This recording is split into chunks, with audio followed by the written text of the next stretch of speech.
Anjay, udah coy. Udah mulai ya. Ayo guys, hari ini kita bakal MRO ya.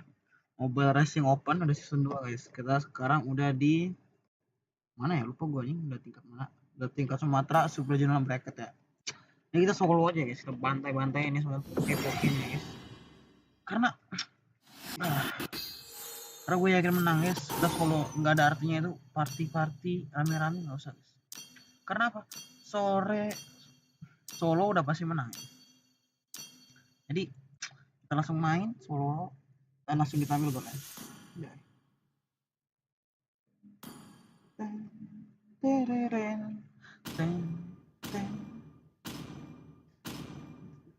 Oh ini dua guys, ada dua biji, ada dua. Mid berdua mid. XP gol aja guys. Langsung ngambil ke arah Moskov atau Iritel. Mungkin bisa ban ke arah mana ya? Ben ke arah mana? Aduh, lupa gua guys. Ben apa ya enaknya ya? Ben. Aduh, malas lawan Granger enggak sih? Jangan ambil Granger. Ben ya Hanzo aja. Milik Jungler aja.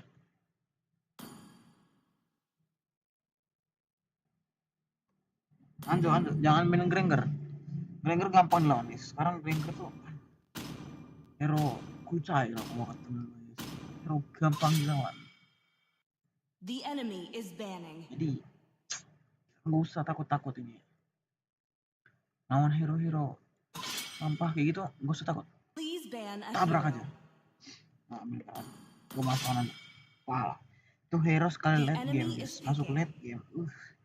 Sekali itu satu full stack. Kita jangan langsung bisa golden dulu ya. Kita biasa di toko dan musuh apa. Granger dilepas sih dan gue nggak mau pakai Granger. Oh nggak pakai gue balas begini. Bisa banget soalnya. Udah gua. Kalau mau ngepick up gua.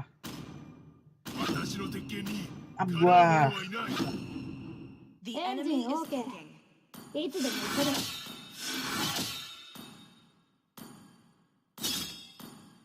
Airport Taiwan.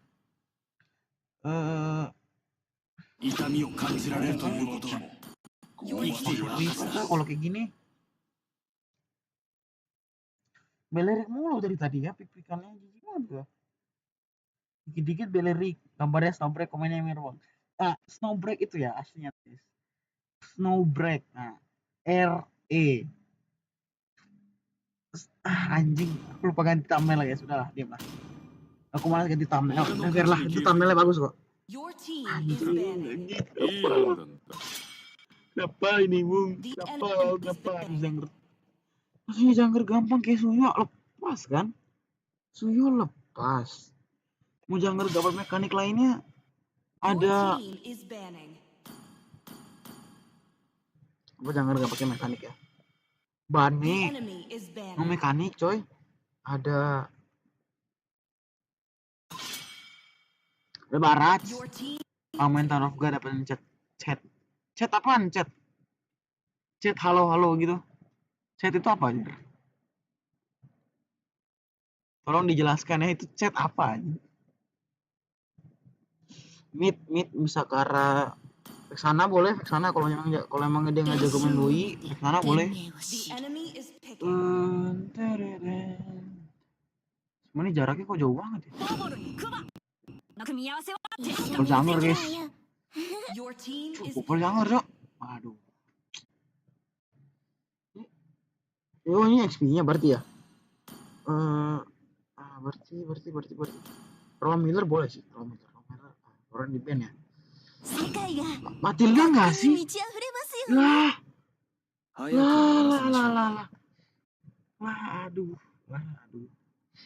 Aduh, mau kasih tupiknya. Estes coy, ini lu jalan kaki begini loh. Begini loh lawan lo. Aduh, lele kacau. Mustahil game guys. Kenapa harus late game bang? Karena retail tuh kalau udah late game guys, kebanyakan enak pasti dimakan guys. Ini aduh guys, aduh. Ini romnya kenapa rom estes? Tapi gua harap jungler kita bisa gendong ya di early. Kita dapat early-nya aja biasanya bisa menang. Dapat early aja. Sekarang udah jam 10.24. Berarti habisnya jam 12. Habis MLO itu jam 12. Kalau kita menang gak ada kalah sama sekali 3-0. Ah, bisa sih. 5 seconds till the enemy reaches the Kalau kita battlefield. Brody kan. Smash them. Jungler kita ke. Aduh, junglernya AFK. Kalah kita. Nah, kita udah bawa ini kita guys. Ini ilmu ya guys. Kalau kita udah bawa estes guys, jangan takut. Maju aja guys. このバイクはまさに野獣だ。 Tuh kelihatan ya. Nah, ini kemungkinan besar nih Brody-nya di sini. Launch attack. Lu jangan clear juga udah lu. バイクで風を切る感覚が癖になる。前を見な。 Bukan jadi gitu. Coy. Udah. 道を開けろ。 Nah, kita main ke arah Haskell aja. エンジン全開。 Kalau gua nggak baca chat kan, sorry ya. Anjing.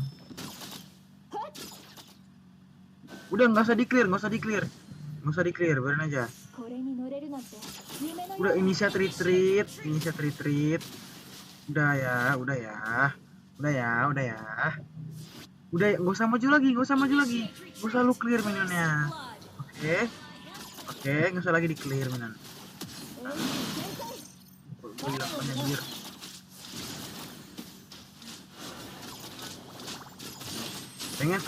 Pengen. Oke, mau. Ya, tempo flicker. Jangan deket. Golku diambilin guys. Nice.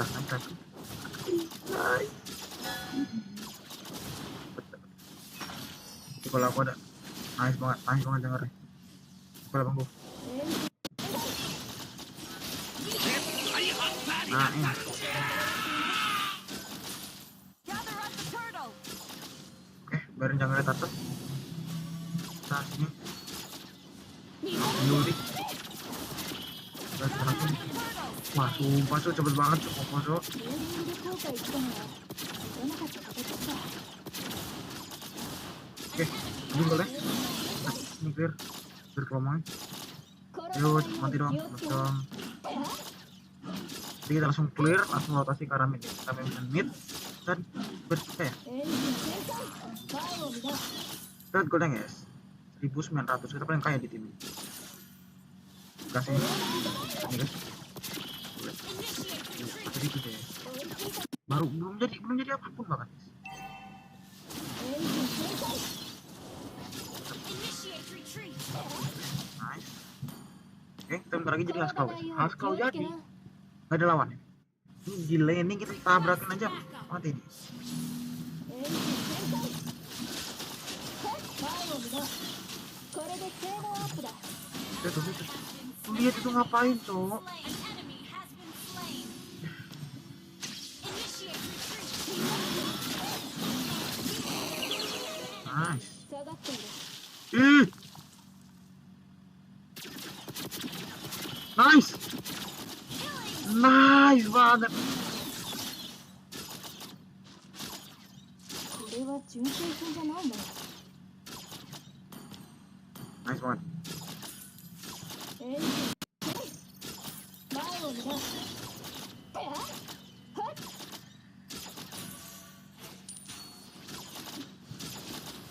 エンジン全開。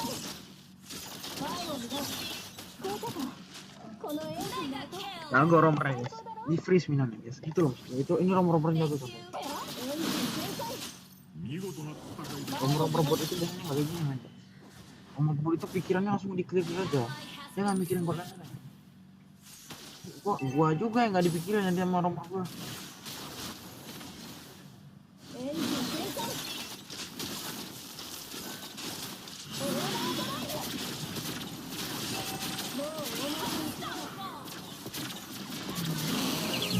Killing spree. makanya guys, kayak bang kok bisa lu jago banget ya. Dari lahir soalnya gue udah jago. エンジン全開 Simpelnya gitu aja. Gue jago dari lahir aja. Bakat aja bakat. Understood. バイクのない人生も You destroyed the turret has slain. Nggak apa-apa, nggak apa-apa. Saya berapa mau nanti. We're ahead in Nanti gue dibuka, jangan diterang. Ya, kayak gue. Request backup. エンジン全 Dah, surat. Biarin aja. Ini biarin aja. Terus dari ke arahnya. 開ロードレースだエンジン全開 An enemy has been slain. Pasti makan terus guys. Justru ini musuhnya agak kurang ya. Bro. Maka nggak ada yang tebel. 前を見な見たませ転ばないように気をつけな Nggak ada yang pure tebel. Monster kill. Gila jago banget loh. エンジン全開聞こえたか UI-nya beneran jago このエン guys. ジンの音最高だろ Back. Okay. Temenin dulu. エンジン全開ローディングの効果言ったのは Lu ngapain yang nonjok anjingnya? エンジン全開 Ya, kita ambil dulu sih. Semula mau jadi bersih. 前を見な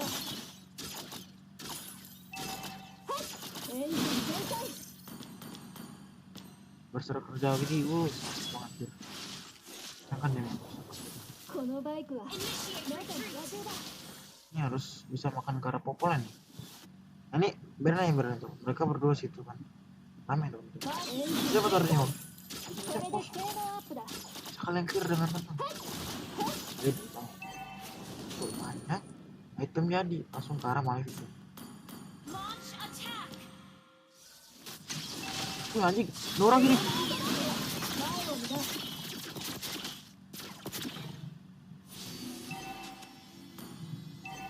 Retri dia. Waduh, kacau banget anjir. Blunder tadi guys. Okay. Harusnya bisa turtle nih ya. コンディションを見てくる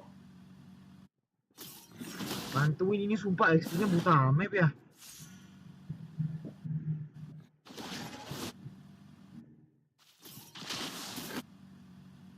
Di zona ini. エンジン全開 An ally has slain the turtle.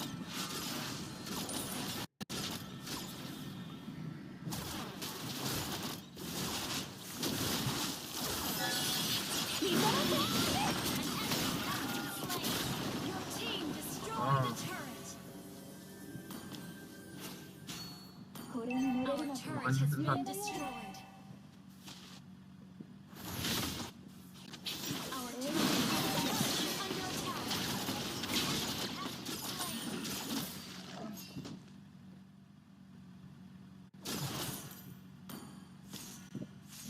Godlike. Gila di outplay anjir. 転ばないように気をつけな Kacau banget. Launch attack. Your team destroyed a も turret. うお前の後ろだ Kok udah balik banyak ya. エンジン全開 Udah iya kelihatan. Lu gak ada beri. 道を開けろエンジン全開 Oh, ada beri.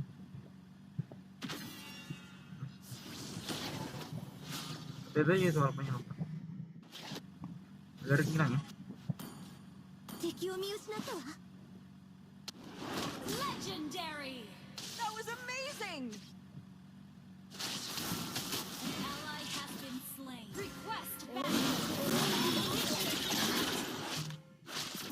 Wah.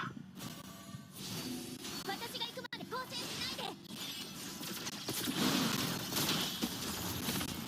Nice. Mati. Initiate retreat.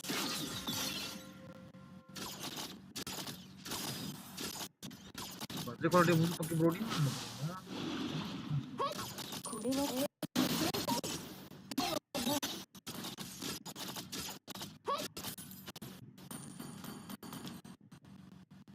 Launch attack. Request backup.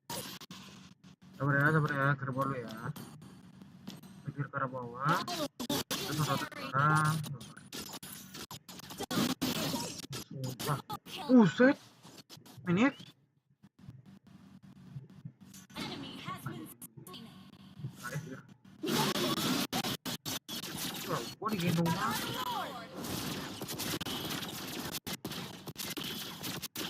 You destroyed turret.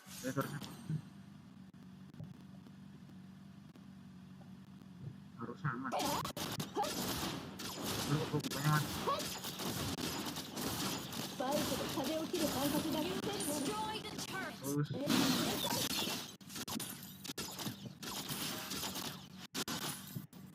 dekat angle terus. Ally has slain Lord. Masuk tonjok. Initiate バイク retreat. の Killing spree.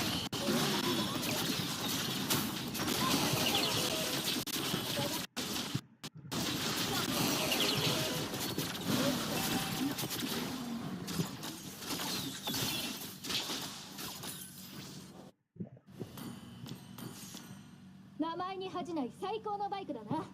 エンジン全開。 Cepet lagi nah, cepet これ lagi で dah. 性能アップだ。 You destroyed a turret. Jangan pasif.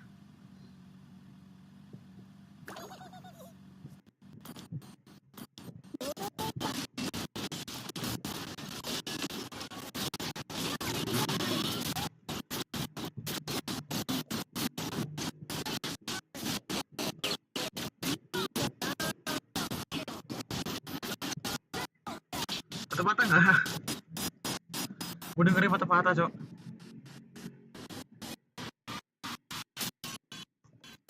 Wah, suaranya patah-patah anjir. Fuck.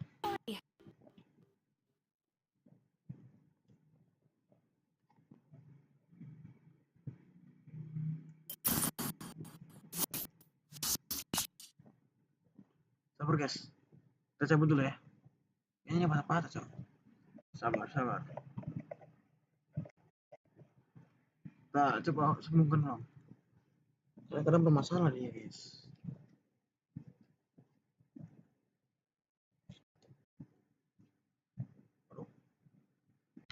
Halo.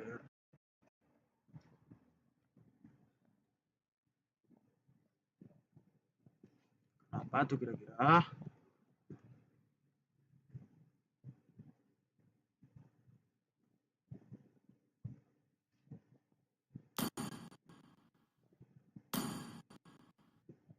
Kok delay gini, bos? Delay, bos. Lebih armor. Kalau salah armor dia harusnya beli ke arah radian atau tenan. Kesalahan.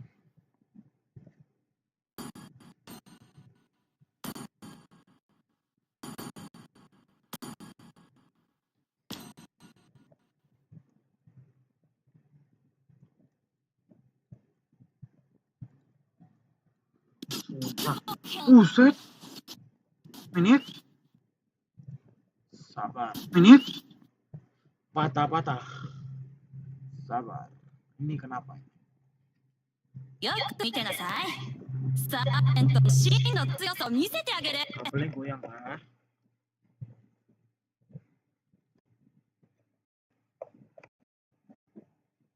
Sabar guys, harus diatur lagi nih. 人間の中には本当に水が嫌いな人もいるのね。 Dia masih patah-patah berarti そんなに嫌なん guys. だろう。 Sabar. Ini kenapa dah? Coba gue reload game ya. Ih, sumpah lah kenapa ini karena gini.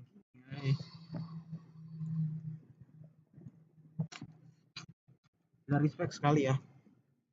Laptop ini gak respect banget guys. Lama-lama gue nonton ini aja lah. Nonton Watchparty gitu sekarang guys.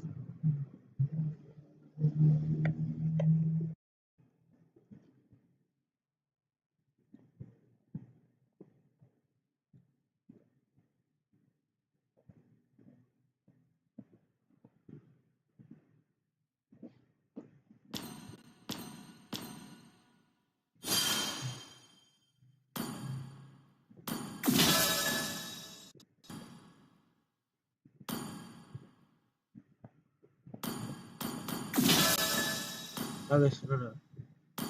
Suaranya nggak pecah-pecah lagi.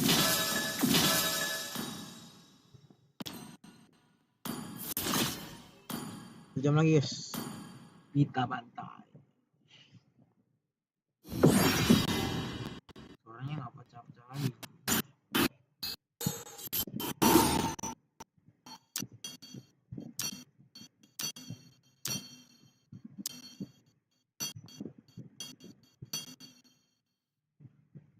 Nah, kayaknya gue nonton ini. Nonton MVCT aja dah. Ew. What the fuck?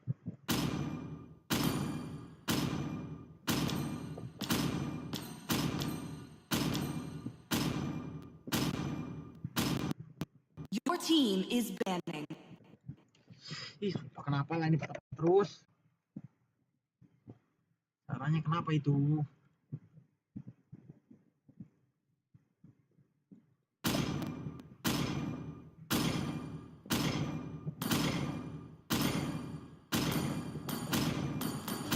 Ben Eva nih, apa sih? The enemy is banning. Masalah Ben Eva nih.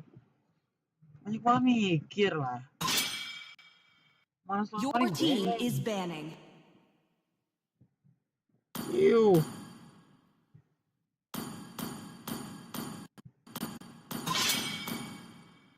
The enemy is banning. Nah, WSP anjing. Sebenernya gue gak percaya guys, orang jago tuh kagak sama sekali kagak ya. Udah lu jangger Please ban aja. a hero.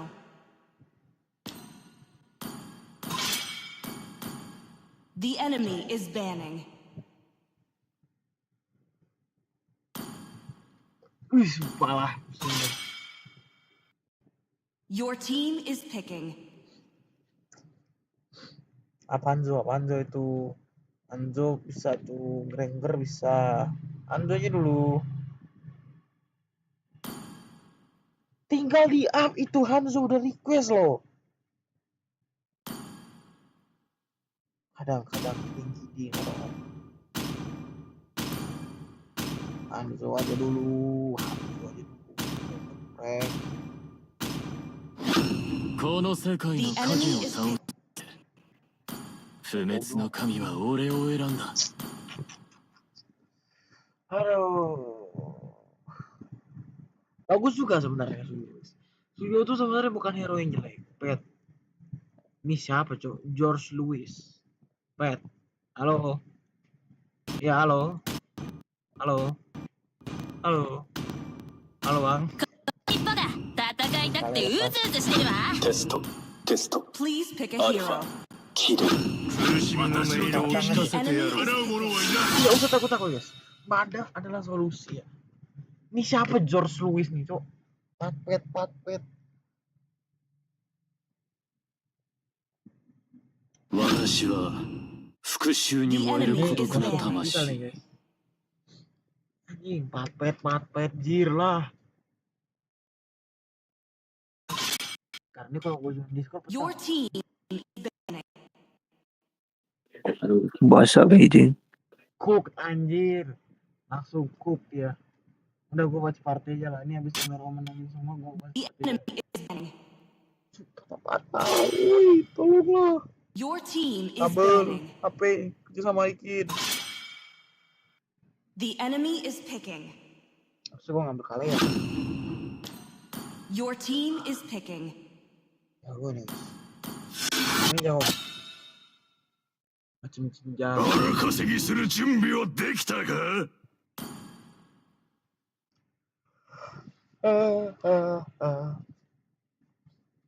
絶望の中始まりよ。希望を持ち続ければ gue apa 道 gimana nih は ceritanya? 開かれる。 Coba jelaskan nama gue dengan baik dan benar. Gak pakai Purify, lawan Gwyn, Moskop begini.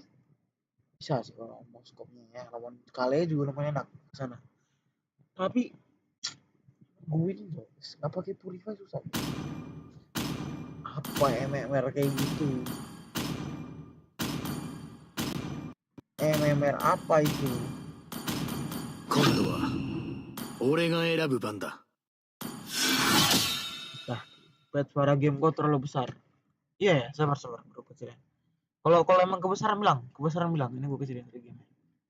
Kalau kayak kebesaran bet ininya bet suara gue terlalu besar bilang biar langsung diubah.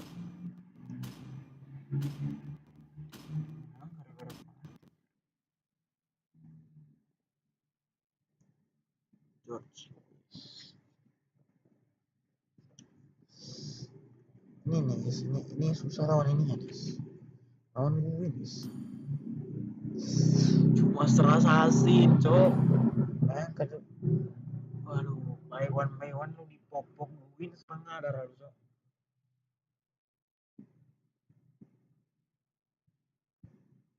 Tapi istilahnya nggak ada yang respect tuh.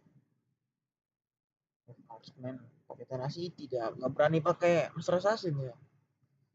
Saya long ranger kali, saya long ranger nak Master Assassin. Welcome to Mobile Legends. 5 seconds till the enemy reaches the battlefield. Smash them. All troops deployed.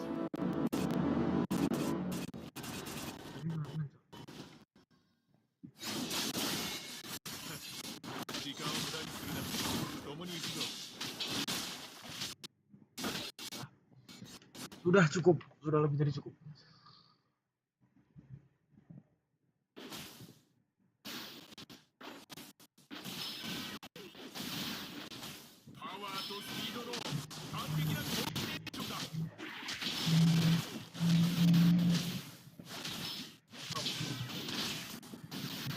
Sakit banget cowok. Gara-gara nggak bawa kantung terus giling-gilingan guys. Oh nang gue coy. Kita terus kita teman-teman.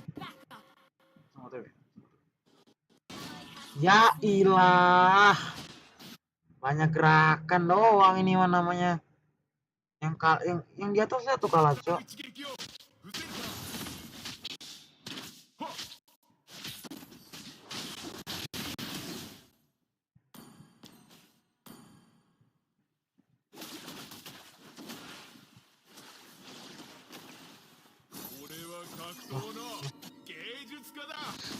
Kan hampir, Cok. Tebak. Santai. Ada gua. Ada 2 orang itu.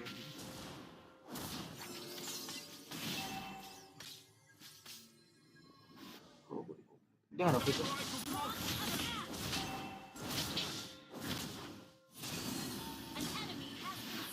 Bang, udah bang, jangan lagi bang. Udah dia udah penuh lagi.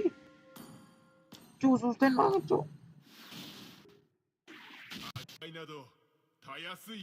Buset. Tolong gua ngomong ke level 4 aja loh. Cuk, cepet banget cuk, langsung turtle.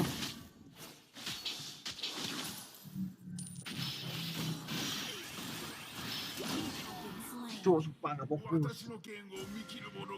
Gak sangka gue ada orang di sini.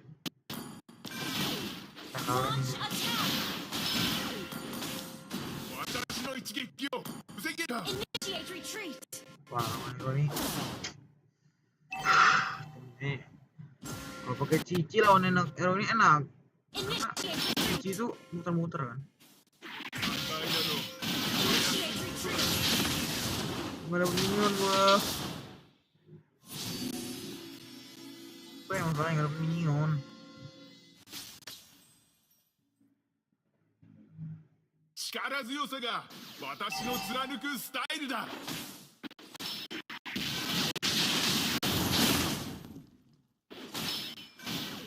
Mentok anjing. Tolong. Power cowok. Damage gitu cowok. Kalau damage. Going on itu. Wah.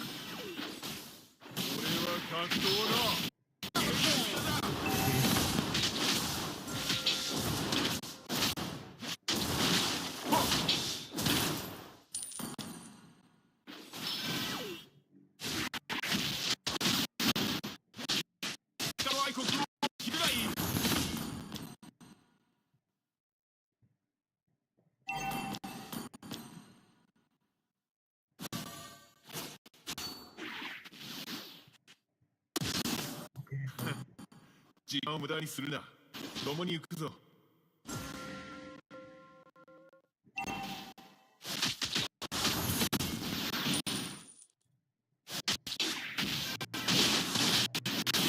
俺はかっこいい芸術家だ。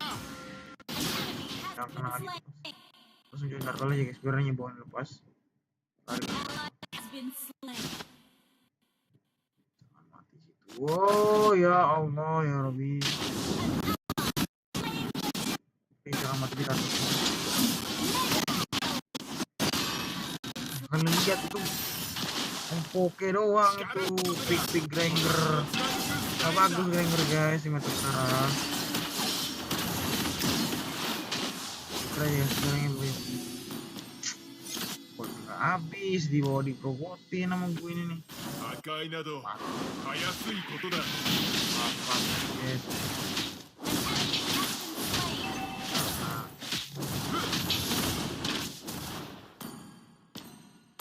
Langsung radian aja lah. Saya kalau ada jadi gini banyak nggak pakai radian. Woi, tolong. Limit lah tuh. Jelas-jelas 2 orang di bawah. Limitnya lama dia. Tuker aja limit di bawah.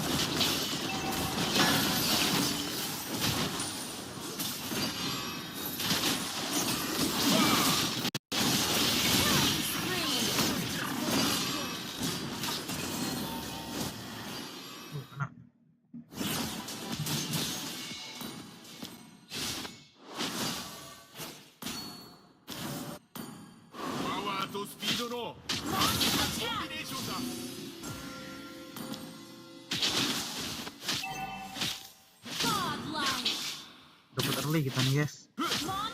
Jangan dong kalah.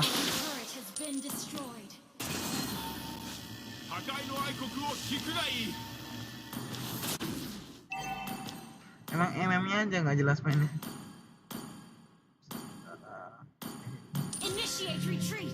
Soalnya David sekarang tinggal kontrol. Jadi kalau ke badang buat badang berapa yang ngasih CCR? CC-nya banyak. Statue.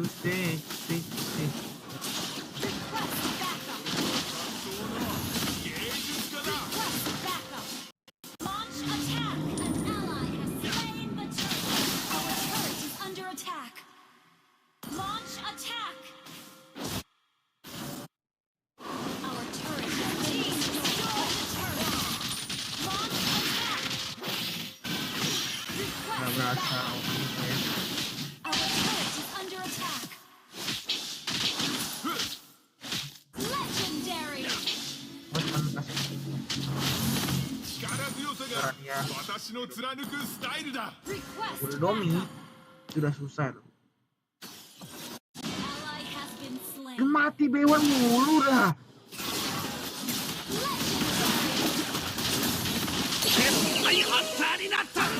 Dia mati nggak di rusuh kan? Nggak di 1 versus 4 kan? Ngapain kalau gitu pikirin kalau bewan? Main nggak punya otak. Tolol banget tuh.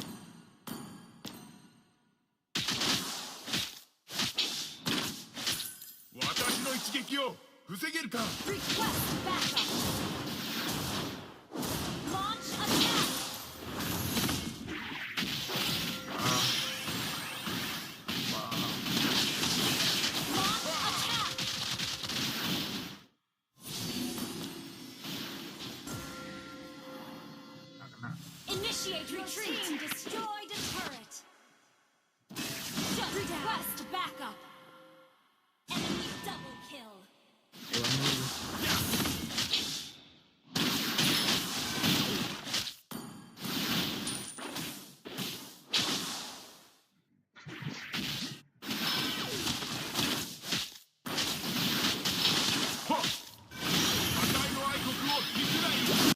Ya Allah.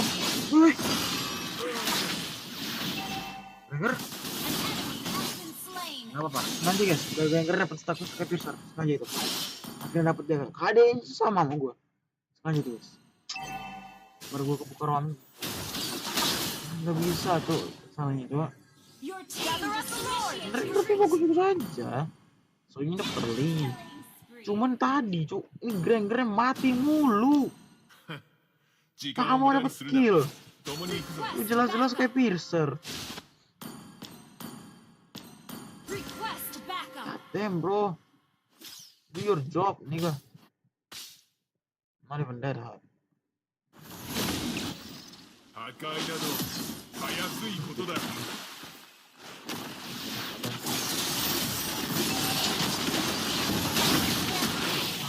Di monte gua. Nice game. Gak apa-apa gua mati, yang penting anjir. Itu dia loh. Jungler kami jago, bolernya oke kalau Lord, launch attack. tenang. Legendary. Wiped out. Initiate retreat. 俺は格闘の Launch 芸 attack. 術家だ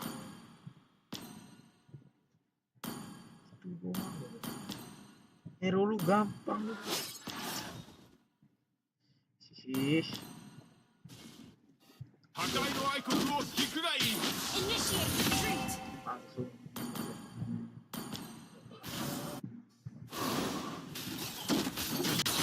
時間を無駄にするな共に行くぞ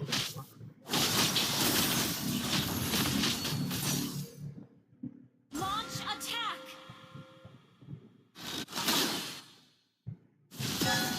私の Lah 一 lu 撃 kok を防げるか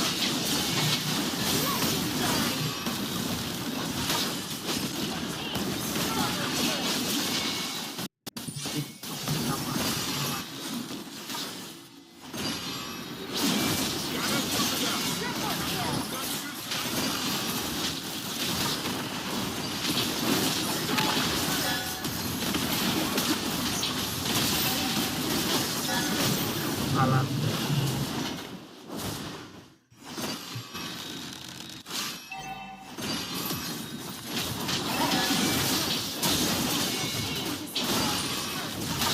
Udah balik.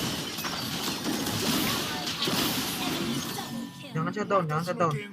Kalah satu. Our inhibitor turret is Wah, under kalau satu attack. kalah kita. Ally has been Jangan slain. set down, mundur. Initiate retreat. Maksa banget tadi Emea. Aduh. Perlu maksa.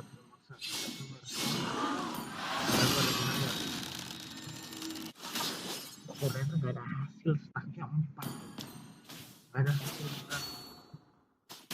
Cuma mau efek gitu kalau mekanik kayak gini. パワ Jangan. ーとスピードの完璧な攻 Is under attack. Langsung lawannya.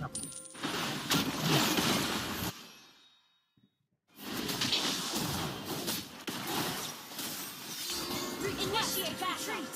Our inhibitor is under attack.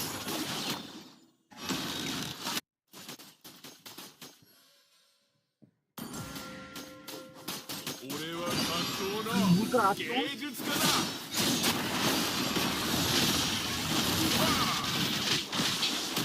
Beda. Tim.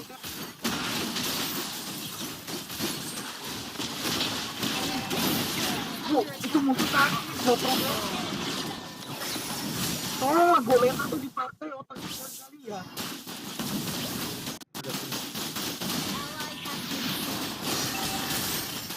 Ngapain buat lane kalau kayak gitu mainnya? Ngapain buat lane kayak gitu? Lane.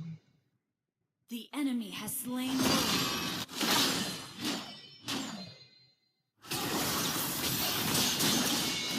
Ngapain buat lane kalau mekanik dua gitu? Hiu. 私の一撃を防げるか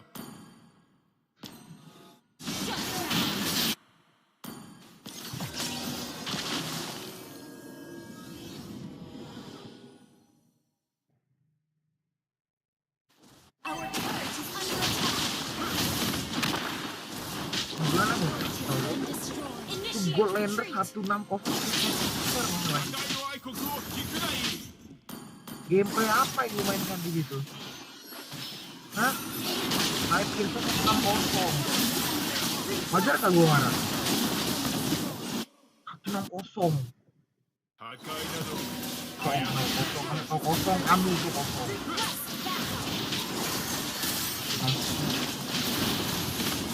Empat.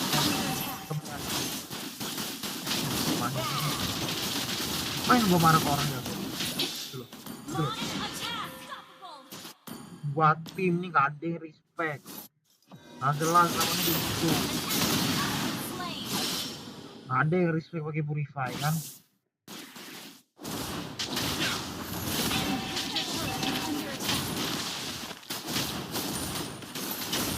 Mas mana bang?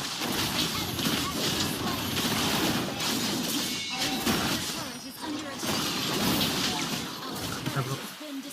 Kita lagi.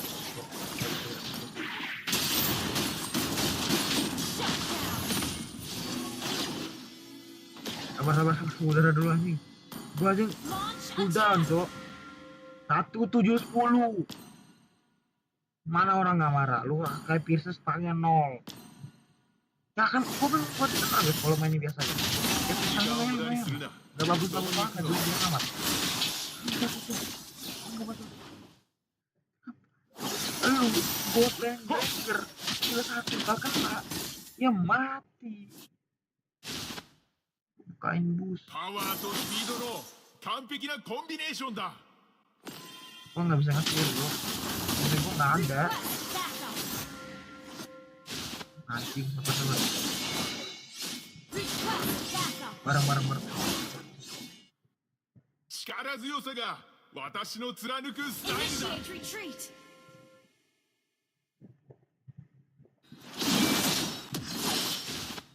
Initiate retreat.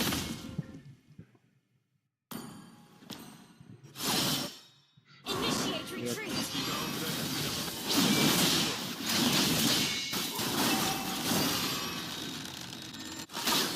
Request backup.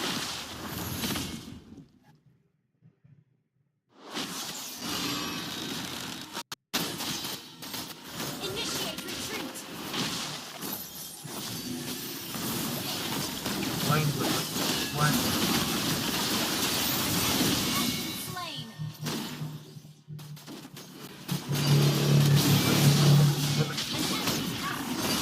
Pas belakang gua bisa.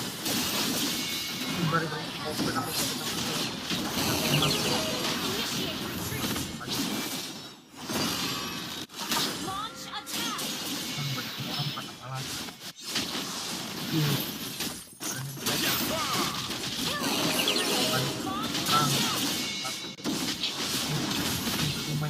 Masuk open ada 私の一撃を続けるか。 Request backup. ada komplain malam. Wiped out.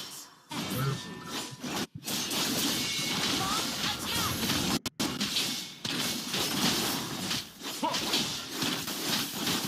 力強さが私の貫くスタイルだ。 An ally has slain Lord. Respon.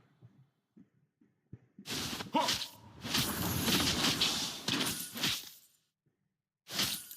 Gua jujur aja nggak percaya. 俺は格闘の芸術家だ。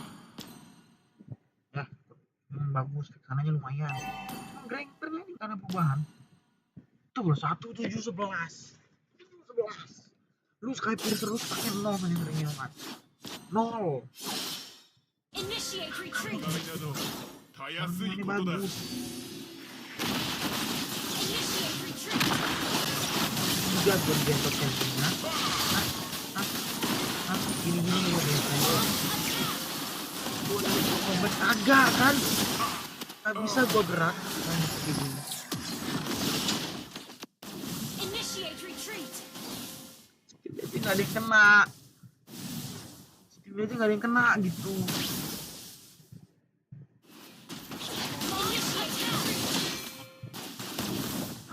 Initiate retreat. Lu ulti kemana? Slain. Lu lihat ultinya keluar map tadi kan? Your team Kasian junglernya kayak gini. Junglernya gendong-gendong. Komenternya kayak lu. Sumpah. Main kontainer kayak gini. Hasilnya kecil nggak ada. Initiate retreat. の愛国を聞くがいい Nggak apa-apa aja. Mundurin aja itu, masalah gitu majuin nggak bisa itu, lu maju-maju kayak gitu nggak bisa tuh, mati lo maju-maju kayak gitu. Sudah sakit banget sekali combo ini, tapi ya 1, 2, 3 dia. パワーと Ada 完璧なコンビネーションだ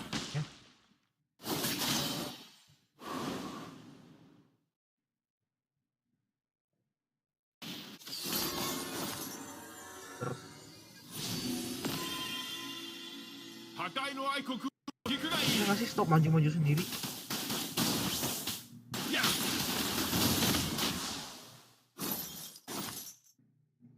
Gua jagain lu, gua suka maju orang tapi gua jagain. Jangan lucu duluan, jangan lucu duluan. Wah. Slain. Initiate retreat. Launch attack. Dengerin 破 itu. 壊などたやすい Request ことだ backup. Satu orang. Request backup. 力強さが私の Lor aja. Salah kita ini. An ally has been slain. Our base is under attack.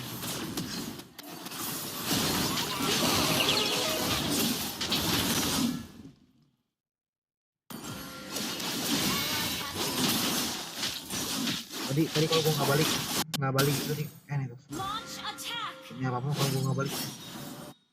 Tadi ini tadi. 私の一撃を Ini kasih 防げるか yang free banget. Free itu maksudnya. Cuy, CC musuh banyak banget, cu. Gua salah masuk mati anjir. 俺は格闘の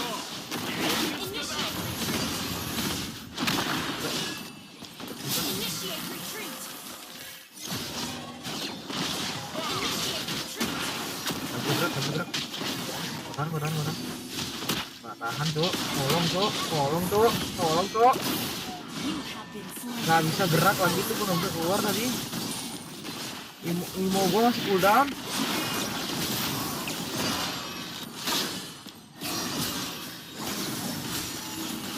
Lu Twilight lagi. Coba Twilight gini guys. Ini. Maksudnya nice banget hilang hukumnya. Ditarik gigit mantap banget. Waduh. Oh, Granger. Mati. Aduh. Nice. Misalnya nih.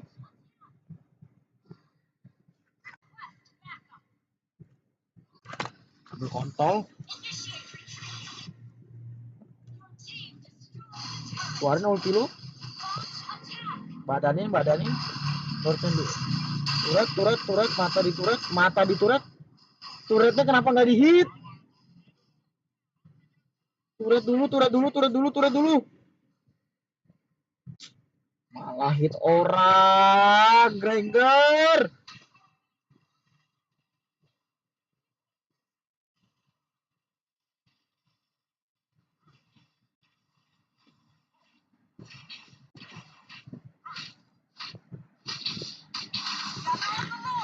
Ya Tuhan, Granger. Ya Tuhan. Dapet tim kayak Granger nih, guys. Pusing gua dapet tim kayak Granger nih ya. Tololnya luar biasa. Satu komen gua. 俺は格闘の芸術家だ Initiate retreat.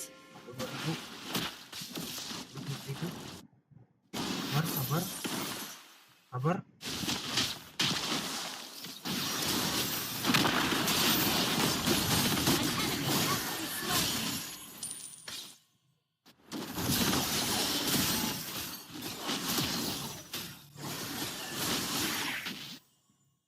Udah sebenarnya.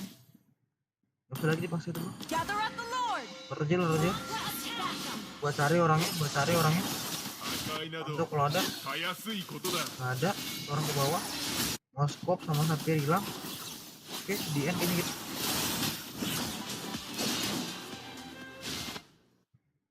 Our base is under attack. 力強さが私の貫くスタイルだ。 Nice banget, Ally sumpah. has slain Jungler kita jago. 破壊の愛国を引きくらい。 Request backup. Launch attack. Request backup.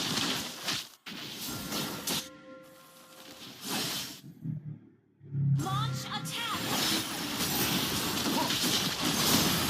Slain. Launch attack.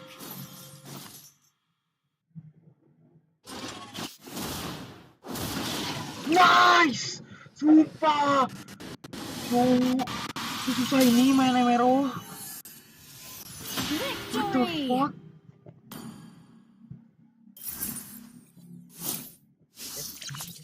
Ini hasilnya kalau gold laner nih, gold laner tier rendah ya. Kelihatan guys dari gameplaynya. Mau dibilang apapun dia sendiri yang silver 4915. Dah, tuh buktinya. Dah, males. Baru muncul cemet. Berapa menit? Kedua game. Hear me out, the star, the moon is me out. Hear me out.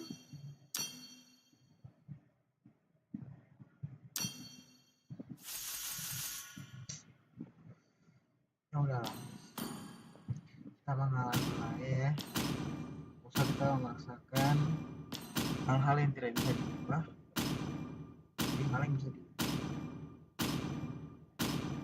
The enemy is banning.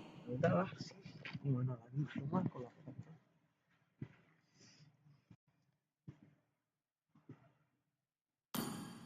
ini yang kita Your team is banning. The enemy is banning. Aduh, nggak ada yang nonton, sepi cok. Sepi banget. Your team is banning. The enemy is banning.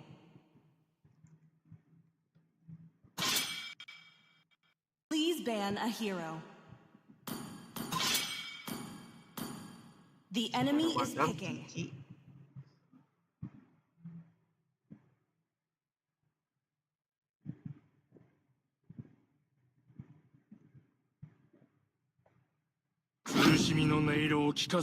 Your team is picking. モクネア帝国を守り抜くんだ。 Yun, masukin Hexa. Gue malas pakai XP ya. Tebel. Malas aja kah? Hilda. Aja deh.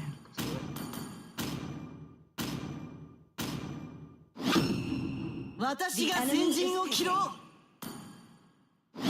そなたの願いが生まれしちゃう。 Your team このラン is タンの changing. 光に導かれる。 Yes, jangan gitu dong.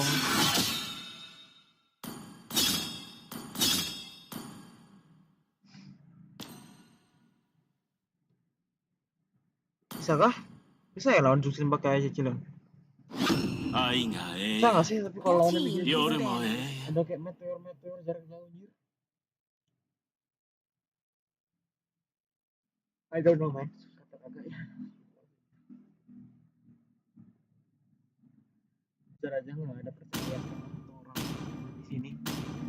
Karena gue biasanya tahu mereka buat. Tapi tidak apa-apa. The enemy is banning. Tetap respect teman-teman. Your team is banning. Ini weapon limit jangan lama. Kalau tengkar XP aja.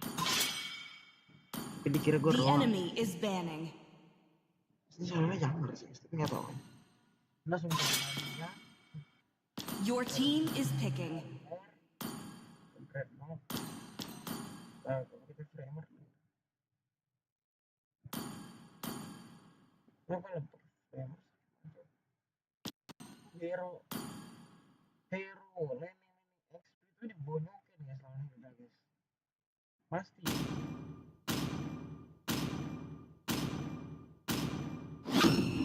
The enemy is picking.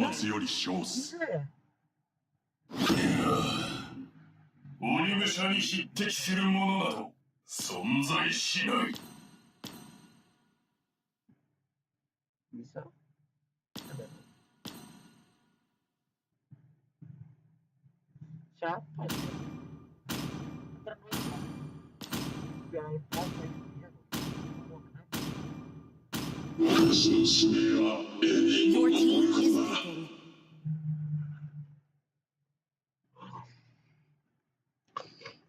Jangger sujo lagi, SW di ban. Hanzo di ban.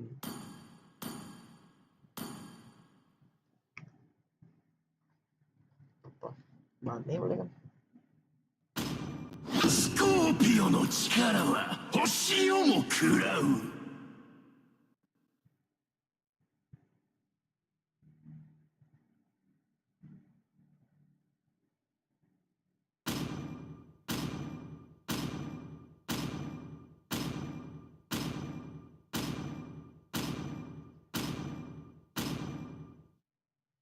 Ngantuk berapa ya guys?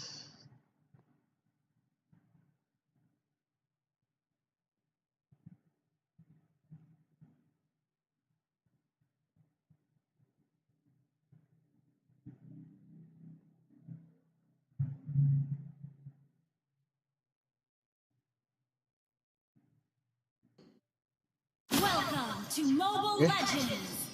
Enggak, langsung beli sepatu. 5 seconds till the Langsung enemy beli kado reaches the Dagger. battlefield. Smash them. Dari jangger farmnya kalau dia tahu. All troops deployed. 戦いの場へ。 Ngantuk gua. ほら、この斧が血に飢えてきたぞ。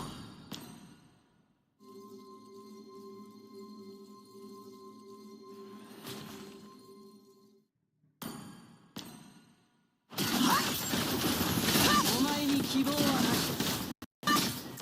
い。Nah, ini.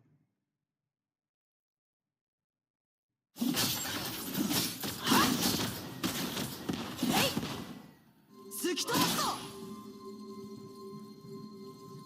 打ち砕く。 Ah, gitu.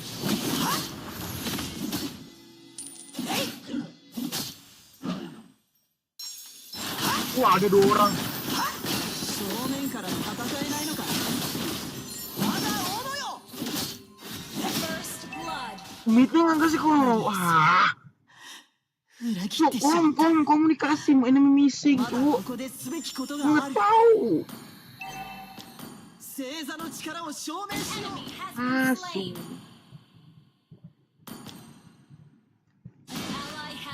An enemy has been slain. Langsung miskin gua. Harus di early game. Anjir. 空が今日の我々を祝福している。 Ya, orangin lu.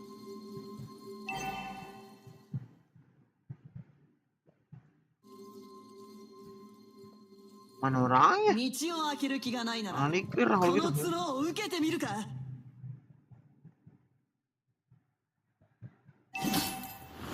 れは使わなければもったいないな。 Itu anjing ngapain? 羊は我慢強くはないのさ。 Ada apa tuh?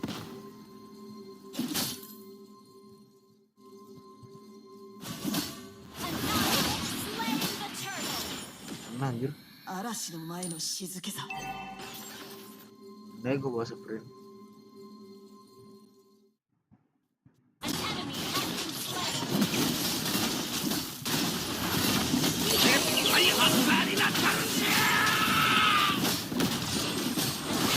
Dah mati-mati. Double kill. Aduh, lucu banget, Cok. Itu pada ngapain ngumpul-ngumpul lawan Belirik. Belirik kan diadu. Belirik gila, Cok. Hero early-nya.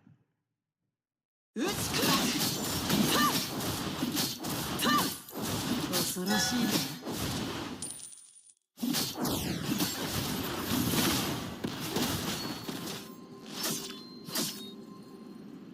Kayak gitu tuh. Mana? Launch attack has been slain. Nah, udah. 星の名において You have been slain. Hit ulti. Ah, itu ya. Buang ulti. Slain. Lucu banget. 私は星から帰ってきた。 Itu kalau dia maju dikit aja. An ally has been slain. Killing spree.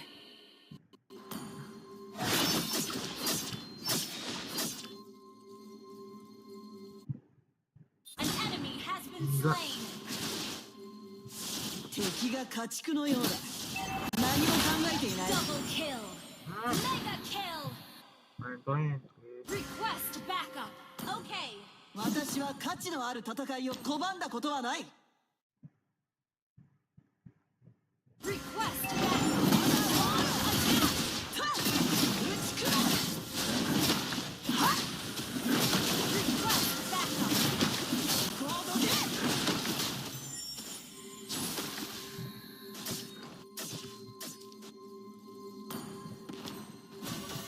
An ally has slain the turtle.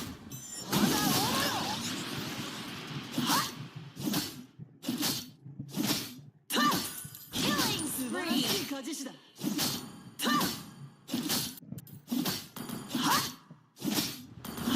突き飛ばすぞ。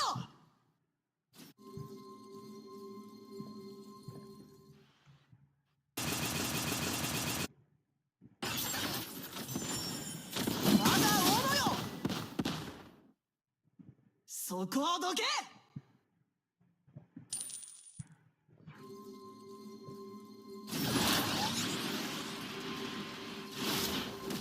奴らと度胸比べだ。 Unstoppable. まだ大野よ。はっ打ち砕く。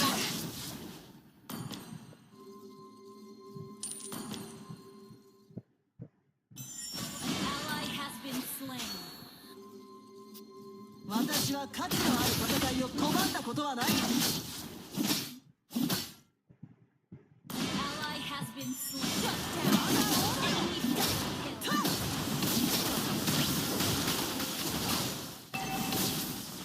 Lupa.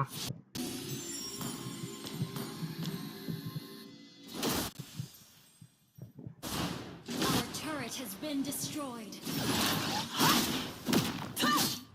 まだ大野よ。 Bisa masuk. えい打ち砕く。た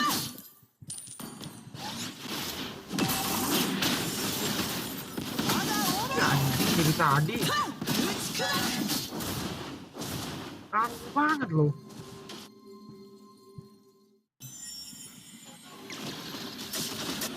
愛ですよ。私に力を。 Slain an enemy. Shut down. Retreat from the turtle. Understood. Destroyed a Matinya turret. jangan berdua bareng gitu. Launch attack. Slain an enemy. 絶好の突進日和だ。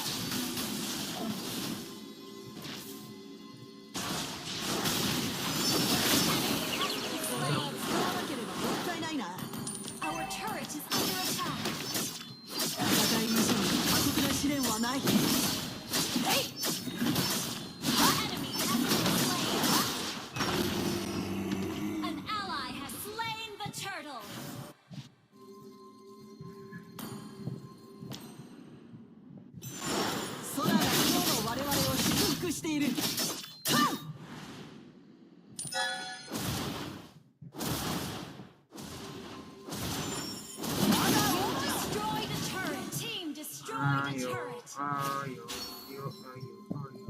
正面から戦えないのか。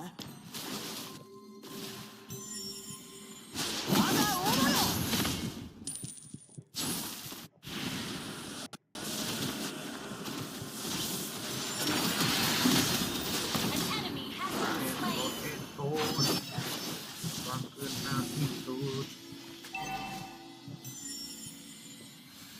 Our turret has been destroyed. An enemy has been slain.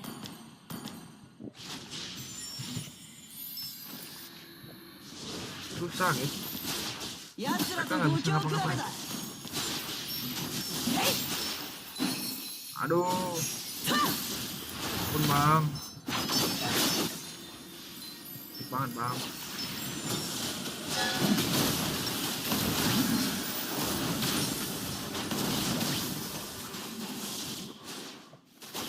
Udah lebih dari お前に希望はない。 kurang ini. Kurang coy. Gak bisa. Karena dia mana kecil, early ada 2 player. Udah nih sih tinggal gimana kita snowballin aja. Request backup. 恐ろ Oke, しいか。 snowball. Okay. Kita pokoknya jangan bisa dari tim, ikut bareng tim. Kita makan apa yang ada. Kita show. Gue bukain busnya biar tim gue nyaman. そこをどけ。 Sedikit. Lagi. Mati. Keluar. Backup. An enemy has been slain. Heal. Launch Heal. attack. Jarak giro belakangnya. Lo ngapain lo? Kuning. Kasih DC. Killing spree. Ini apa ya? Bener-bener semangat. Nah udah begitu kita mundur lagi. Tim kita nggak ada retreat, tinggal dulu. Heal aja dulu, heal. Lagi sini. An enemy has been request backup. Langsung aja. Understood. Ya gitu loh. Okay. Kuning. お前に希望はない。 Ya udah. Kita lele biarin. Turunin lagi, masuk lagi. Ally has slain Lord. Sakit banget, mundur lagi. Nah, gitu ya terus. Dari kiamat ya. Jangan ke atas. Request backup. Our turret is Terus under lagi. attack. Turret has been destroyed. Cek dulu. Kenapa? Your Sebarnya. team destroyed a turret. Kalau jalan sendiri, 正面から戦えないのか。 jalan kita satu. Mampu untuk jaga. An ally has been slain.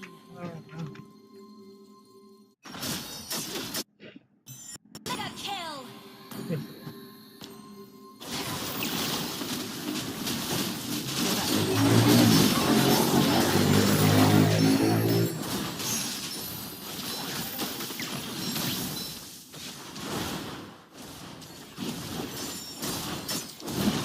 Team destroyed a turret.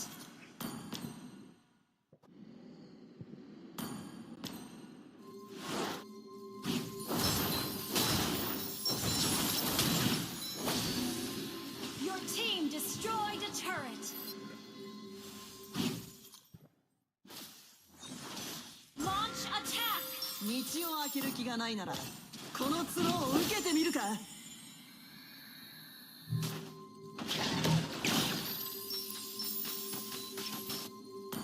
Kita nggak tunggu-tunggunya guys.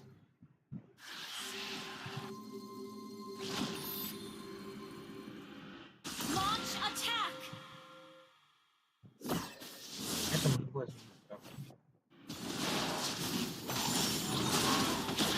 敵は我慢強くないのだ。 Wah, Killing spree. nice, makan aja tuh. Tim. Nice.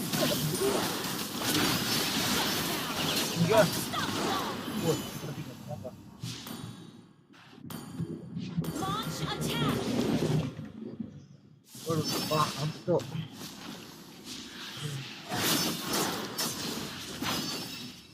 Gila, kita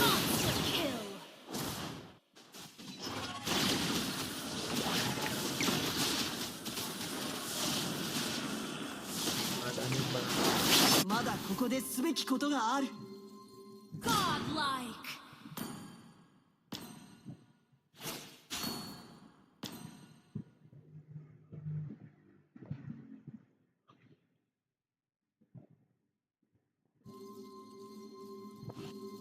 Arashi 嵐の前の静けさ。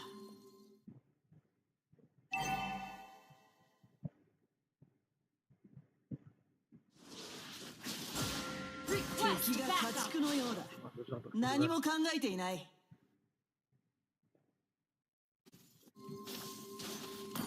Gameplay apa anjir. ほら、この斧が血に飢えてきたぞ。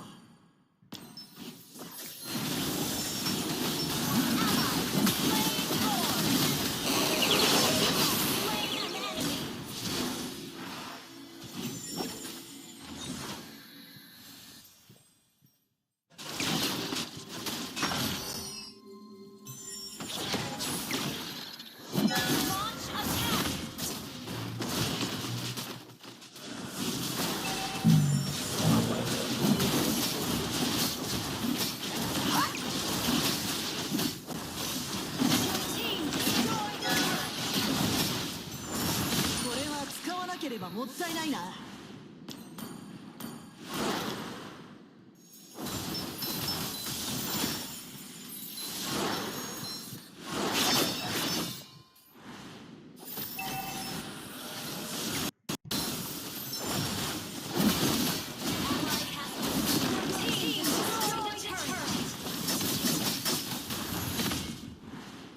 Gak ada boost bisa tak? Nah balik ini.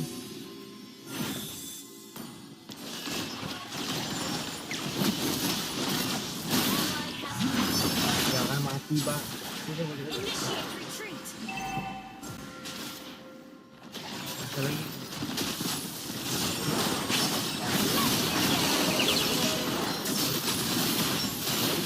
Aduh, malah rata. Enemy triple kill. Kok dia tebal banget tiba-tiba?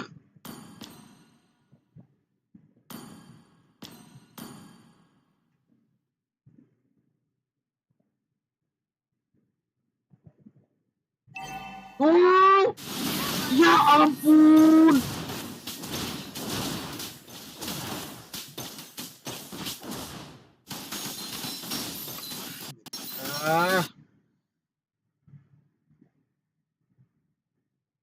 Our turret has been destroyed. Itu gimana sih tadi? Malah itu flicker dipakai 戦い dong. 以上に過酷な試練はない。 Request backup. Darahku 10.000 tuh. Launch attack. 空が今日の我々を祝福している。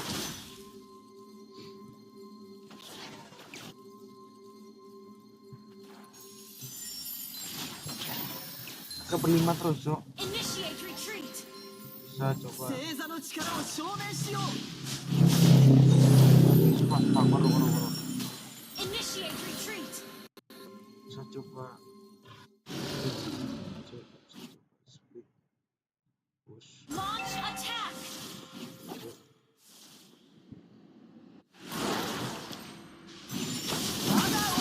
Enemy has been slain.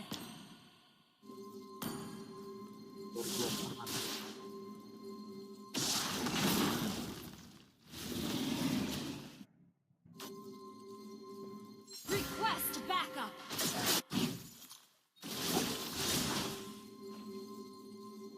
私は価値のある戦いを拒んだことはない。 Ally has slain Lord.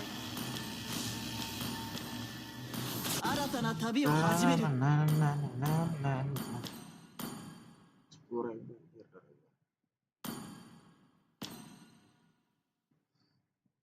Waduh, udah batu. 2 biji batu di depan.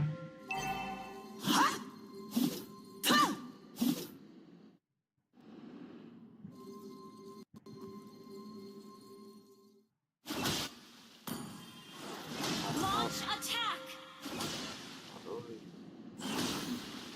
必筋は我慢強くはないのさ。 Request backup.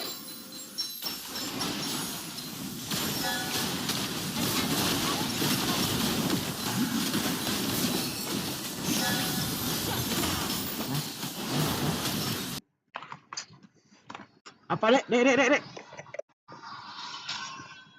Panik kok ya. Anjing sampai DC dia. Aduh mulai dia. Sabar guys. Victory Rising dan sampailah dari champion guys. Infokan counter. Belum ada counter ya. Teman-teman.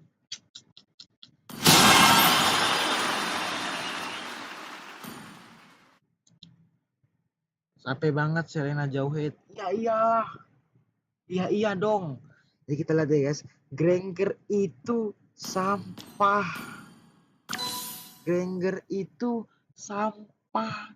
Ya, kalian nonton TikTok FOMO Granger. Stop please.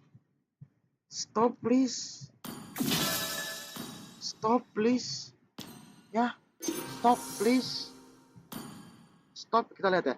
3 game guys. Granger ada heroes. Granger game kedua silver 4915. Granger game ketiga 684. Granger itu sampah ya teman-teman. Udah gak usah lagi pakai Granger. Hapus. Granger itu udah sampah, udah nggak meta guys. Ini stop pakai Granger. Stop please pakai Granger. Nah kalian pakai hero lain ya, hero yang lebih pasti, yang lebih sakit, yang lebih berguna gitu. Lu pakai Granger damage kagak ada, nunggu stack skill 1. Ada akhirnya apa, nggak ada anti boss.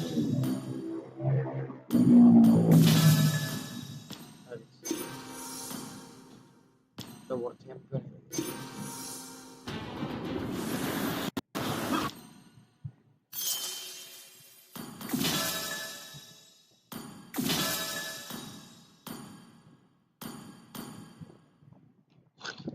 Ya. Win streak MRO tidak ada counter. Tidak ada apa? Tidak ada counter. Ya. Panik ya. Screenshot dulu. Screen. Anjay. Gak kalah 1 match pun, nggak pernah feeder, nggak pernah MVP juga. Kacau. Jadi kayaknya udah ya guys malam ini. Ya enggak? Watchparty gas party. Gas. Mana nih keyboard gua? Watchparty VCT Emea Apeks versus Fnatic. Ya, Stack Valorant. Ya, guys. Ganti judul. Udah, nggak apa-apa. Terus kita sabar anjing mana ya? Coy, sabar guys, hitamkan dulu ya. Kita hitamkan dan punahkan terlebih dahulu. Oke, thank you. Nah, kayaknya kita udah itu aja ya. Gue males mikir. Watch party. Oke. Let's capture Google Chrome. Oke. Specific. What the fuck?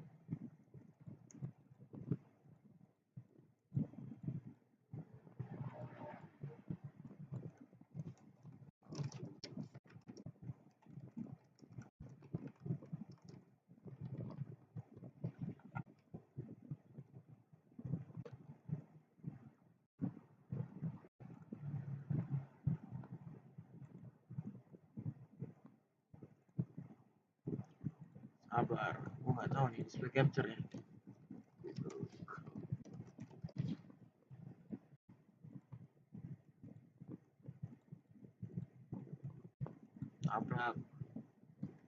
Yay. Gas. On this deep line than in B main. They've done a little bit more aggression towards A main now, especially on that last round, and it's working for them. But they're giving up a lot of mid control. They're giving a lot of B up. They're giving up a lot of mid control. They're giving a lot of upper B main control. And you can see in that last round, Fnatic were very, very ready to abuse that free space that's being given to them. With this comp on defense, Apeks have got to up the aggression. Early round, mid round if it needs to be, but they've got to start re-clearing. They've got to start answering the question marks. Otherwise, Fnatic's mid rounding is going to make the most of this mid control. We obviously talk about this composition in general as very good for the attack. That double duelist, that dive opportunity. For Apeks to have a decent chance going into that second half, how many rounds? What are we looking at here, pal? Genuinely, 3's fine. Okay. 4 is good enough. 5, you're starting to cook. Okay. It's not bad. Those goalposts seem reachable. Although with a player like Crash, he's lurking around. I mean, highest clutch percentage for good reason. In Chronicles openings, they've been reliable. That A main push-up, we've seen it before. I think last time it was Governor. It's solo again. But the same result. You send one player, and you might as well send him straight to the Shadow Realm, dealt with by Chronicle. And that early advantage, and now how what you talked about, that heaven control, that information, they won't have it. A lot of stress put on these players, and there's no way out for Malzy. He is trapped in here. The orb, though, gives him a nut. He's brave enough to fire back. Fair enough, he's done damage. Yeah, it's the same thing with A main, though. Like, you're sending someone to fight Chronicle. Send more than one. Like, this man is an army on his own. In fact, they're even dragging further players to try and deal with him. It leaves serious gaps in the defense at the moment, a sheer 2-2 split. See here that Fnatic, what a shot from Alfia. Again, that's what happens if you do actually send 2 people towards to re-clear that space. Perhaps in that timeout, that way spot was covered. We need to contest for mid a bit more. We need to contest for B main in the mid round in this example, and we need to do it with numbers, because otherwise we're just losing the 50-50s. And I'm not entirely against the A main push, considering we had an off this time, but it's left them in a tough position. Player down already. Fluorescent taking out the decoy, revealed on backside. Oh, the utility on her. There was no way out for Fluorescent, and for Apeks, it seems like there's no way to influence this round. A big play from Malzy or Governor could get them back into things, but with the economy on a knife's edge, they do not want any part in this. Maybe if Malzy had found a pick there, they'd risk it, maybe throw in the Fatal to try to pull it back, but like you said, pal, 3, already some foundations are laid. There's no point in throwing away what little weaponry you still have. And the op can be retrieved by Malzy. You keep the operator in play, you're getting close to almost all of your ults as well. Just keep them saved up. If you need to just get that extra 1-2 rounds more, let Fnatic have the space they want to play for. Don't give away those 50-50s. He's on the hunt. Clear the close angle with Chronicle, I'm sure he will. And well, that's not what you wanted to see. Fantastic peek. The run across Malzy. Do they check back towards the spawn? It seems like they might have an idea. Chronicle. Nice shot. Oh, he's finally fall. Boaster. Oh, he's boxed him in. Ego peek. Fair enough. We like it. Well, we could have been saying something different if the shot landed the other way, but it's Boaster to bite the bullet. And at least that operator will be carried forward. Still a scrappy buy if they go for one. It could just be that op trying to work. And again, we mentioned this, you know, the push-up in A main, we've seen it before. We've requested maybe that second player to go, but I don't mind the adaptation being to send the op instead, especially in the hands of someone like two things. One, there's a supportive piece of utility to at least distract Chronicle. Two, you're not against Chronicle. Yes. Like, this is a guy who doesn't miss those shots. Like, you have to be quicker than a guy who has more trophies than anyone else. But as well, like, you're seeing that haunt thrown up early, and they have this idea that the space is free. Let's send the op just to check. Yeah, they're going to do it again. they're not going fully up into the angle just yet, and hopefully for Batu, that stays the same, because as you said, Tom, Chronicle's waiting for that peak to come in. In fact, his patience is running dry. Saw him start to take a step forward.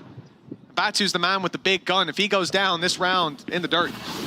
Something I think is really interesting that we can point out now with Fnatic's default here is they're leaving, of course, Chronicle towards A main. We've seen the value from that, but they're also leaving Alpha to B main. Yeah. Because they know they can get away with just having this one player in B main take the space for free. But the downside of that is when they make these plays for mid early, in the middle of the round sometimes as well, they don't actually have any util to really be able to punish anyone playing in vents, playing in male. So Apeks perhaps could start to abuse that by trying to commit a few more bodies. Do they use a Prowler here? Normally holding it for the later round scenarios. And well, there you go. You know the operator's there. Methodical as always by Fnatic, and Alpha just leaving it late in those mid-round scenarios. Batu's still here though. That operator deadly as ever, but you have to bear in mind that is basically the only weapon they have. The thing really on their side though is that clock starting to tick down, starting to get very late. These close corners causing issues. 8 seconds for them to get that spike down, but they've done it with a few seconds to spare. Showstopper, and it's found one! That's the pick, but Kayak's keeping them in it. Looking to capture his inner crashies with those big clutches. In the reposition, getting ahead of the nade might not be expected. Fluorescence looking the wrong way! And Kayak managing the 7th round for Fnatic. Again, we talked about Apeks. They want those extra couple just to push them across the line to close the gap, but Fnatic keep on pushing into the lead.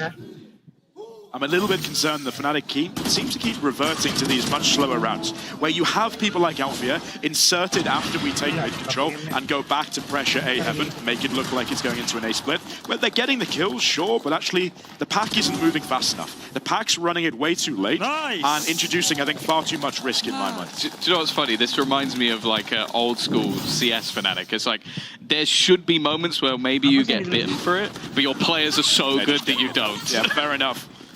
Well, we talked about Fnatic holding ultimates in the last map, and the Showstopper was online for quite a while. It's expanded right off rip, and a read that Mulzi has been in this position a lot, but as soon as he hears the ult popped, he is running for the hills or running for the deeper vent play. Now they've crept up close, though. Even in the snake bite, Alpha's looking to fight. Fnatic riled up, feeling confident, no doubt, but they've avoided that early pick. And look, you wanted 2 players pushing up A main? We'll take 3. You got 3. They learned. The one time that Chronicle is not there. Crazy. Instead, they're going for what looks like a much more direct hit towards the B side. I'm seeing that potential for the gate crash into back B. Heaven control being garnered completely. The only danger is that flank. If they get the timing right, but I think they might just be a little bit too late. Look at the ults that Apeks have got here. They're obviously playing for this set retake round. Let's see what they've got with it. Look at this nasty little position in play. 30 seconds left. This could cause big problems. Chronicle Spike planted. holding that control late. Oh, I think he's going for the flank. If he wraps around on A, he'll be way too late to the party. But if he goes back to Heaven now, a perfectly timed flank possible. Already though, Apeks flooding into the site. Lovely. Double pick from Fluorescence nade. Well, Chronicle better hurry up. It's only Kayak left, and position given away. Governor with the push back, and Kayak, well, he is left locked out of the site, and trying just to save the weapon to the next is I suppose, the only option available to him. Well, he goes in for a kill, fair enough. That's one way. It's funny, that round was almost an unintentional perfect counter. Like, you had 3 players push up, looking to just get rid of Chronicle. It's the one round he's not there, so they're able to get full amounts of space in behind, and then having that late nightfall in combination with the rest of the utility, there's not anywhere for you to go, because in your mind, you still have, okay, Chronicle in the backlines holding on to Heaven, but you don't know how far those players have got. Apeks using their ultimates fantastically well, and well, they're already to the 4th. 5th was the gravy. Ult used by Kayak. This is going to be an aggressive one. Flash already popped as Batu is just forced backwards. Kayak's on him and he's gone for it! That's a bold play. That's rude. I'm not sure that that's going to work out, even if we run it back a couple more times. Batu's hitting those shots, and Fnatic gonna try to exploit the space towards middle. It's Boaster. We've seen this from Alpha a couple of times, being able to find that late play up into Heaven. This time Boaster, I think, makes a bit more sense to leave him behind. Problem is, Apeks have just conceded the space. They've fallen back. They know now with the advantage, they're not the ones that need to make a move. Happy to commit 2 players to the back of site. We've seen Fnatic many a time slow down. Mulzi being cleared, though. I don't know why it felt inevitable. I think it was just the spray through in towards that orb, but that will even things up. Booster has got an incredible timing as well. Fluorescent is completely unaware, but he doesn't opt to push it. Doesn't know how far he's managed to get, but maybe also doesn't want to give the game away as his teammates look to rotate, but expect that eventually will do the work, and now Fluorescent knows the game is up.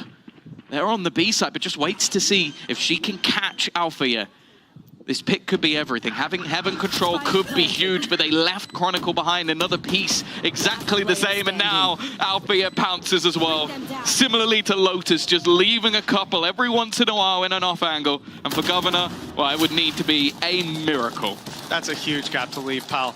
This is, to be fair, Apeks, I would expect, after the amount of rounds we've played, Fnatic on split attack side. Fnatic is, again, same on Lotus attack side as well, but it was also the same before on Hayden. Well, 8-4 is where we leave it. Apeks, quite a bit of ground to cover, but they'll move on to a more favorable side after the break. Okay, who's got this fast? Satchel out.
Welcome back, folks. 8 rounds for Fnatic, and if they take this map or the next, they'll be set to make it all the way to playoffs. It could be over the corpse of Apeks, or presumably, as that team will then struggle to make it there. They need the stars to align to have any chance, and you never want to have playoff possibility out of your control. Yeah, I'd say as well, though, for Fnatic, playoffs is the starting block. Like, we know that first place in the group can give you so much more. I think that them coming in today and getting a victory would be the expectation, really. I think anything less, and we'd be calling questions after the display we had last week for Apeks. Yeah, sure, it's not elimination. They're not out, but they'd be very, very, very close, and they would rely on others to turn the tide. Looking like very aggressive. What? What? Okay. Yeah, fair enough. Kayak's just been shown how it's done when you teleport into your opponent's face and find the kill anyway. That's one way to do it. All right. Fluorescent already had a much better first half. She's popped off onto Boaster and left the B site firmly into Apex's control. Now, I'm not sure if you want to break down that opening duel, pal. The gate crash dry run, it's not something I've seen all that often. As someone with 2 Turkish players in your team, do you want to break that? Some things can just not be comprehended by the Turkish mind. That's exactly it. There's not enough talent in the rest of the region for sure. It's a tough one. That's Valorant. Genuinely, I reckon you've seen Levin do that at least once a week. Once a week? Once a day. Once a day, okay. And again, he wins them. Yeah. he wins them as well, which is the important bit. Because it's those sort of duels that can genuinely define rounds like this, and then the start of a half, or even if it comes later in a half, it can define how a map goes. Oh, beautiful. We talk about warming up. Well, a 4K in the pistol for Fluorescent. Came out of the last half, one of the few players that was positive, and that's going to put you in a positive headspace. This is actually something that's really, really important that I want to talk about. Okay. Is we call them icebreakers. Yeah. When you get, as a player, your first sort of multi-kill coming into these rounds, Floor getting the first here, getting the second onto Boaster, and then cleaning up, spamming the body, absolutely feeling the confidence. When you get that early in a half or early in a map, it's something that really sets you off for the rest of the game. You try and get everybody their icebreakers, get them into the half as soon as possible, and then you can build from a group from there. I'd say a good thing as well is that currently both duelists on Apeks have looked decent. Like Fluorescent currently the top fragger in the server, so there are definite opportunities for them here. I would say the same though for Fnatic. They are stacked up B-site defense, looking to push into these guns. That's Fluorescent already down, a rifle on the deck. This would be a horrific round to be lost, and 2 players have actually been caught by the seas. Potentially going to go for a little bit more here. Yeah, sure, it's only pistols, but this is incredibly dangerous. Can get costly for Fnatic. They didn't get the gun back, by the way. Yeah, Apeks have left the space. They had 3 rifles coming in. Chronicle. No one's classic is that clean. I'm sorry. Again, it was only a ghost he's up against, but this guy is just phenomenal. And now, luckily at least, we see them go back in to fill this space. Problem is, Alfier's already got the rifle. He shows that to them plain as day, taking down Governor. And this has been an absolute disaster of a follow-up for Apeks. You talk about icebreakers. Well, I think that ice is just frozen back over. When the ice age. Credit to Milan and Scott here.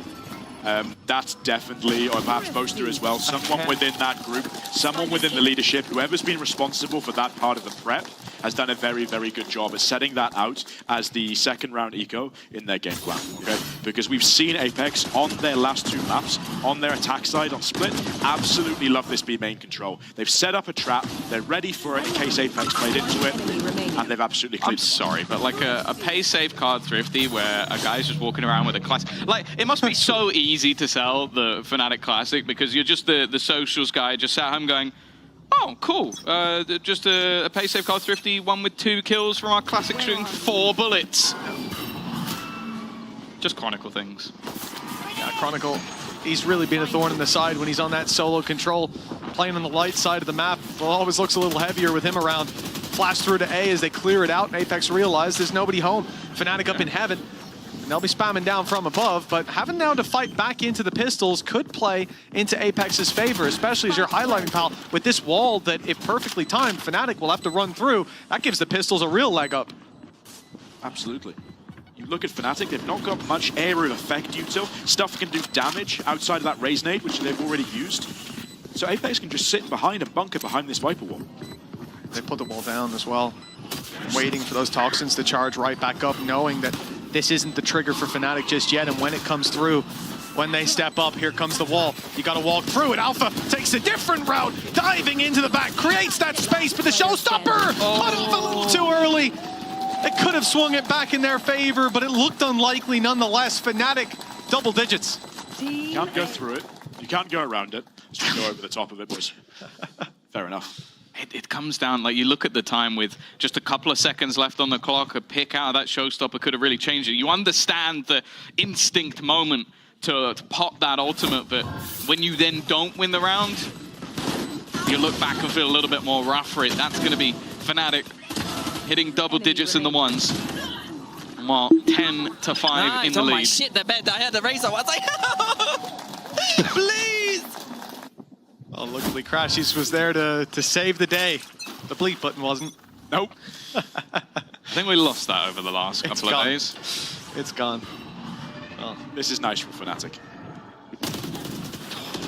Ready. Chronicle has just looked utterly clinical. And while Fluorescent, after unfortunately using that showstopper in the last round, will have to just sit and watch the remainder crash. He's not going to overface. And this is the thing I always like with the Fnatic squad, is they're happy to sit that little bit more passive. Once having an advantage of over, is desperately trying to make a play into the B side. In fact, the spike is currently running all the way back through the spawn. I'm more interested in Batu. He's got a great position.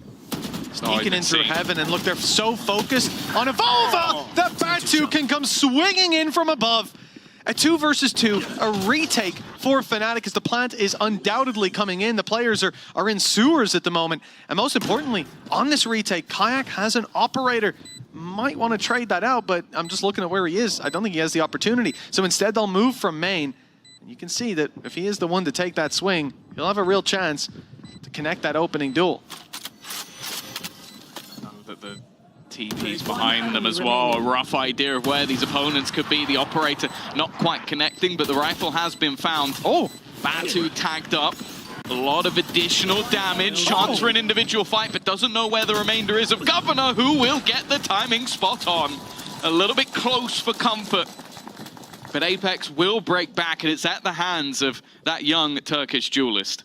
I'm really interested to see whether Fnatic have got quite a clear game plan around this early aggression in mid. They know that Apeks don't like playing for mid straight away in the round. They like playing for B main. They like having Molzy lurking towards A.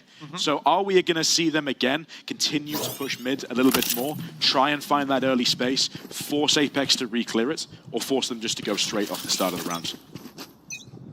This round at least, with Dimensional Drift online, they can opt to be that little bit more passive and then use it mid-round to try and find any additional information that they need. Early Prowlers thrown out after losing sight due to the Viper wall. But as you mentioned, a start towards either side and then an eventual retake of mid.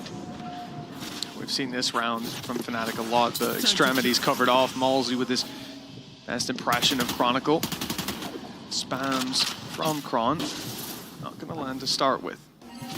The passive from Apeks, and as they push up, they have 2 to contend with. Prowler clears out Alpha, he'll be backing off. Decoy confirms he's not sitting around there, as does the Seas. So they get a nice little embed for Batu.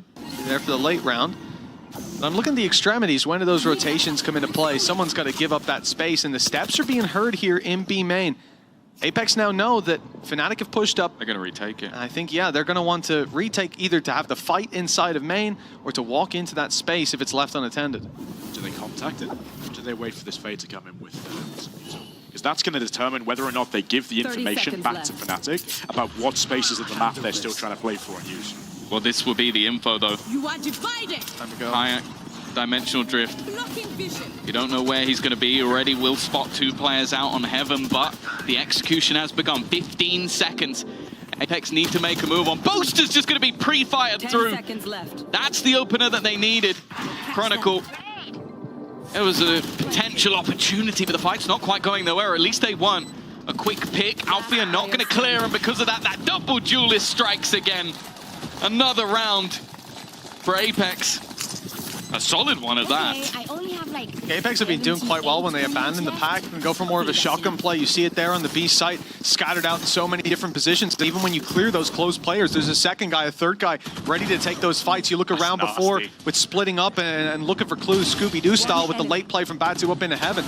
It's a lot going their way in these last couple rounds. That kill from Governor on Boaster is so crucial. Yeah, because if you're the defending team like Fnatic, you've got your site anchor still on the site bunkering. You've got someone there that can disrupt a little bit, buy you a little bit more time for that flood to come in. And Alpha does not care anymore. He's going full send into sewers with that bucket. Well, I think as well, if the spike gets dropped there with 10 seconds left, panic. Instead, you pre-fire the guy, easy plant. There's no danger whatsoever. You've already mentioned the danger in this round. Bucky FC making a return. This is actually quite nice decision-making from Boaster of you create quite a big distraction towards mid with Alpha satcheling down there into sewers. Hey guys, look, this is what we're doing on our eco round. But actually, it's all to see if Boaster can get away, can be disguised. How does Batu have the read on that? I think we call that wall hacks. No, he's just seen Boaster last round, sitting behind the box, waiting on the site, knows they're on a low buy, knows they got the bookie before. Whether he was just suspicious or if they'll actually clear this, that's a different story. They get pigeonholed into the site, it's going to be very bad. Sees, it's gone a little deep. It's got past. Give it a chance. But luckily, he's missing the shots. The blind of the decoy saving the day. Pistols flooding back through. Don't give Chronicle the opportunities. We know he'll connect them, and another one found with Fluorescent on 5 HP, getting very close to that snake bite, too close for comfort. But it's only crashes. I said this man, and I think he might have buffed his stats a little, the highest clutch percentage in the league here in Stage 1. This one would be a little bit more than I think anyone could expect. A Sheriff against 3. He's having a quieter performance as well on this map, so it would have to be somewhat absurd. I don't think I'm a believer in it. But even just going down at this stage to a player rather than the spike will actually gift his ultimate over. So although you might not want to give it over to the other side instead, I really wouldn't mind it in this case. Forward and look for the pick, even just to add that extra cost to the economy, but Fluorescent 5 HP is good to convert. And another round on the board for Apeks. The slow climb back is very much in full swing at this point, and Fnatic are calling a timeout. Yeah, exactly. And I think that was the point that I was going to make, is I think this is something that Fnatic... not killing, bro? Too far away from it, mate. This is something I would expect to see coming out of Fnatic now. Because Apeks, to draw a quick comparison between the two attack styles, are playing a lot more direct. They know they've got that double duelist. They know how fast they can be at getting through these choke points with the satchels, with the Yoru TPs. And Fnatic at the moment is still just trying to get to grips, given that they played a much slower attack style that relied on those inserts, finding those 50-50 duels like they had on Lotus. They're just struggling to get to grips with how they need to deal with that defensively. It's been a bit more of a struggle to really grasp what Apeks have been doing, because again, they've not really been giving anything away. Any mid-round stuff they do can very quickly turn back to one of the sides because they've not been giving up any of that space. And for Fnatic, this is now an opportunity for the coaching staff, one even stolen coaching staff, to have some words. Still not forgiven for that. But that's absolutely, the point you're making there of being able to disguise what you're doing in the mid-round is the value of having this Astra and the Viper. Two controllers in your composition on the attack side. When you put the Viper wall up, when you put the orb up, when you open one of these smokes, you deny vision for the defense. They're forced to do something to get information back again. If they don't, you can start running them around the map. Well, the good thing for Fnatic, ultimates. Viper's pick can definitely make that a little bit more difficult, especially if there's contact around mid-control. However, though, one aspect that goes alongside those smokes is also Batu taking space. He can very easily reposition to the other side of the map, but when you get this far, I feel like you don't want to. You want to hold on to heaven control if you can. Try and play a bit of bait and switch with Molesy as well, perhaps. Curious to see how this one goes down. A lot of ultis for Fnatic. Their first timeout called in this series, the first time that they feel pressure, and we saw them overconfident in some of those rounds on Lotus. They gave away back in that, albeit, came to a quick conclusion. But now, you imagine they come into this more locked in than ever. Absolutely. You've got to be at this point for sure. You've got to have some sort of answer for how aggressive Apeks have been. That doesn't give anything away. Every piece of utility has been dodged, avoided already. And Nightfall's going to clear out the side. The problem is there was no one there. Fnatic far more passive in this scenario. They've seen a man in the backlines, but they are very quickly being able to get back into position. The danger, though, is on the other side of the map. This run around all the way through spawn. If Avova can get there in time, this could ruin everything. Shift walking just in time, popping down some stars, trying to buy that little bit of extra time. What? Chronicle onto Fluorescent, though. That must have been through the smoke. Yeah. And looking by the walls, we saw it indeed. And a little bit more found now from Alphier. Avova, though, makes his presence known, but it's only for one.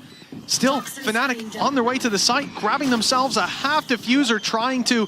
The grab well comes into play. Avova buying more time as Heaven has now seized the sprays in the smoke are good. And it's only one boaster on the stack, and he'll get it!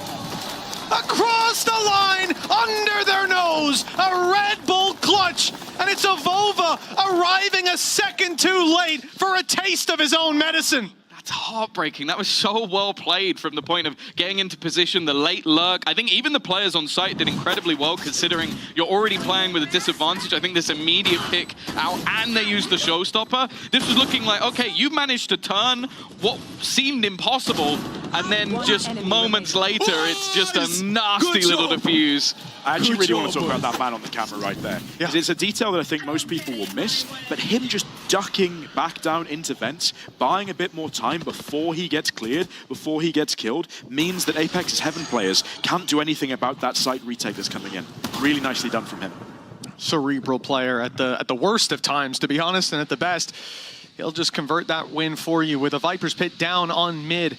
He is solo holding this entire portion of the map and putting a real spanner into the works for Apeks. I think as well he held it until the Dimensional Drift was used in the previous round. Like, Chronicle has had that Viper's Pit for a couple of rounds, but just realizing, okay, well, if they have a perfect counter to me, throwing this in has no value. Now that it's gone, now try and run through my pit. Don't wait until Floor gets up that showstopper either. Yeah, that's true. Otherwise you've got, off the back of Governor's Prowlers as well, you've got another immediate counter to it. So nicely timed from them for sure. Oh, it is a stalemate inside of B main. Both players sitting just meters from each other as Governor rounds the corner, though he's the one to win the fight with Avova winning the Battle of the Astras. The B site seems open for business. They certainly think it is, but Kayak's rotated in early, and a double pickup puts us back to square footing. That push onto site delayed, and the reposition from Kayak, the high-low, it's not worked out, and it's Chronicle to fall with battle scars on Kayak. He's lucky to still be alive. Pressure on for Alphayer with the plant now secured. Eden will do a little bit of chip damage. That showstopper you mentioned is now online in the post, but I don't think they're going to need it.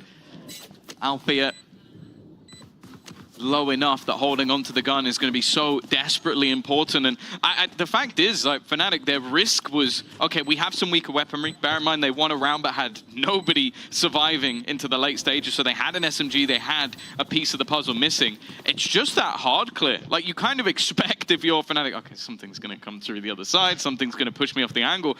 No, Apeks are very happy to go for those contact fights, feeling very confident individually. Was he not here? I guess not.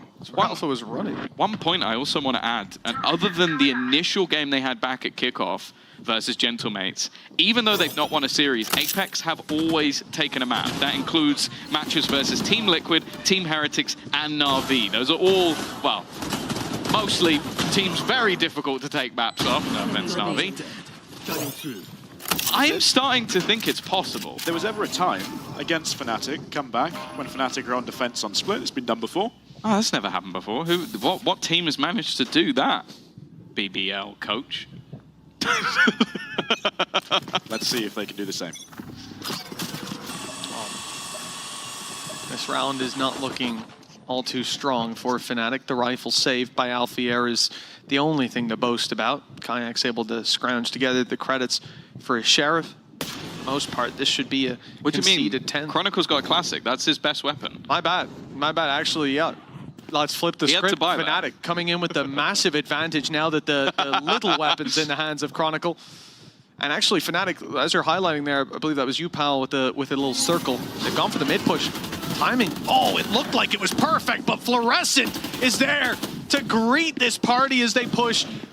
A sliver of health left on Chronicle, and the danger of this round already put to bed.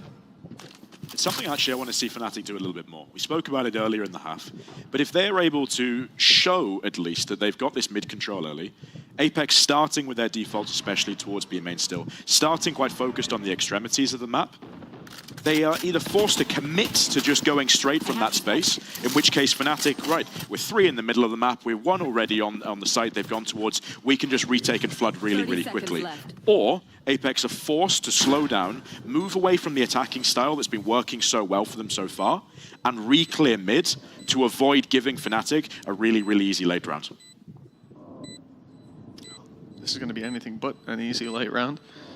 With 11 to 10, the likely score on the board, you can see that Boaster's on the A site just saving the weapon, the rifle they've recovered, while Chronicle and Crashies, well, they'll be playing the exits and going down to the spike if needs be.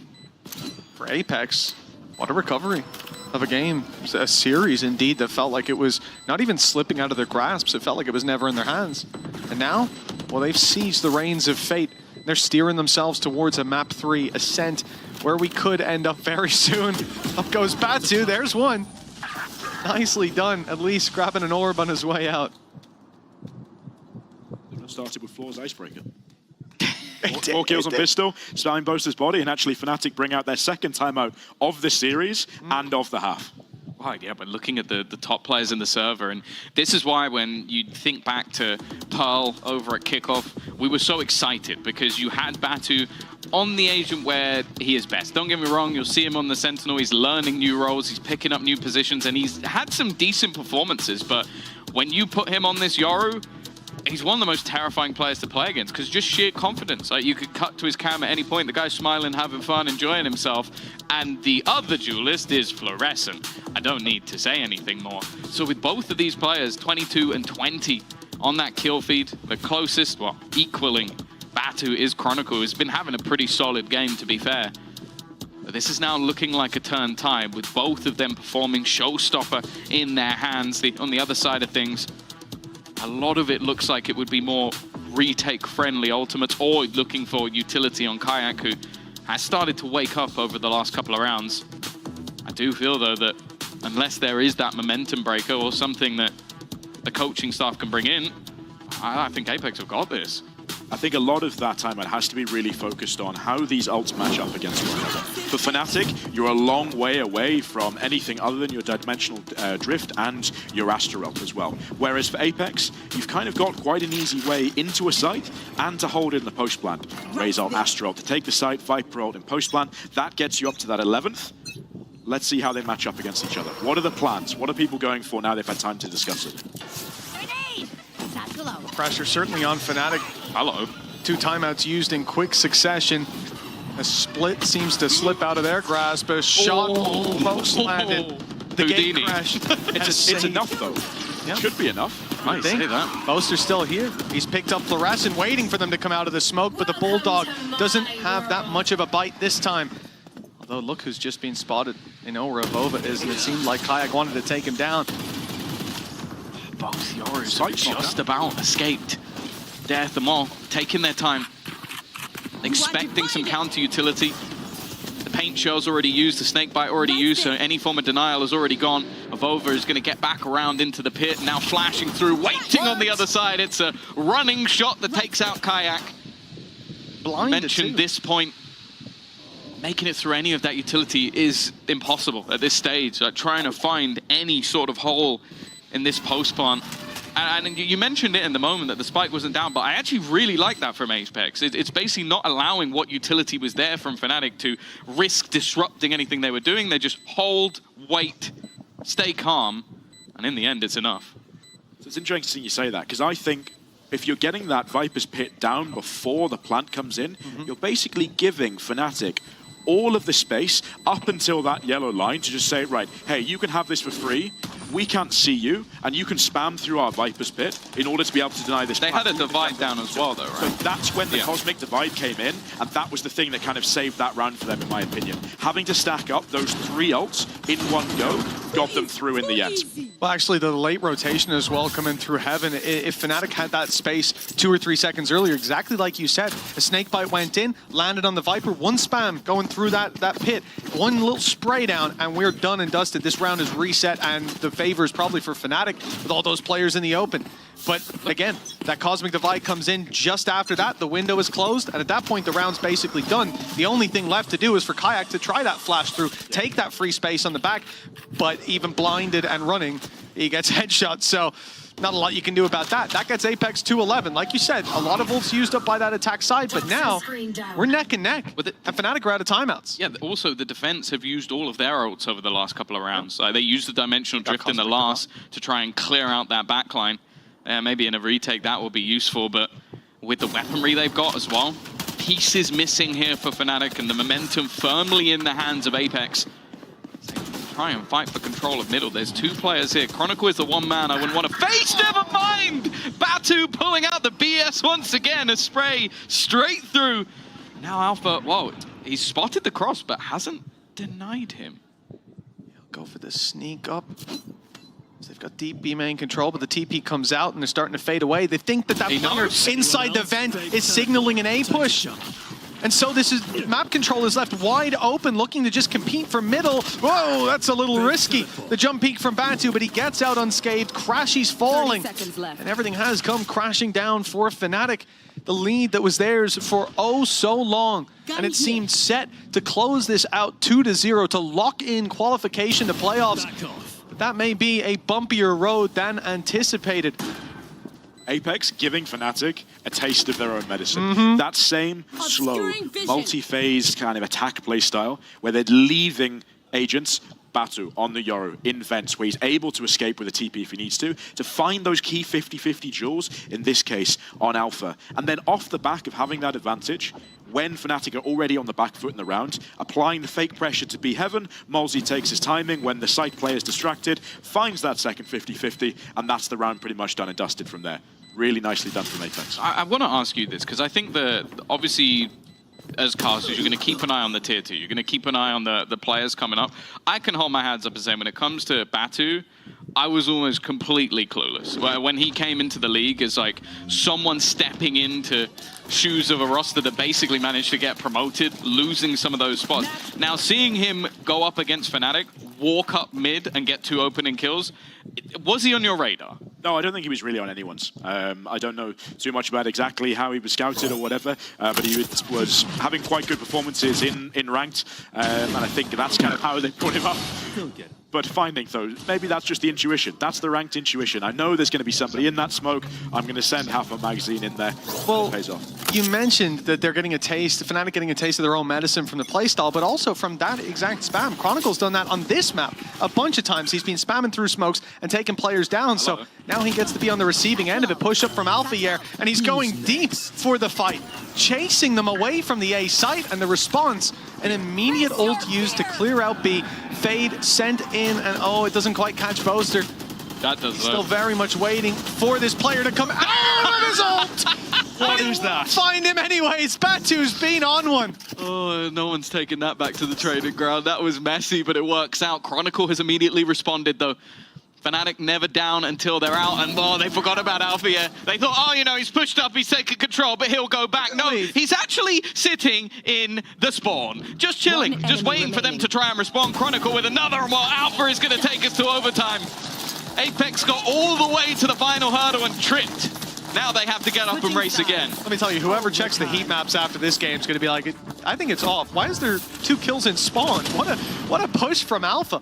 But overall, this is a massive recovery from Fnatic. Going 12-12, it seemed like all of the win was in Apex's sails. They start to play Fnatic's game potentially better. They start to win those spams through. We see all the confidence sky high, but that round just reignite the flames under Fnatic. Absolutely, and you can see that from Chronicle's reaction there. He knows how important that is, and it's really nice to see in a team perspective that you have these kind of key personalities that are absolutely there in the toughest moments to get everybody back on the same page, to get that energy going again, and to re-motivate them going into this attack side now. Well, that also just seemed like more of an Alpha year round. I'm just going to disrespect. I'm going to go aggressive in towards Emea, and I'm going to try and just take the round into my own hands, and to be fair to him, that's exactly what he did. Now we swap halves, swap sides once again. Back to this lurk from Chronicle, but that operator still lands. Bear in mind, no shields available for Batu in this scenario, so he's got to try and win a fight that, if we're being honest, he was losing most of that first half. Normally it was him pushing into Chronicle, though. Now he is sitting and waiting. Again, we saw this passive adaptation towards the end of Apex's defensive side, and it served them a lot better. Still containing that control, but not having as much of a risk, and the only thing that comes from this is eventually a Prowler comes your way, if they're coming. And if not, you have information for the whole round, stacked a little heavier towards the B site where Spike is outside of, but Fnatic have got mid control. They've already crossed into vents, the old Angel. And here, the world is their oyster. Looks like they're just going to group up. Keep it simple, keep it strong under the pressure. Info has been garnered though, but that still doesn't tell where they're going to go back to. But you can see the immediate response from Mosey is going to try and get that little bit of hold in case they try and move back, and with a stack up on this side, it could be huge, but never mind. Kayak with an immediate opener of Vova on the site, needs to try and hold his ground. The timing looks good, but it's only Fluorescent to find anything. And while with seconds left, an attempt, well, a risky attempt to try and deny the spike. That was all that was really available there. Yeah, 9 seconds on the clock. Even if he does successfully deny the spike, someone else is picking up the pieces. That had to be a godlike moment. And now 13-12. They took a while getting here, but map and series point for Fnatic, qualification point as well. This was really nicely timed out of B main here, I've got to say, from Alpha and Crashes. They wait just long enough for their Heaven players to come out, to create the distraction, to force the site players to be focused on them, and that's when they take their timing, to come out of that smoke, to look for their own fights. It's the highest pressure sort of pause you can have. You had the incredible comeback, you get all the way to, you're actually in the lead, a chance to close out the map, then you lose a couple in a row. Now, obviously, on this attack, Apeks were incredible, but I do question how once that momentum is broken, it's not the same going back into this sort of attack round. No, absolutely not. They know they have stuff that works. It's already been working for so much of the attack half. But now this is where the mental aspect of competition comes in. How much can you rely on your bits of structure that you've got. This is where you return as a team back to your systems, your ways of doing things, ways of doing your timeouts. What do you have that as like a kind of safety net in terms of that keeps the composure of the team? Do you have an understanding of exactly stylistically how you want to play certain rounds, step by step things you want to achieve? Do you have super well drilled executes if that's something you want to rely on in this sort of situation? Bring it back down to the things that you know really well, that you practice day in, day out. That should be enough to get you across the line under pressure. The scary thing for me, though, is that a lot of the rounds they were winning on the attack were down to a lot of flair. Like Batu being a hero in some of these rounds. So if you go back to basics, maybe the flair disappears. Yeah, a candle in the wind. It's dangerous. It mess with a winning formula, but at this stage, Apeks might have to resort to desperation. Fnatic seem to have found their identity again. One round away from closing this out. It's here on the defense. They're going back to basics. Guys, we're going to do a bit of pressure, and maybe we're going to do a bit of pressure towards B, make sure they're not doing anything aggressive, and then we're going to go A with our double jewelers gun. And take a look at where the gate crash is. Actually, it's just faded away. That timing perfect. Now Kayak under pressure. He gets a second gate crash out. Has a way to fall back, but takes the fight instead. At least landing one before falling.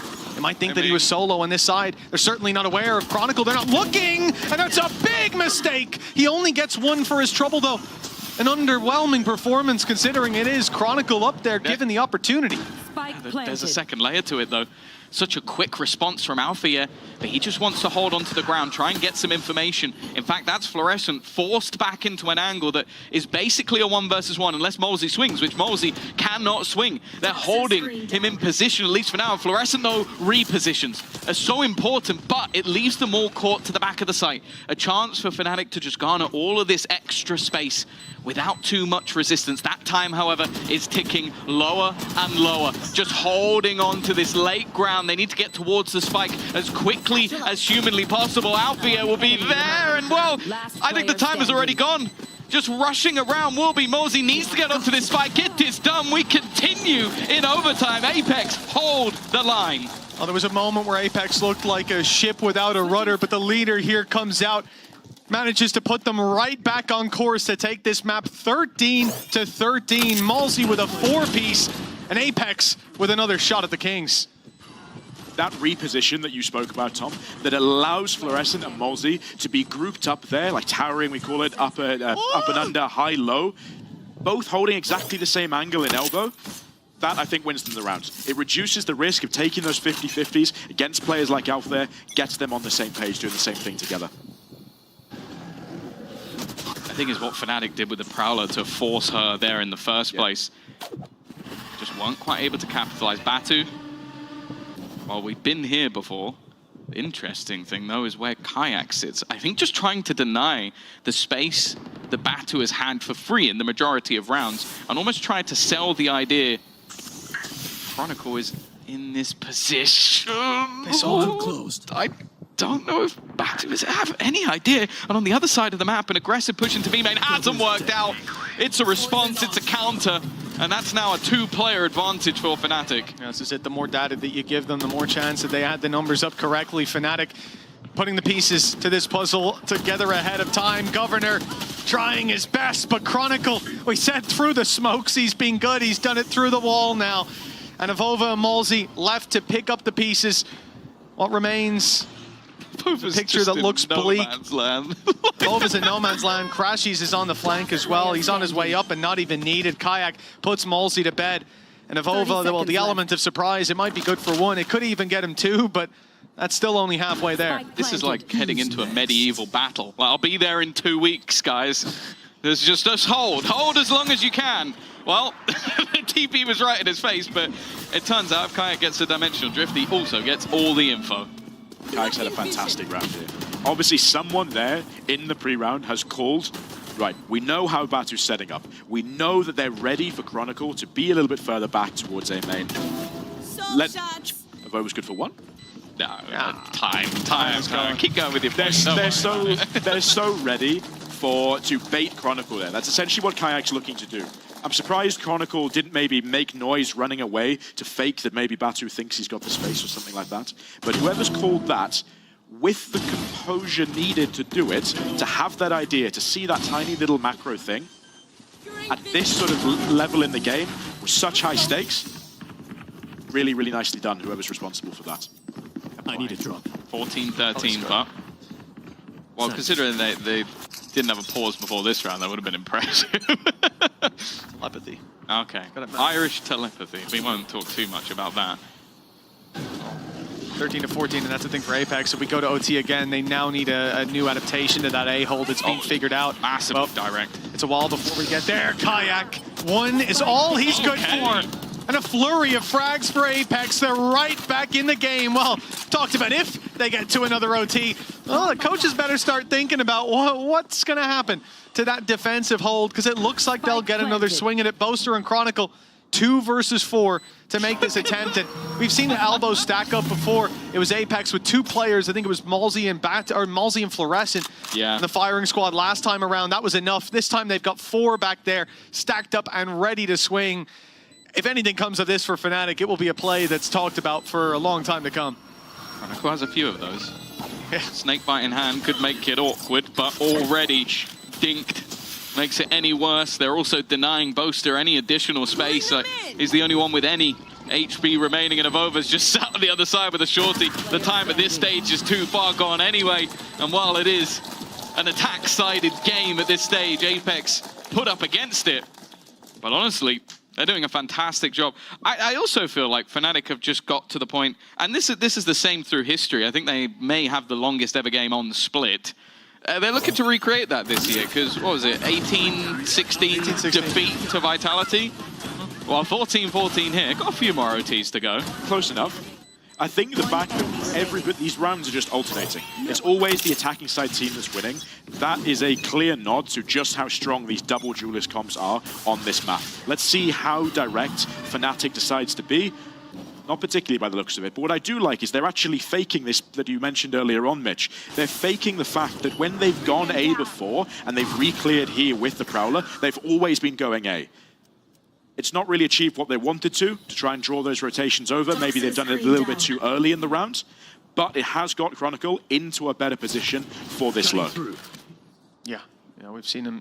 Well, we've seen a player switch over to that side and catch Batu off, but Batu's repositioned to a much more passive hold I'd like to see as well. If he's still held up close and personal, that's only going to spell out defeat, with Fnatic having that code very much cracked. The attack side has been where all the success is, but 50 seconds on the clock and no real space taken. Rotate from Apeks, 3 players now on A. Yeah. Maybe that fake is being sold perfectly by Chronicle, the Prowler from earlier on, giving them that bit of false information. They see the Viper, the Snakebite go down, and look at the wrap up in heaven. A big play from Fnatic now as they'll make their way up through the ropes, assuming that Apeks are still pushed up. Prowler clears all the space. They now know there should be a fight up close. The spams come in and Governor is forced back.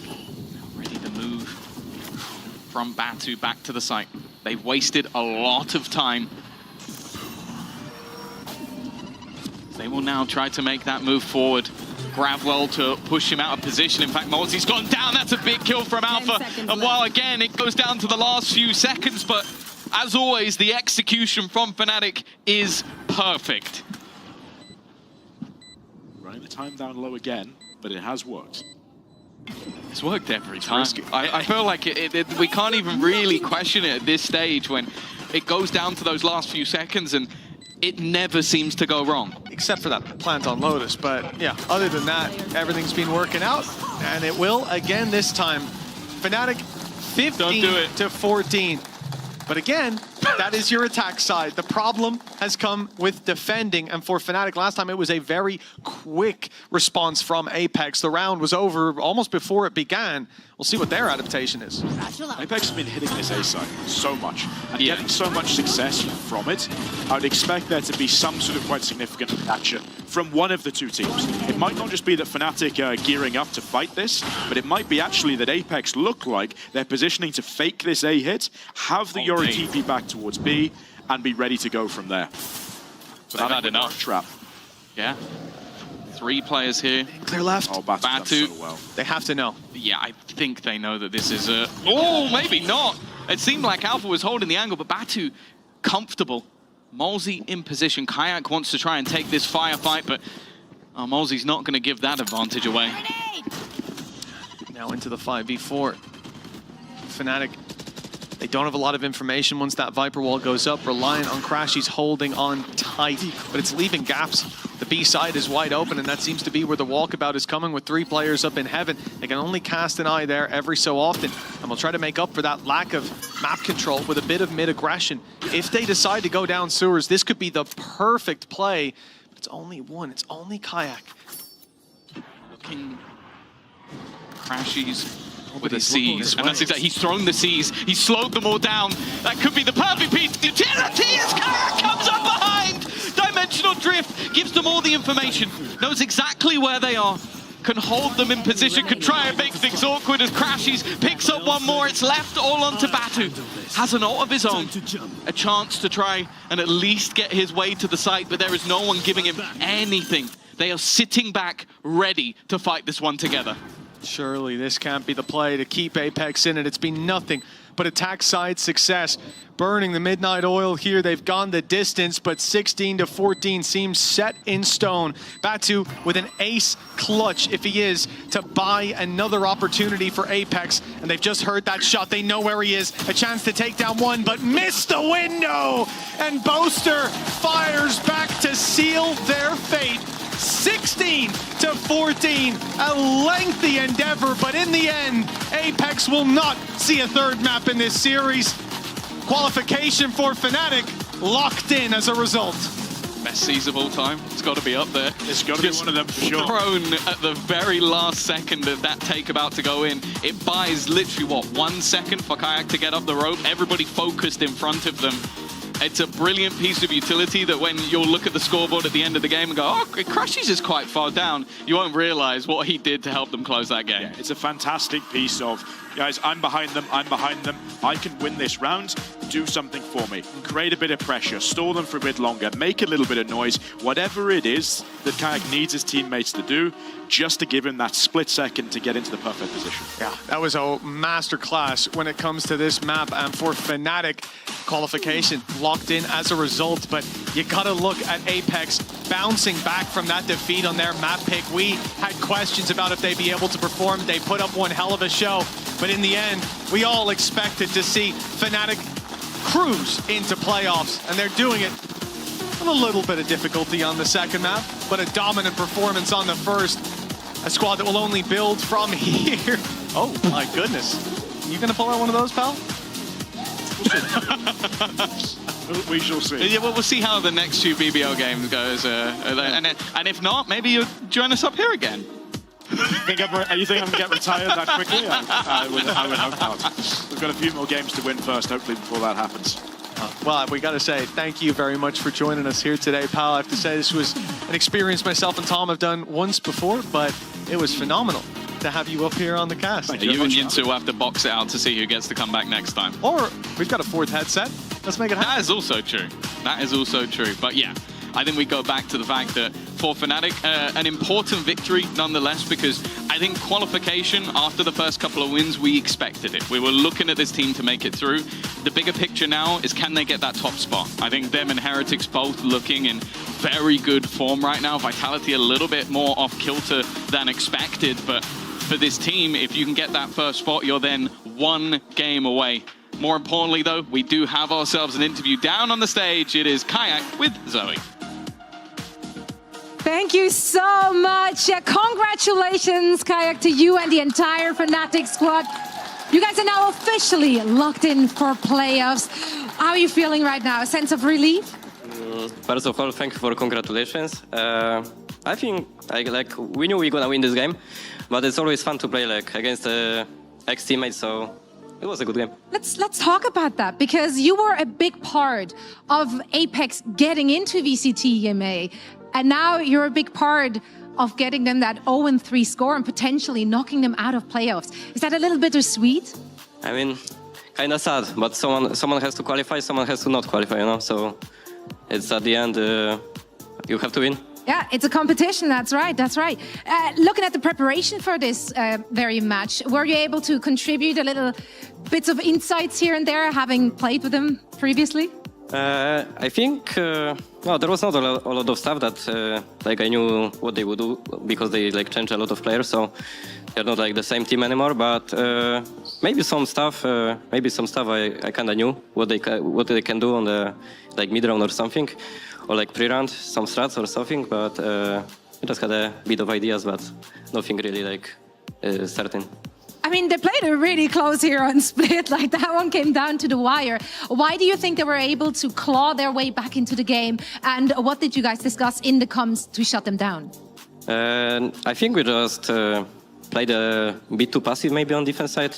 We just needed some like proactive pushes, like I did on the mid push on the last round. So maybe just more proactive pushes. But I think they played good overall. So happy for them also, because, you know, next team.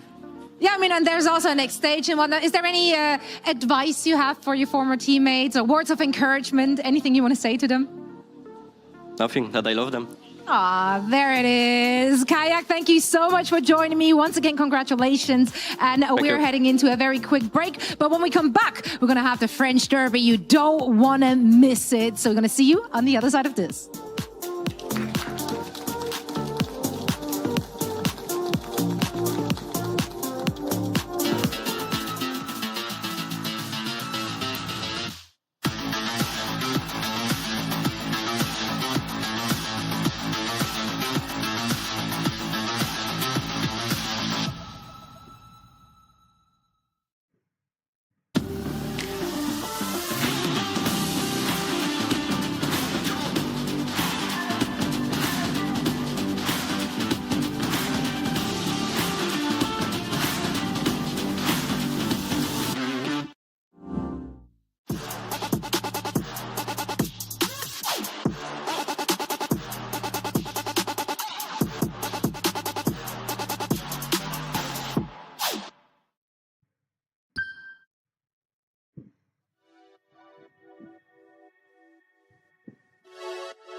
Friday night putting them plays in, but it feel like a special occasion.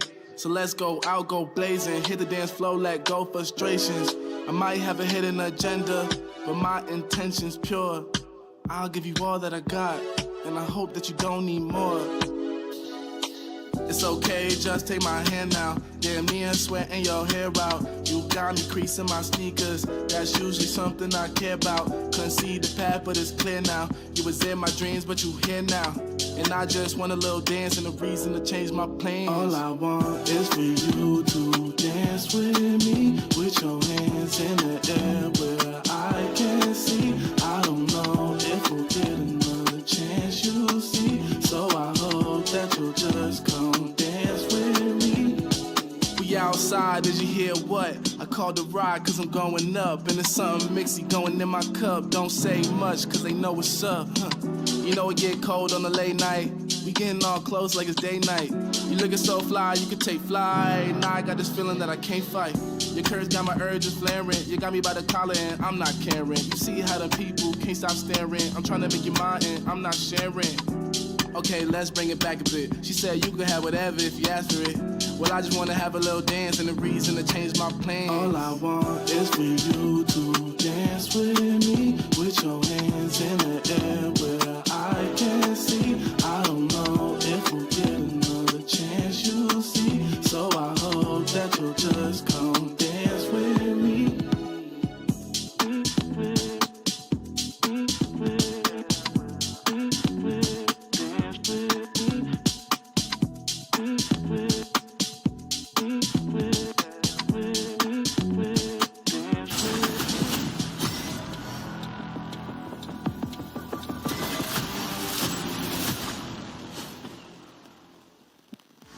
Welcome back. We're getting ready for the last series of the day, and to help us set the stage for it, we got Crashies from Fnatic joining us. What a nail-biter of a series. You made me sweat because I had to run back and forth between the stage and the studio to figure out whether or not we're doing this or a post-game interview, so thanks for that. How are you feeling right now? Obviously feeling really good. Nail-biter of a second map, but glad we closed it out. What allowed them to claw their way back in? I think they were just playing really good. We lost a lot of close rounds. They were snowballing their ults as well, which makes it hard. And we were messing up some little things. But yeah, I mean, credit to them. They were playing good. Yeah, of course, there's a big difference. Now you've secured that playoffs. Still, you know there's going to be some seeding. But we see in the face of Fnatic that everybody's extremely excited about. I assume that you as well. What would you say is the biggest difference between what we saw at the beginning of the year and now, especially from your perspective, because it's like night and day? Yeah. So for me, it was just a lot for me to come into a new team and learn their system and like each player and everything like that. So I struggled definitely during kickoff. And then like for season 1, we just had a lot of time to practice and we just really put our heads down and just grinded really hard. We get along super well as well, so that makes it even more enjoyable. And yeah, we just have a really good vibe, so every day is just enjoyable. You know what? It really shows. Like, player camps for Fnatic are always an absolute blast because you guys are just vibing. You're just out there hyping each other up. You're dancing. You're singing. Like, obviously, this isn't fake. Like, this is you guys just really genuinely get along. They're using? Yeah, we just get along. We're like brothers. We're friends. We know how to joke with each other. We just like basically know everything about each other. So it's just fun vibes. Were you singing at the beginning of the match? Yeah, we were. What was this? We had a few different ones. We had bottles in the club. We had all types of stuff going on. Yeah, I think we showed the singing of almost everyone but you. I think we're gonna. Did you have that song? No, nothing crazy. Nothing crazy. It's already out there. I'm sorry. It's already clipped. I'm sorry. Yeah, vibes are all-time high. Obviously, now also securing that playoff spot. That's got to feel pretty good. Was that even in the back of your minds heading into today's game? Not really. I mean, playoffs are not really aiming for. It's like kind of expected from us. We really want the first seed going into playoffs. So like our job's not finished, even though we made playoffs. We really, really want that first seed. So that's what we're gunning for. Yeah, I mean, look, so like the cohesion was on point, the synergy is right there, and the individual performances, those clutches, the pop-off moments. You specifically, like you just put up a clutch highlight reel today. Yeah, clutching just comes naturally to me. It feels good. I mean, I didn't have the best performance on split, but, you know, I'm glad I was able to clutch around, and, you know, it was an important round as well, so it felt good. Yeah, exactly. We're seeing it right here. For you. The one on Lotus, this was the bonus, if I'm not mistaken. I cannot see from here. I'm pretty blind. But getting this 2 kills and then the defuse helps us when we're talking about the stats and how good you are and how proficient you are at like securing those bonuses. But as you're saying, it must feel good to be able to secure this kind of rounds for your team. Yeah, like those rounds are so important for like a successful team because every team needs to be able to have players that are able to come big in like big rounds. And thankfully for our team, we have everyone that can come up individually. Yeah, so I think that's such a great thing that we have going. And yeah, hopefully we just keep doing it. Yeah, I mean, it's a pleasure watching it. It's so much fun to put those reels together and just like talking about the strategic depth you guys have been showing as well in stage 1. Like, I'm just excited to see what you guys bring to the table during playoffs. Now, other teams still are on their way trying to qualify for it. Now, our next 2 teams, the French Derby, how do you rate those 2 teams, the Gentlemates and KC? Where do you think they stand currently? So I think they're both very talented, especially with Mates making the roster change that they did, bringing in Comic. But I think KC is a little better than them right now. So going into that series, I think KC will actually win, probably 2-1. Okay. Oh, what do you base your opinion in? Like, what do you think is the... If there's an edge on the side of KC, where is it? Sad hack, obviously. I knew you were going to say that. I knew you were going to say that. Yeah, I mean, you guys go way back. How is it for you? Like, that's kind of fun that you meet on the other side of the pond now here in Emea. Yeah, it was kind of funny, actually. We had a player summit the other week, and we saw each other and like hugged it out, and it was just nice to see each other again. We've been competing against each other for so long now. So many matches, so much rivalry, and like at the end of the day, we are friends, so it's definitely cool.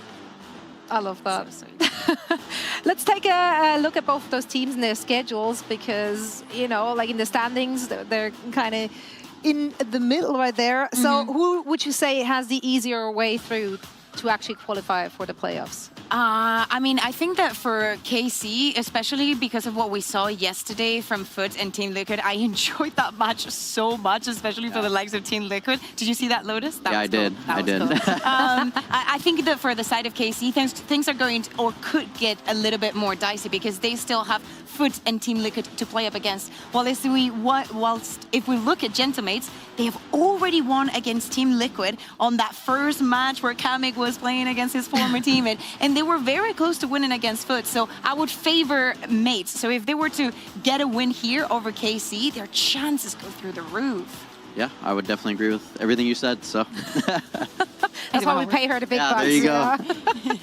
Well, then if we're looking at the performance, just map-based, right?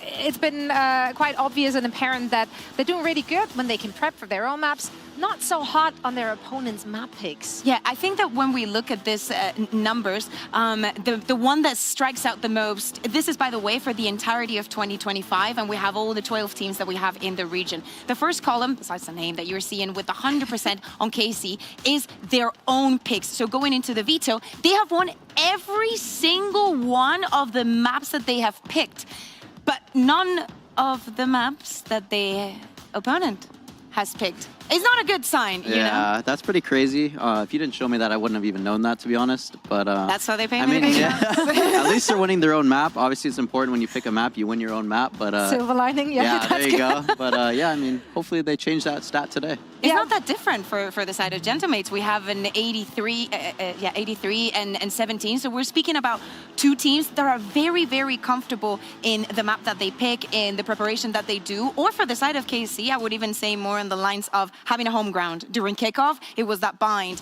We have also seen the Icebox or the Lotus last week with this composition that they picked. Yeah, well, this is I can't get over the big zero I just heard. We still haven't updated. We haven't updated this one. You know, we're not that quick. We're not that quick. Oh man, well, I mean, maps. Sure, it's great if you win your own map pick. It's even better if you also get your enemy's map pick. And for that, you do have to have those individual performances. You've got to be ready for everything. Every player needs to be locked in. And one of the players that you already mentioned, Crash, is Kamek. Like, he's been fairly locked in. Like, he's had some really, really good games here in stage 1.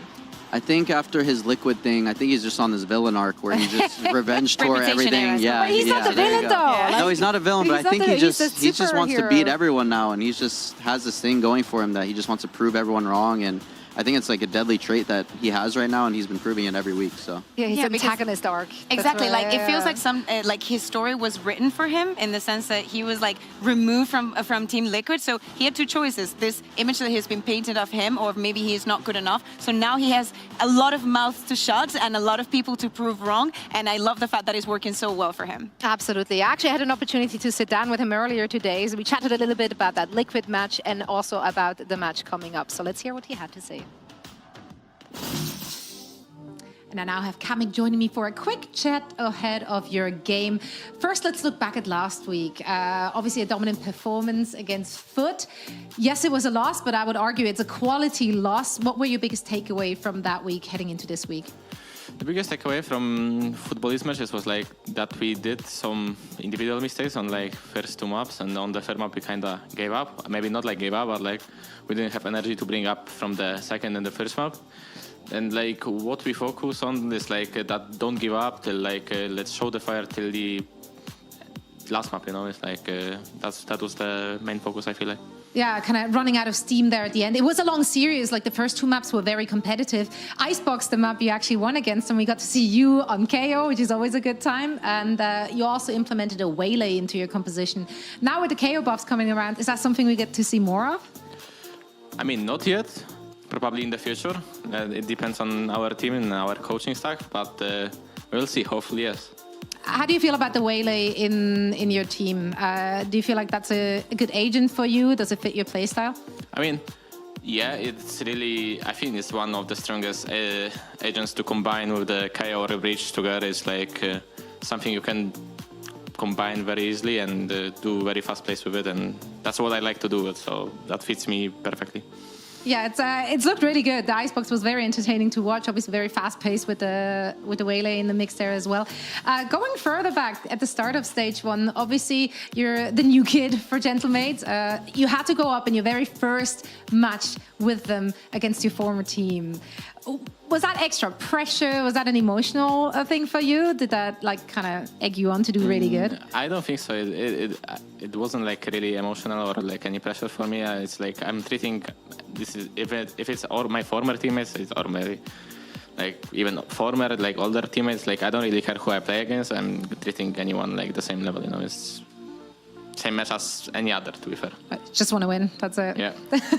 Well, then talking about today's game, what's your opinion in general on KC? Like, do you feel like there is a clear favorite between you two? I mean, of course we want to win. If there is a clear favorite, I don't think so. Like, the match is gonna be very entertaining, I feel like. Because like the both teams are really good, but like KC didn't show it yet. But probably sooner or later they will show it. So I'm hoping for a good match. Okay, sooner or later they will show it. Hopefully not today, since you obviously want to get the dub. Kamek, thank you so much for joining me and best of luck in your match. Thank you. Back to you guys. Always great hearing from him. Yeah, so they're going up against Carmine Corp. We just talked a little bit about Sadak already. And if we're looking at their Lotus comp specifically, he's obviously a harbor enjoyer, aficionado, if you will. What are your thoughts on that agent currently? I think Harbor is in a good state right now. Obviously, Sadak has been a Harbor enjoyer for a long time now. Like, he pretty much invented the Harbor Viper meta back in the day. So to see it still like kind of in meta, and especially on his teams today, it's definitely cool. And I definitely think it's like one of their strong points as well. Death, Taxes, and Harbor, Yeah, and Harbor, whatever. yeah. In Harbor and wherever Sadak is. I think that when we look at this composition, playing the double controller from a different angle, also complementing it with having the Sentinel on the Vice, it's surprising to see that even though they had this composition and their own ideas, it was very, very prepared to go up against what the other team was doing. So to me, is the middle ground between doing what we want and having a very specific way of approaching the game and understanding it, but also having that preparation to go up against the other team, because especially at this point of the competition, the first thing is not going to be enough. That will be enough if we're in kickoff, but that didn't already work there. I wonder if this is something that they're going to keep experimenting on, or if this kind of things are going to be a one-off. What do you think? Is that something they have to drop if it doesn't work out? Like, it works until it stops working kind of thing? I think their coach, Aang, is also very open to trying comps. So He's an enabler. Yeah, he's definitely an enabler, and Sadak loves enabling. So I think they just work really well together. I think they're just going to keep going until it doesn't work. And I'm sure if they make playoffs, they'll definitely have some stuff cooked as well. So you would assume that makes prep against them a little easier, though, right? Yeah, you would think so, but you're going against Sadak, so nothing's for sure. So just based on having Sadak in that team, you obviously rate KC a lot higher. What does he bring to a team? Like, I think his leadership, his experience, like he has a champs trophy, he has so much experience leading teams, and especially Loud in their era was one of the hardest teams I've ever faced. So I think he just brings a lot of like leadership and vibes, and he's just a good guy overall. So yeah. What about his weaknesses? Are there any? His weaknesses? I can't reveal that. Okay. I can't let him know. Yeah, you can't let him know that you know. There you go. Yeah, we'll see it's that like in playoffs. yeah, if it's we like get a there. 3D chess being played out here. I absolutely love that. If I ask you to give us a score prediction for this last match of the day, where are we falling? Is this going to be a one-sided affair or no? No, it'll probably be back and forth, and then yeah, KC I think will win 2-1. All right. 2-1. We were seeing there Martin and Sugetsu, by the way, is one of the players that I enjoy the most watching because he plays so extremely crisp. I was looking at some numbers before jumping into the week. He has a 50% headshot percentage. I know, it's funny. We actually just looked at that the other day, and we saw his headshot percentage. How do you get that? He's clean. Yeah, he's clean. And I play with him in ranked, and he's clean. So, I mean, yeah, Sugetsu's he's just him. Yeah. Some people are just him. Yeah. That's one can aspire, one can aspire. I aspire to have a good time watching this match. We have a French derby to close out week 3.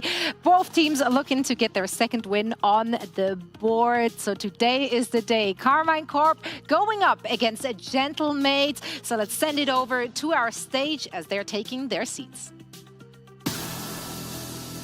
Good evening, everyone. It has become quite a tradition now, but when there's a French derby, the Frenchies take the stage, and today is no exception.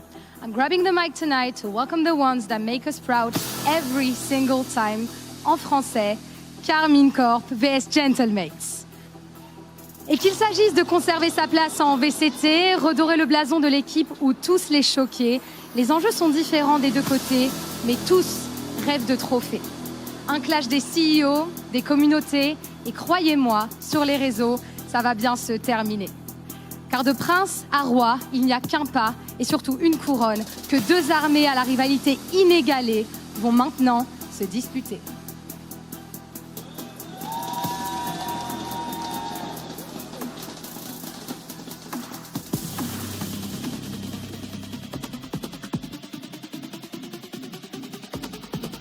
Tout de bleu vêtu, de grands standards sur tous les jeux, c'est l'entrée des prestigieux. Elite, Martine, Sadak, Sugetsu, Avez, Stella Carmine, Core!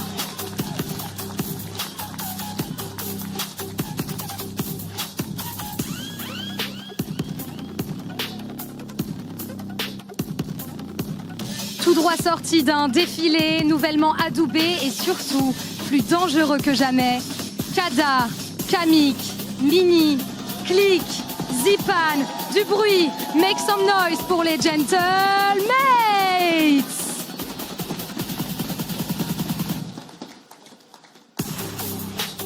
Et pour les accompagner de maîtres de cérémonie de qualité, Eng et Goked. Installez-vous pour le meilleur derby du VCT. All right. When Eng just looks like he's happy to be here, honestly. I love the vibes, love the vibes, love the intros for our French derby. Now, of course, the big question is, where will those two teams take us? Let's take a look at the map vetoes. Share your thoughts with us, Crashies. Mate, vetoing Lotus, I think, is very good for them. I think KC is really good on Lotus, as they've shown with their Harbor. Yeah. KC vetoing Fracture, it's kind of expected. Haven, Pearl, Icebox, huh? So here's the thing, right? I see Gentlemates peeking onto that Haven, and I think about that Harbor Omen. What are your thoughts on having the Harbor even on a map like Haven? Because this might have been something that Mates has seen that they want to exploit. Yeah, I mean, it could work, it could not. Like, Sadak has so much experience with Harbor, especially on this map. So I'm sure he has a trick up his sleeve for sure. Yeah, Mates. I mean, I'm not surprised they're taking us to Haven. That is the map they won against Team Liquid, right? Running that Neon comp. You expecting them to just run the comp back? Maybe. Maybe. Great insight, thanks, yeah. Crashies. Sorry about that, maybe.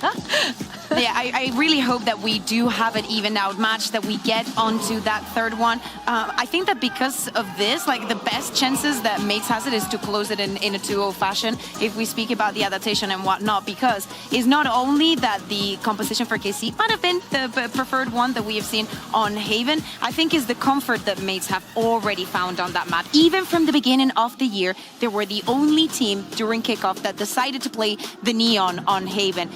Back and after that, back from Bangkok, more teams have been like, you know, Neon, after all, and after what Team improved, is not gone. We can still play her, and it has been a complete game changer for some teams. Do you feel like people just pushed the panic button a little too quick there, like just straying away from Neon immediately? I definitely think so, especially at Bangkok. You saw a lot of Yoru and how strong he could be in a lot of team compositions.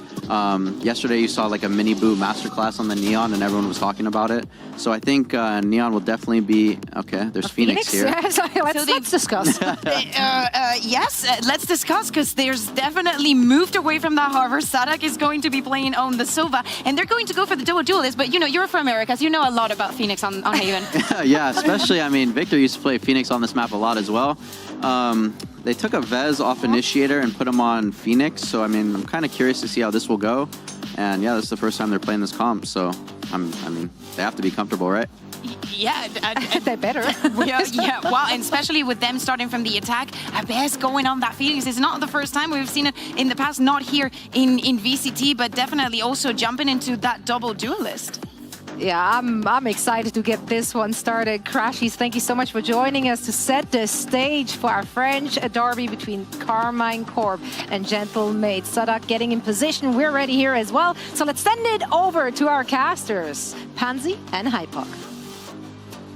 Yeah, thank you so much. The desk, they're kind of leading us through, and you heard it when the Phoenix hit, but we'll get to that. I think we'll get to that.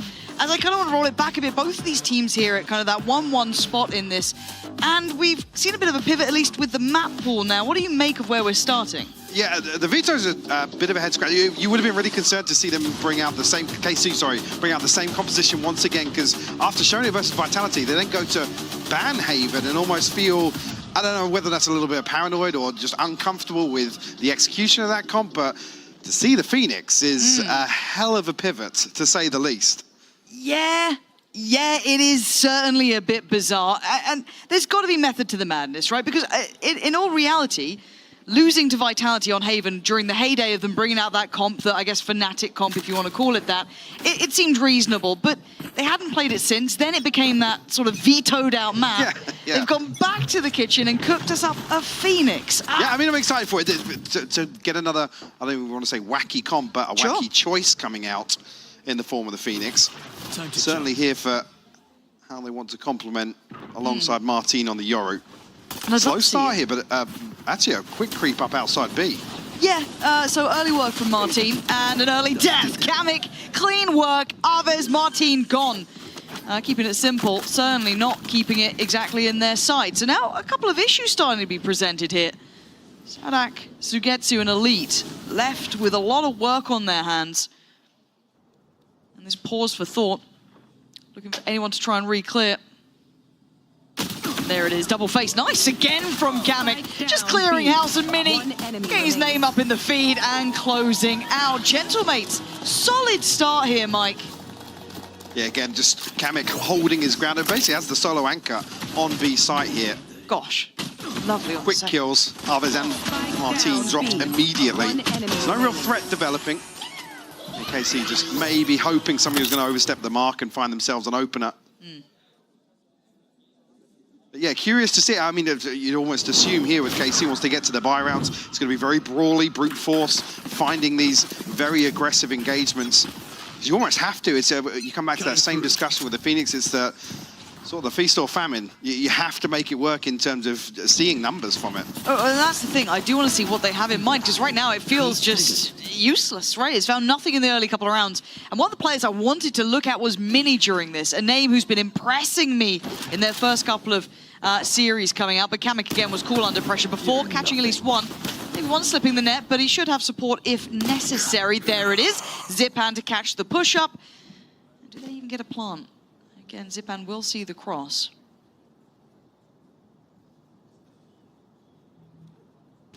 Zipan actually outdone. Lovely. Nice synergy from KC. Trying to work together on that one to outdo him, but spikes down towards B. Does recover the Bulldog, so another attempt, but we can see it. 3 players on this connect side, Mike. I think this one's wrapped. Kamek looking very sharp. Oh, yeah. Actually, a point there made from Crashies just in the intro in between games, almost fueled by that kind of emotional fire that's been burning under him. And even actually in the Lost versus Foot looked fantastic throughout there. Probably, well, you could argue, the best player in the server. Yeah. To be honest with you. Already off to a flying start here, 6-0. After the first 2 rounds. Just, again, the Phoenix just feels like such a blunt tool. You know, it doesn't have the same depth as you look at the other kind of duelists that are being run these days. I do want to see what the theory is. You know, I really do want to see if they've got something in mind, because it was something that, again, said on the desk. Enablers, right? They were kind of discussing this, and that's not bad. Martin with a good start, set into motion, obviously, by that sober utility. But still keeping numbers to the good. KC maintain 4. Kada. To respect this pressure, they're down to 12 HP. KC will pause, but a man to the good. Once again, a situation waiting for a potential overstep here on the defensive side, but Zipan slips back into a deeper position as well. How many light shields are there? Sugetsu and Sadak. Yeah. So those two, if they're the ones who crest the corners, it gets a bit dangerous, but beyond that, at least Elite sitting safe and Martin. Very cautious from KC. Now, they've cycled the utility back up now, so you've got to feel it's got to be go time soon-ish. Now drone on corner. Oh, Martin just catching Zipan a little asleep at the wheel, and Kada trying to find some safety is not going to happen. Mini now complimented this man, but a very tricky predicament, and he knows it, and he's been punished for it. Elite there to seal it, and KC get there first. Bit of buff to the economy as well. 4 rifles maintained. It's a very, very clean round 3 from Carmine Court. Can to find another one. Gets him one away from the Rolling Thunder as well. Yeah, the ping coming through. Unfortunately, Click even with the speed boost, unable to escape here. But yeah, the timing on the peak there from the drone actually coming up on long. This kill, Martin. I'd say cautious in approach. Well handled, and actually, even in that regard, nobody from Gentlemates overstepping the mark either. This is the fun one, though. We get the buy back in. Even though the bonus was pretty tasty, this is the one we're looking for. see how well they deal with the utility. Again, they've got the control early on of Long. They've got the lay of the land. We've got to see what's happening. Clicks on walkabouts, yeah. He is, but look, there is a player down here. He's not going to be scot-free on this. And got a little lazy on the clear on the corner. Sadak just keeping that aim locked in on it. Beautifully done, and pressure now through from Garage. Kata is in a world of trouble. Get out of there. Almost want him out of sight altogether here with the gap in rotation, but he's going to try and make something happen off the paranoia. He does. Okay, he's got Aves. Disrespecting it. You thought that would have been time to retreat, but no. Wanted to play ahead and bring it back down to this 4v4. I think anybody else from Gentlemates will have a say in this, but actually KC not committed towards the plant. Once again, cutting sound and waiting for an overstep here, but Elite's in a really weird position here. Gentlemates are winning out on the fights. Mini's the one to clean it up, Lauren. Look, Mini's been the man that's got my eye trained on him recently, and they met that composure. It felt like we were back in yesterday's game almost, with that pause that we were seeing from Vitality taking that space and then slowing down, but Gentlemates greeting that, looking quite casual about it. And again, this confidence here, the disrespect. It's brilliantly done. I mean, Kata actually does really well to fight, because the spacing wasn't awful on that double swing. He's done really well to find one and still get out. So yeah, a little strange to see that. Another situation where you almost want to be in the comms and understand exactly what's been relayed. Look at this 3-play stack towards the A site, though. As much as they're trying to creep up this, Mike, so many bodies here. Does Zipan get info? Does. That's 2. And there's the ult. They're being proactive. They want to be aggressive, and they're rewarded. Oh, Click with it all. Feasting down Long. Just Elite alive. That is perfect. And in zone flawless. And Gentlemates showing they have that fire in them. Whether or not Gentlemates have already figured out that Carmine Core have got a fairly slow approach in terms of the attack. They absolutely make it count in this round. Beautiful execution on this. Also, Zipan here with the spacing, lovely, because it almost lets you get to slip there. Yeah. And Click, I don't even think actually spotted ahead of that, the second player stacked on bricks. Will force out a very, very early Carmine Core timeout here. That was lovely. I love a proactive ult like that, because it feels so nice to have in the back pocket, right, to maybe play retake with or something like that, but to invest it there just feels like, no, you're not even getting a chance into this. Said the nature of some of these losses early on as well. You almost expect with this composition, like I said, you have to come out of the gate swinging to make the Phoenix work. You get the ultimate online nice and early, you get the body in hand effectively. And saying the Phoenix to work, 0 to 5 so far. Not what the doctor ordered, 1 away from ult now, but not even an early investment to try and get, that building. Obviously a quiet start, certainly not going to help that matter. No, for sure. On the flip side, Sadak and Martin already have theirs, but it's not a round you really want to be investing anything else into. It's a Guardian in the hands of Sugetsu to round things out.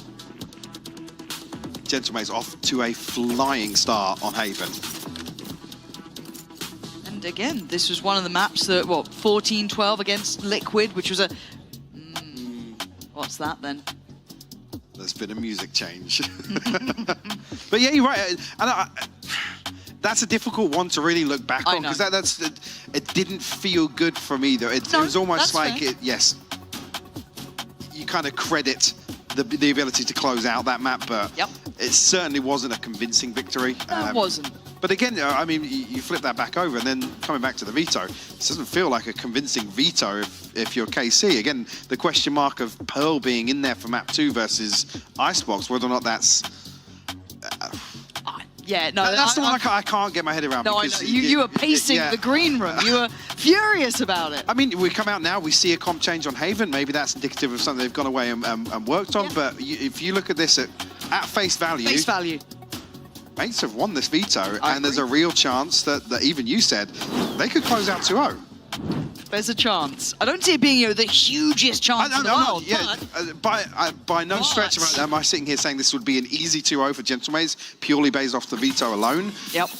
I mean, hindsight, Harry, maybe 4-1 start. If this does continue on Haven, you're certainly very concerned then, looking back at the bigger picture. Yeah, because we can kind of get into it when we talk veto, because the fact that KC floated Pearl through both of their early series, it doesn't look like it's a problem, neither does this. Martin looking easy to deal with, more info spotted towards sewer, and proactivity down towards C long. Just so the production like me using the buttons, there it is. Even the observers are on it. They're faster than me. I shouldn't be doing it. They're nailing it. Whoa! Speaking of nailing it, big shot. Nice from Arvez. Couple more of those. And now they're getting aggressive. Now this I get a little bit nervous about, but again, kind of showing that aggression and confidence and taking a couple of those key fights and clearing the question mark from long. Still be concerned about Click's position. He's not dealing with that trip, so the bulk of this push coming through to Garage, it could be a concern in the post plant, especially now with Sugetsu down to 23 HP. It's that player on long. It's Click down here. It's going to be the factor. If Mini's spotted Sadak's looking back this way, yeah, but... Look, Sadak's a smart boy, but you're going to give it a glance. You're probably not going to expect the world, and he's cleared well here, Click.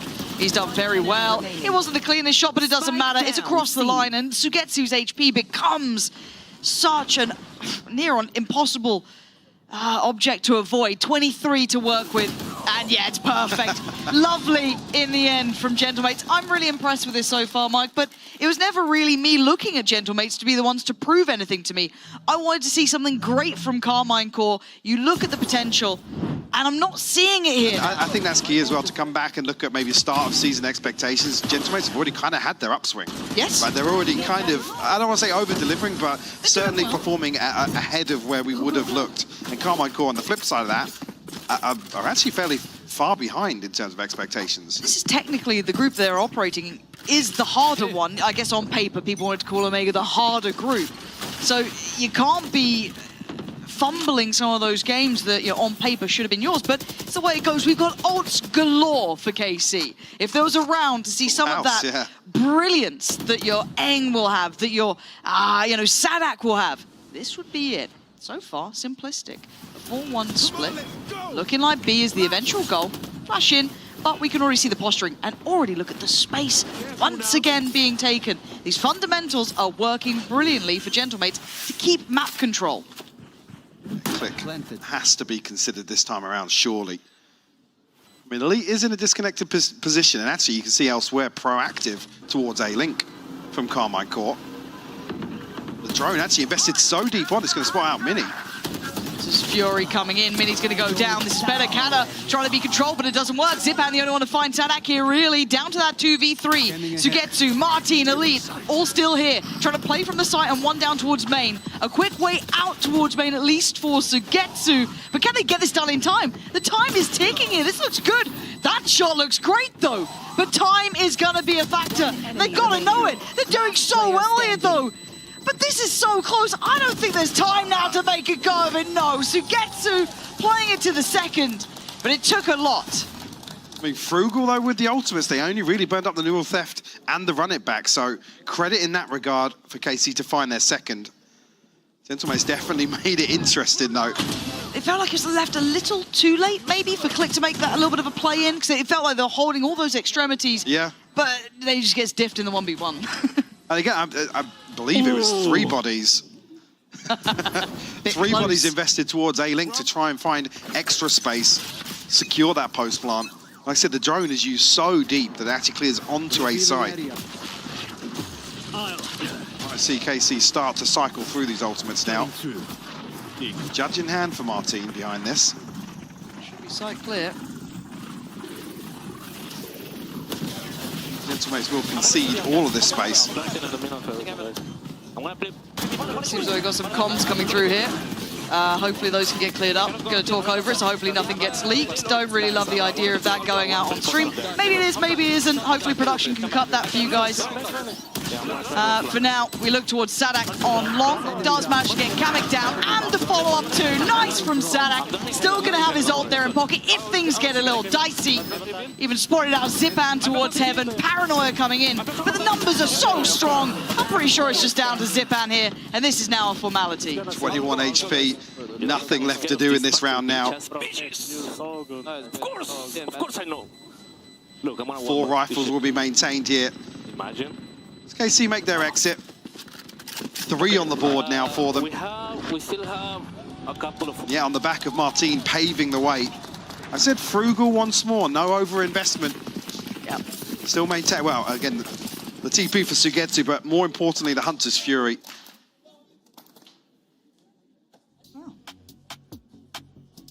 I think I might know. It's one of those moments where you think, did they hear what we heard? Do you know what? I'll put it out there just to be transparent. I was talking a lot because there were comms in our ear from the teams, and I assumed that they didn't want that being played, so I yapped a little harder. So apologies if I sounded like I was losing my mind. I am. But for now, we take a second and hopefully get this one sorted in front of us, and when we know more, we will inform you. Funny, there's no ticker on that one. Yeah, just yet. Well, let's kind of, I think what I liked what you said there was frugal, and kind of arcing back to that. They're kind of slow investment of the ults, but very well considered every single time. As you said, we had the running back coming in, then we had the, it was Martin with the Yoru ult, right? So they're very cautiously investing, very safe, and it's got them 2 rounds now. They're doing lovely with this. I mean, even to bring it back here with how the map has started, so that timeout paying dividends. Just to note again as well, Kamek leading the way for Gentlemates, 11-4 right now. Continuing that standout performance we've seen previously. But yeah, I mean, not necessarily sold once. I mean, it's not even something, it's almost going back to what, late 2023 really would have been Phoenix heyday. Those were the days. But yeah, again, there's not really a lot of nuance to it. It's fairly linear in terms of, yeah, you can play hyper-aggressive, but we're not seeing Carmine Cord do that. So what's the kind of mid to late round tools that we're trying to rely on here? Is it just around cycling these ultimates? Maybe. I was kind of looking at if there's going to be some specific util usage to maybe take that control towards Garage or pressure B consistent. I was expecting something, but I don't feel these days I get much from a Phoenix that I don't get from a Neon, perhaps, or something of that ilk. There's so many other options now that suit that role a bit better. Yeah, you get the ult, obviously, which does cycle quickly, but that's about it. Yeah. Like I said, not a lot of play Waylay then. Yeah, exactly. Yeah, I mean, it comes back to the same discussions we were having a few years back, which is, why do you justify it over another pick? Do have, well, a non-update, but we are actually potentially investigating a bug. So once we know anything else, we will let you know. Didn't spot anything. I didn't see it either. I'd love to know. Just so nosy. And just for once, actually, we haven't been told what it is. Usually we get told. We pretend that we haven't. It's probably Alberto keeping stuff from us. He's like that. Producer Alberto. Cheek of it. If it does go on too much longer, we'll go back to the desk. And I say that with sheer confidence. How's that feeling? Well, I wasn't listening to you. Ah, well. I was talking to Alberto. Oh, yeah, you and Alberto, best mates now. No, I was saying, if it takes any longer, we'll go back to the desk. Maybe. No, maybe. No. We could do that. We could do that, maybe. Oh, it's getting close to that time. We'll let you know as we get the information if we are heading back to the desk. Maybe it just needs a second or two to investigate further, but well, Theorycraft, what do you reckon's happened? Make something up. Well, maybe there's something. Lie completely to me. Maybe there's something in the water today, because this will be the second for today. We were talking about, do you remember, was it Nookie's PC back at the Coliseum? No. Did the rounds on the stage? I think it was Nookie's PC. It was. And I don't know if the people at home remember, but it used to be the cursed PC, trust you me. Now, we have got delightful news. We're not going back in game yet. No, I just want to get you excited. We're going to the desk, because this might take a little longer. Absolutely in love with a guessing game on tech issues. Absolute cinema. What you got for us, Mac, if you had to make a guess? The bottom says a potential bug, and that's as far as we've gotten. Have no idea what the bug is, but bugs can be annoying, so let's smack it. Whoa. Sorry. Okay, that was very aggressive. I could have gone we need that, and I believe the LEC needs it as well. So who? That sounds like a them problem. Yeah, I feel okay. But we have that on tape in case they ask on Monday. We have that on tape. Don't play that tomorrow; they'll never bring me back. Actually, before we're diving into whatever we have to fill time until they figured out which kind of creepy crawlies are bugging us on stage, Mac, we haven't gotten your thoughts on the compositions yet. Yeah. Seeing a Phoenix in the mix, kind of exciting. bit of fun, bit of action, bit of something different, which is good. And I think something different is needed because, you know, KC haven't been finding, you know, a huge amount of success, and Gentlemates in particular. That Haven's been looking relatively decent for them. Their structure, everything has been going incredibly well so far. This stage, you know, that being said, you know, KC, as mentioned, needed the shake-up, and the shake-up unfortunately didn't come out straight away. What was it? It was 2-0, 3-0, or 2-1, something like that, right off the gate. And then after that, it got a little bit messy. And we're getting to the point where the thing is, it started incredibly good. The structure GM brought in was great. Yeah, I like to see the composition that KC is bringing. They're known for bringing in something new. I like the fact that they're moving away from the Harbor, because we have, at least from the partnership era, and I believe because Phoenix plus another duelist, or even Phoenix on Haven, was not a thing when Euro was played. So I'm going to just throw this one and say, definitely, at least in partnership era, we have not seen the Phoenix played on Haven. But specifically this composition, there has to be the first time. So they're still on that line of surprising the opponent, of played into their strengths. And as you said, Mates had a brilliant start. Not only getting the pistol rounds, but we were seeing the aggression and the understanding of their winning conditions, of not allowing KC to grab those orbs, to get on those ultimates. Yeah. Because in the last 2 rounds that we have seen them using the Phoenix ult, something that Gentlemates has to respect, compulsory. And then also beautiful usage of the Euro ult. So them getting this couple of rounds after the pause that we heard is not something that they're going to have for every round. So I want to see what comes next and after what we saw. The 2 agents that we have now seen in the last 2 days, which were not picked in Emea this stage, including kickoff, is Sky and Phoenix. And now we got them both back-to-back in days. So I think there might only be 1 agent left off the top of my head. This is from the prep I was doing before I even came over. And I can't remember what that is, but, you know, hopefully we'll be back in game soon and I can get that for you for the post-match. Yeah, as you can see on your screens right now, it is not an in-game bug, so we should be resuming shortly. We're getting ready checks. That's always a good sign. Yeah, ready checks. So we're about to dive straight back into all the action. The cast has talked about it. Also, Crashlys gave his thoughts on the maps here. M80 seems to be M80. I'm American pilled at this point. No, Gentlemates, M8. They seem to be favored in the map. Would you agree with that? I think, in general, with performance recently, they're just looking favored for the matchup. And if it's a 2-0, it's going to go that way. Oh, well, we're about to find out as we're heading back into the action. So for all of that and so much more, we're going to send it back over to the ever so lovely, yes, I said what I said, Pansy and Havoc. Hypoc. Havoc. It's happening. Between. Yeah, it still doesn't sound genuine. No, it doesn't. It's like, it's just... love you, Pansy, but I guess Hypoc's there too. I haven't seen it unpaused in game yet. No, stage is still red. Stage is still red. The desk needed a break. Resuming shortly. But resuming now. Now it says resuming. It's not. Headsets on. Yep. Everyone. Actually. Little sup. There we go. Unpaused in game. Colour change. Just there we are. The crowd goes wild. Appreciate you. Welcome to Emea. And the close-up. The focal point now for the remainder of Haven. 3-7. Yeah.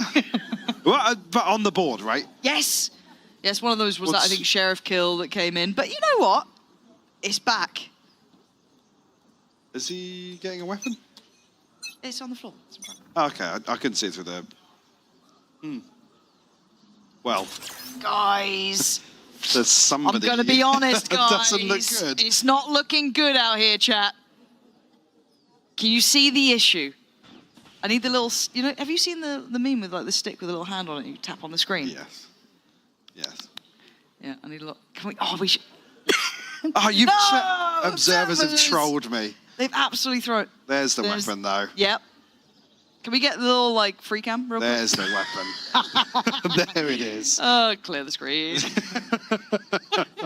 Oh. Yes. Just I believe there. that's. Oh. Observers again. Yeah. Oh, we're going for a knife fight. Knife down middle. Choose sides. Yeah. That's how it works. Oh, so we're starting from scratch, I guess. We're still looking at it. We're still watching it. But just to let you know, this doesn't count. Maybe a little confusing, but as you can see on the player cam, the stage runs red once again.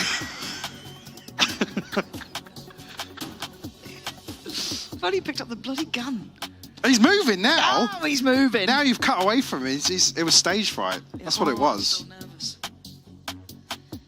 Well, there's a chance we're going to roll back now. Can you imagine the words chrono break? I'm pretty sure. I'm pretty sure. And again, earlier we were saying, oh, we haven't had one of them in a while. Yeah, no. Most popular mini on the show. Yeah, undoubtedly. It's not even close, actually. Not even close. Yeah. Not even close. So anyone in chat, now is the time to ask questions. We will answer them completely honestly. Zero lies will be said. Anything you want. Michael will be heading the answers up. I will be posing the questions. So anything you wish to know, now is the time. It's like, you know, there's like call-in shows like Dear Deirdre. Yes. Been cheating on me. One of those. It's going to be one of those. Kind of like we're not giving relationship advice on mainstream. There's no way. There's time. There's time. I'm waiting for chat to catch up so I can... Oh. As is expected, a player has reported a computer issue. Just in case you were curious. I wonder who it was. I'm most curious. Here we are. Michael, what do you think of Sliggy? Quick fire. Top 3 people of all time. Wow, because he says something different when he puts your name in chat. Well, I know that. Yeah. I know the chat command you're talking about. Favorite colour? Red. Say what you see. Can we overtake the Pacific crown of tech pauses? We're on the way. I think if we were to actually count back to the last few years, we're still way ahead. Oh, yeah, no. Way ahead. Roll it back. And then if we went to total time of timeouts, we're still way ahead. We're still I still have nightmares about the 40-minute tech pause back in, was it Masters Berlin? It might have been. Oh, there's some brutal questions, chat. You're a little lethal. This is why there's no filter applied. No, there's none, but it's really funny. I wish I could say it on stream. Just to give it up, we are obviously doing a round rollback, so it should take a couple of minutes. Once we have an ETA, we'll give you an update on that. Reference to Mini here. Do you feel, this is a question to me, do you feel more comfortable casting with shorter co-casters because they're closer to your level? That's just like a little bit of flame for me and then Mini. Yeah. That's brutal. All right, well, I'm 5'6". That's perfectly reasonable. There's not many questions coming in, guys. I need you to get on it. Otherwise, I don't know what we'll talk about. No. Today. No, it's certainly dried up after the first tech pause. We've really run the content out, guys. Just relax in the audience. The crowd says the crowd on their feet, as you can see. If there's any more tech pauses of this length, free drinks for everyone. Yep. It's wild. And maybe we'll send Mac out again. Yeah. Oh, Mac out there. Send just Mac to flame everybody in the audience again. That got down well actually today. Yeah. Derby Day. Well received. Oh, if only we had 10 rounds. Michael, do you believe Apeks can bounce back? Always. Really? Yeah, always. Really? It's Apeks. They defy all odds. They do things that they're not meant to do, but they work. What's the favourite tech pause you've ever been a part of? My favourite tech pause? Mine's going to be the turret. You know it's the turret. We're halfway out of the venue. We were on the way. Leaving. We were on the way to the shuttle to go back to the hotel, and it was like, oh, you've got to go back into makeup. In fact, actually, it was Mitch Man that came and told me we had to go, and I was like, I'm not believing you. Yeah, Mitch, you're a liar. Mitch. Yeah, It's Mitch. No one trusts Mitch. Production has got us an SOT. Chat, you can decide, do we go to a lovely video or do we carry on yapping? I think yapping. Type one in chat. We'll see. For an SOT. All right, just before he has a real go at me, we are going to go to the SOT, so we'll be back in just a moment. You need to be smart and like know when the right time is to go in. I would say she's decent. It's very hard agent, I would say. And like double dash and then kill one, dismiss back, you know? I think it's like, you need hands for it. It seems to me it's more like a ranked demon agent. I mean, just from biased experience, she's horrible in solo queue. Like, I haven't really seen like an actual like good annoying waylay. I think the ult is also really interesting, to be honest. We never had the ult to like spread, you know, because like you throw those and then it kind of spreads. If you can utilize the ultimate correctly, it's good. But I feel like so far with what I've seen, like the ult's not getting like the craziest value consistently. So I think you got to make like really good plans around that. You can see the full potential of this agent only in competitive. when you have 4 people behind you with utility who can help you. If you're gonna take Waylay, you have to at least one more character to follow him behind. Because this agent, as I said, requires a lot of mechanic skills because you don't have a smoke on Jet. Like on Jet, you cannot dash in smoke. You're dashing in open space, so you need to always think before you do something. I think in pro play, I can side more with the point that like you need 4 players around you that like have to help you get set up, or else like the value you're gonna get, like again, why not just go Yoru or like Jet or something? I like her as a mechanic agent. It's insane, like it's super fun. But competitively, I still haven't seen like the perfect maybe combination of agents or how to use it properly, you know. She should be good on 2 maps, but I'm not gonna say it. You should keep on me.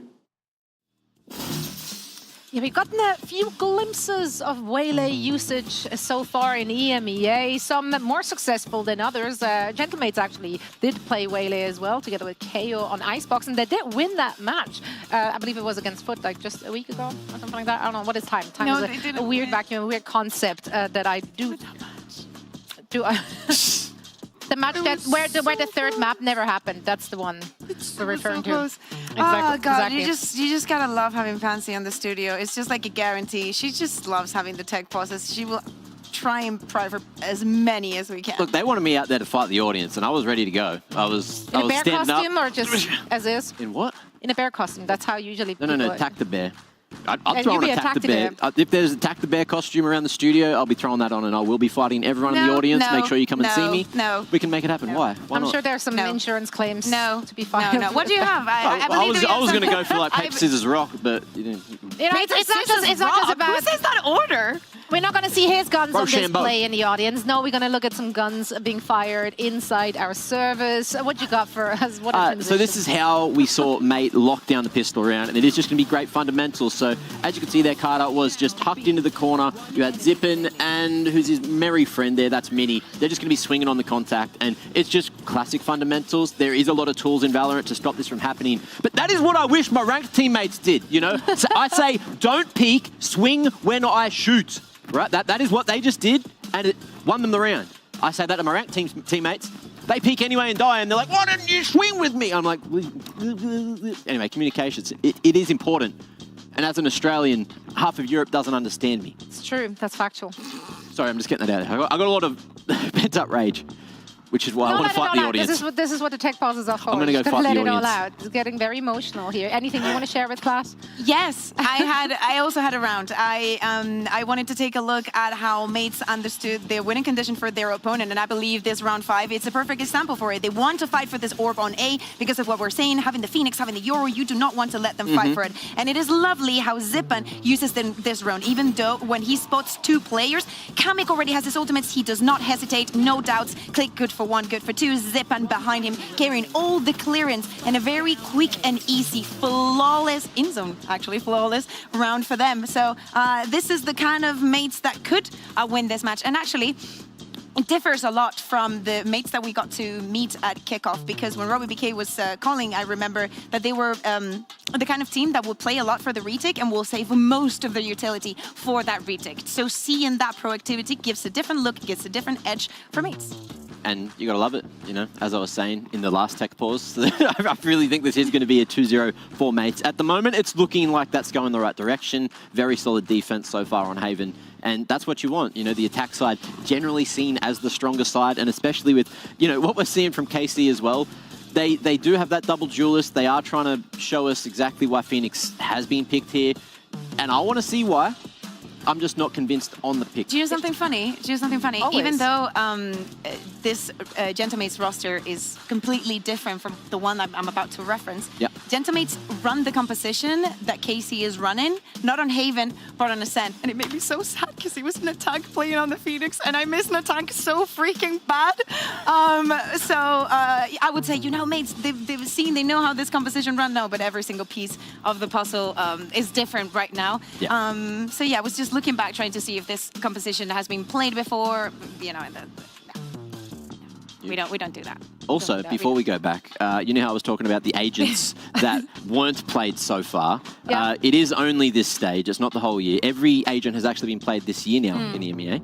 But Reyna and Sage are the only Gecko. two that haven't been. Oh, and Gecko actually. And Gecko. That's the one I didn't write down. Thank you. Yeah. Yep, see, big We brain. missed Gecko. I remember that. You Especially... missed Gecko, actually. Yeah. Because I mean, I understand it. I understand why we're not seeing it and why people have recognized these strengths somewhere else. But I kind of miss it because it literally defined last year, not only here in EMEA but across the globe. So it's just one of those situations where it's just a better option that came around and nobody thinks about Gecko anymore. I do love how many swings in meta we've already seen, though, because if you're really considering it, we only really had, like, obviously kickoff and then the first Masters in Bangkok, and now halfway through stage 1, and yet there's already been so many shifts and iterations. But there's different options. Exactly, like but it was so wide open, right? Like, you weren't shoehorned into, like, only one or two duelists being viable. Like, you can kind of play almost everything. You can make it work for you, depending on the maps as well. Yeah, that's the beauty of Valorant.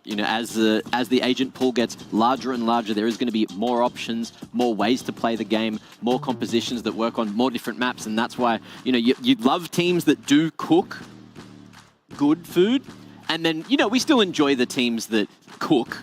The food might not be good, it might not work out, it might get spilled off the plate, but at least they're cooking something and showing us their range. I really like this position as well because we have the double duelist. You can also rely on a lot of initiators, maybe not triple initiator on Ascent, just a piece of advice, but you can run the double sentinel, the double duelist. Yeah. Depending on the strengths of your team, you can go more towards one route or the other. And still, everything is up in the air. I love the fact that people are being adventurous with it, even though we know that Tejo is pretty OP. Not every team is putting it on every map. Some teams are barely even playing it and still finding very, very good results, which is so Fnatic. They played in what, like a couple of maps out of all that we have, and they're still being very successful. So I think that even though we see some agents being more predominant, for the metas that we have had, like the Chamber one or at the beginning with back in the day with Raze had 2 nades or with Jet had all the abilities that she had, I like the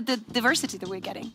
Absolutely. And I like at the beginning, obviously, of Teo Breach shenanigans when it just started, it felt like now it's just like a util kind of game, right? But like I feel like a lot of teams went back to the gunplay because they were like, that's where our strength is. And if you know your strength, you can make it work against pretty much any team.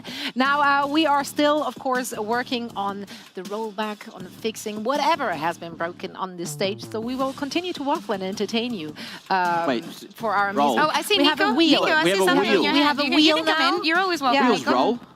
There we I go. hear. Nico's bringing in a wheel. Thank you. Because I'm sure there's some unanswered questions. Are there right? any unanswered questions? Spin the wheel. Oh, the sound is so satisfying. I don't know if it's being picked up. No cap. Wait, I'm too old to understand what this answer now means. I'm too no old as cap well. isn't like, yes, there are. We got or the no? boomer desk today. Yeah, Oh, exactly. I'm gonna shit. say, It's the plus 30 desk. Like, this is not. It's not. wasn't I cannot let this go. Was an attack or is an attack the best Phoenix that we're ever going to see in EMEA?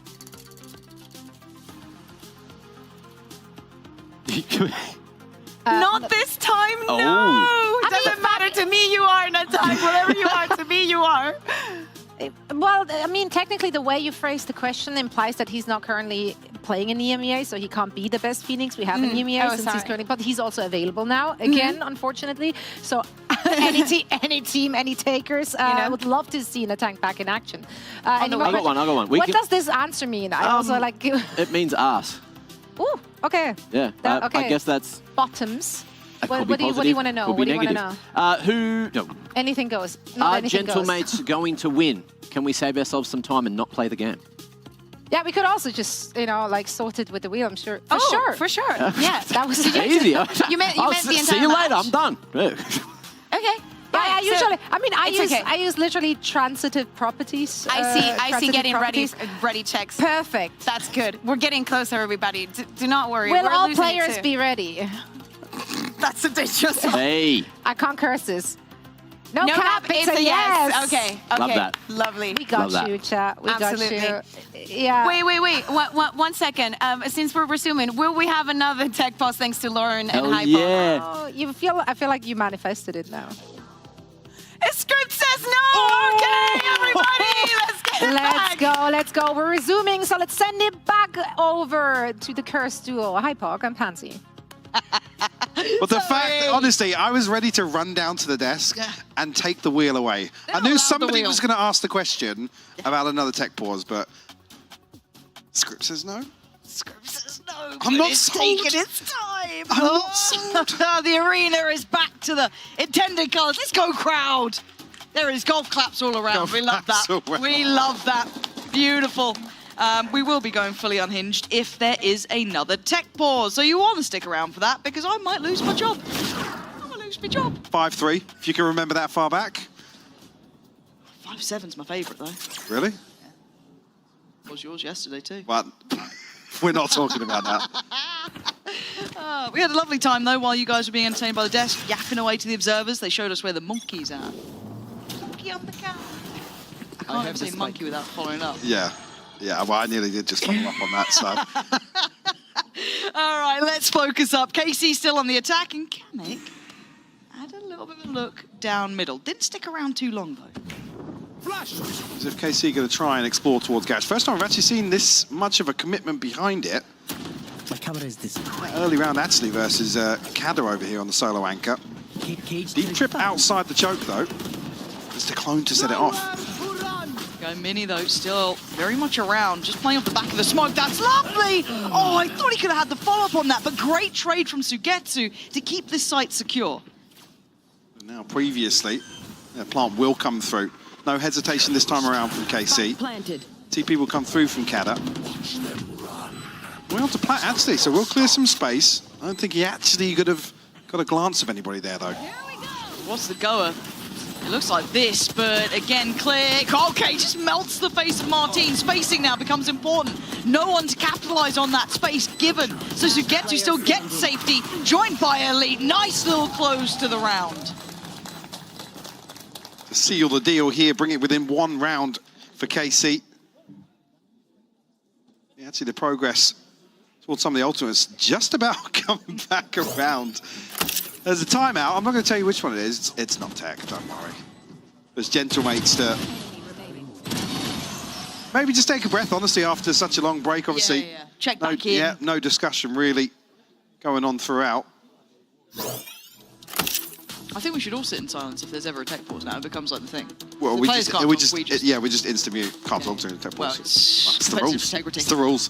Compops. They're on our case. My hands are tied on this one.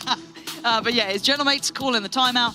And you're right, I think he's just kind of checking back in because there was that extended pause there as well, kind of refocusing a little.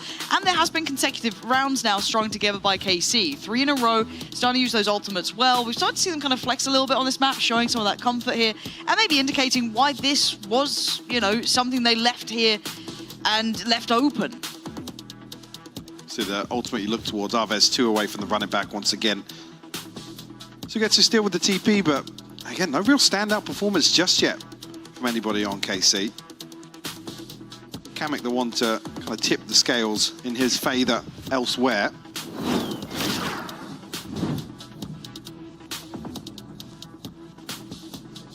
But it's going to be difficult really for Gentlemates to get some of these key ultimates online before the end of this half, to be honest.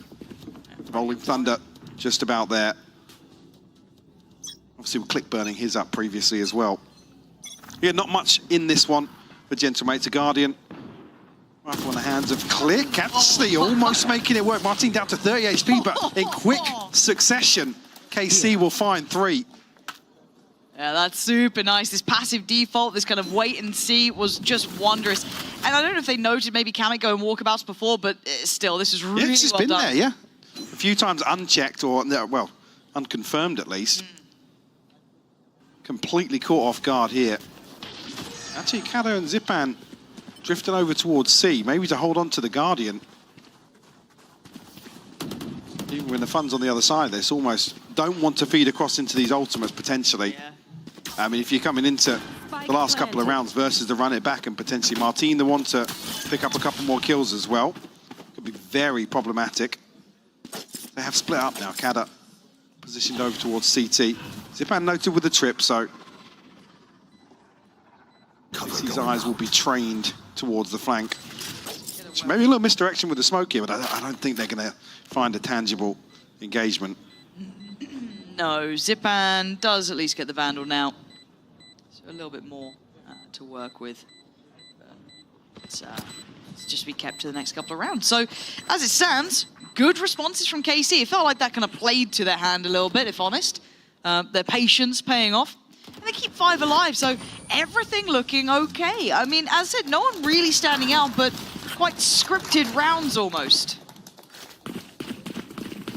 5 alive. It's come across obviously very comfortable in the purchase now. 4 on the bounce for KC. Tied up 5 apiece isn't something with how this started, at least. Wasn't something I was expecting to be saying. Even with that early success found. Unable to build upon that. Like I said, it's been a really slow burn from KC. Not typical, really, of this composition. I mean, others and Martin both sat at 4 and 8. Revealing area. Back to business. The direct A approaches had been looking better for Gentlemates, really. This time around, Zipan, though, tough challenge ahead of him if he is going to be holding this solo. Does have a little bit of that Cypher utility to complement the position, but info's here, but it feels like it's a little too late. Zipan, he's going to be caught in a terribly hard predicament. He's found a little bit of a corner to play from, though. Not been challenged yet, and Apeks doesn't get what he wants. The ult is going to be burnt out on this one. The follow-up flash was fantastic. Zipan goes down, they get a corner of the site, but it is only a corner. Gentlemate's funneling through to play off the wall of graffiti, but it seems like an awareness. Aware of what's there. Click still does well with 2. But it is down to the... Where did Mini get that other one from? The shot on Aves, fair enough, but now you're up against an open who's got a TP. You can see the consideration from Mini here. Mini's going to be here way earlier than I think Sugetsu's probably going to anticipate, but does smoke himself off. So another safety blanket provided. He's swinging, and Mini doesn't miss. That second kill was outrageous from Heaven, Lauren. Give me that replay. Give me that. But it's another situation where after the execute comes through, there's just this, I don't know if it's hesitation or what, but the plant doesn't come through when you're expecting it to. Oh, little fadeaway on it. Very nice. Yeah, unfortunately, because Sugetsu smokes himself off, he has to make a move out there. It may feel a little brazen to watch back, but like I said, Mini reads it perfectly as well. Like I said, makes really good ground up. While Sugetsu takes a couple of seconds for him to retrieve the spike. Consider the TP as well. Who's next? Look, that A approach was something that Gentlemates had been doing well with handling.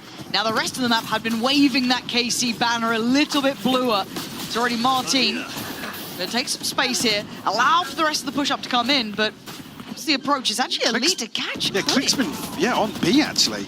Maybe in transition. Hold on, they're trying to make a push on this one, and they've got to be ready now. Martin and Aves both falling. There's now a real avenue back towards this site. Do they continue to try and re-clear? The information's there, but the shot is great from Elite. Needs a bit more, gets a bit more with Sugetsu. Now down to the 1v1. Sugetsu lost it last time. North F goes off though. This should be, I don't want to say a default win, but it gives him at least control on the corner. He walks it, and it's a shot again. Sugetsu, heartbreaking for him, but hard to win 1v1s. We'll just confirm the kills well, but a 7-5 half for Gentlemates. A brilliant way to end out this half. 2-round buffer. Carmine Core slowly building back in, and to see if that does continue into the second half.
Well, it's 7-5, a relatively close affair with a little bit of a wake-up call towards the end of this, Mike. It felt like it kind of went in waves here, kind of 4 in a row for one side, 3 for the other, and back and forth they went. But Gentlemates win out in the pace change, which was, again, you expect with this composition, Komagor to be able to really, really thrive on that front line. It just didn't come through. The second half definitely going to be interesting to watch. And how do we feel about the Phoenix now slotting into the defending side? I can see your face. Use your the vertical stream, you can see my face. That's the face! Observers, I love you guys so much. I'm just not sold yet. It's not enough for me. No. I feel like they could achieve the same look with something maybe a little bit more versatile, but I do want to see if it encourages aggression. Yep, proactivity, aggression, that will be the tick in the box to at least make it work. At least give it an honest shot at working. Gentlemates, see how huddled they are. They're almost anticipating that sort of thing here on the pistol round. No overcommitment just yet from KC. Drone potentially going to clear Apeks out of this position, but Martin actually wins out in mid. He's found 2. Zipan tries to pull it back from the brink, but finding 2 is exceptional. Masses of value on that. Where do they go from here, though? This feels a little adrift, a little bit left out to shore. Real intent behind it. They're losing map space. You look over towards A long. Sadak's already taken that away from them. Papa Bean as well. Later into this round, potentially in a retake scenario, Sugetsu still has the paranoia. 30 seconds left. Big tool available. Canada actually respectively as well, on the other side does. Still a trip, so this will be noted at least before Gentlemates can find their way onto site. No resistance on the way in. See, actually, probably going to buy some time for Sadak. He's all the way in towards attacker spawn here. Kamek got to be careful in the smoke. Oh, but the paranoia! They used it just to take down Apeks, really, and they get away. Yes, Sugetsu's is burnt up as well. Almost wasted in that exchange. Surprised they sent it. Sadak's position, though, do they even consider this? His dart could be pivotal, looking at where they're playing. Could put Zipan on the line. But he's not actually utilizing it yet. They're right at the door here. Sadak wanted the surprise over the utility, and it's gone wrong. Gentlemates dig in deep. On the pistol in the second half here, put themselves 3 rounds ahead now. A beautiful recovery. Martin finding the 2 openers here in the pistol. But Gentlemate's able to turn the tides. And yeah, absolutely perfect. Kamek just in a really, really rough spot there. Only maybe a couple of seconds left on that smoke, but the paranoia was perfect. And like I said, in that exchange, Sugetsu actually sends his back. I'm genuinely a little surprised he went for it. Maybe just reactionary, maybe feeling that was the opportunity, but certainly didn't find the value he wanted. Again, it's a split-second decision. Speaking of split second, that ain't bad from Click. Love to see that from his side. No shade, observers, love you. Promise. That felt really Passag. Yeah, it was actually really Passag. And now they're just going to sit on Martin, aren't they? To punish Sit on Click. Despite us. They'd never be so cruel. It's just slow and steady for Gentlemates. Yeah, nothing here on C site. Maybe Elite will get across. He's making moves. Even so, only classics for KC here. But actually, we had to retrieve this orb over towards A long, actually. Hands of Martin. We'll get him one closer. Chance for an early ultimate for him, but Plant comes through now and feels pretty awkward with nobody actually up close and personal here. This is rough to find any way back in from him. And his utility is pretty good, depending on the timing when he checks towards that camp. But this is another situation, like the first half, that they're starting at a deficit, losing the pistol, and round 2.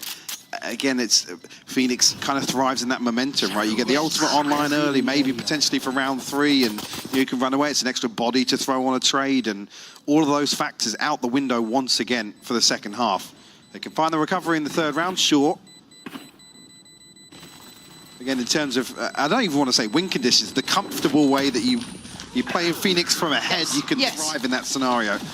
Not just ahead in terms of rounds, but also if your Phoenix is finding value, finding kills time and time again. We haven't seen that. We've just not seen it. I mean, Aves has 4 kills. This has not looked like a comfortable agent for him.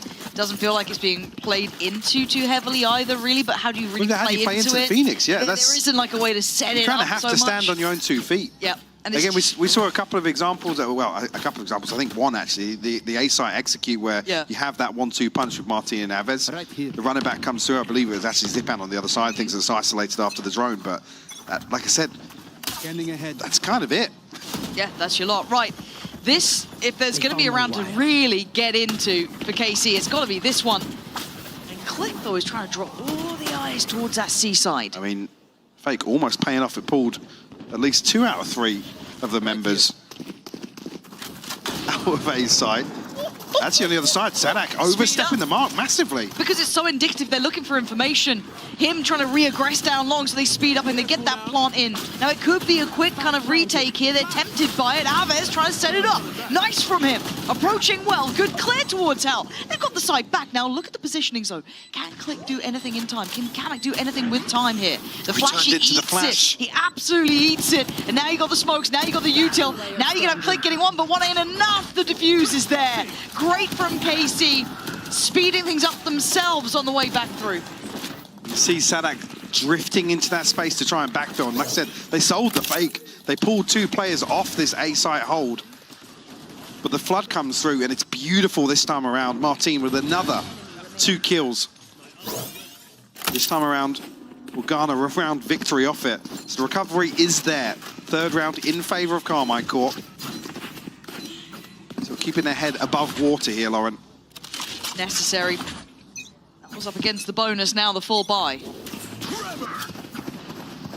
Ooh, and again, looking to try and get involved here, but look at Kamek, but look at Martin! Beautiful back-to-back shots. Kamek and Kamek go down.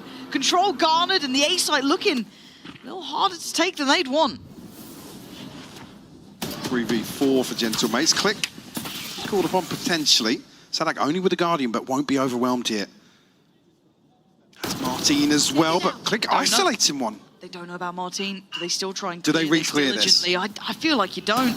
Oh, they tried, but Martin is so clean today. Couldn't outdo Mini in the end, but right there is Sugetsu to add the full stop.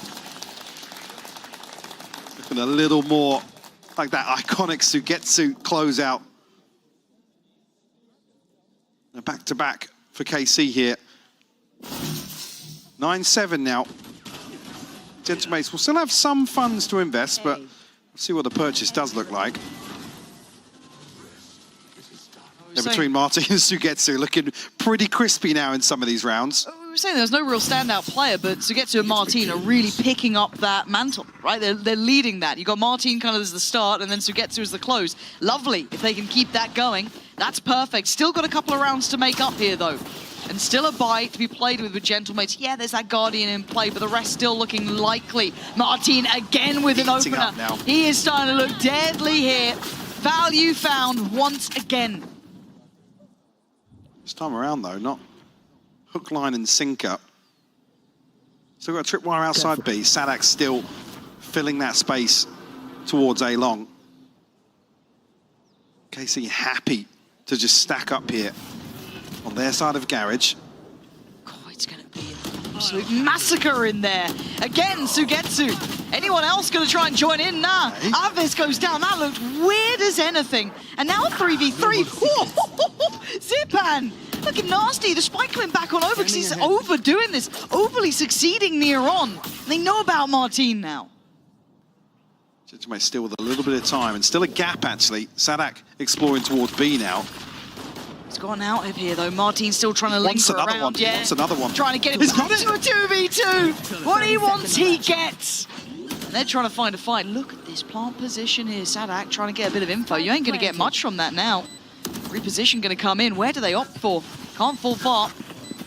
They look towards garage, but it's not the place. It's CT. Martin steps forward, looks for a fight. He's got it.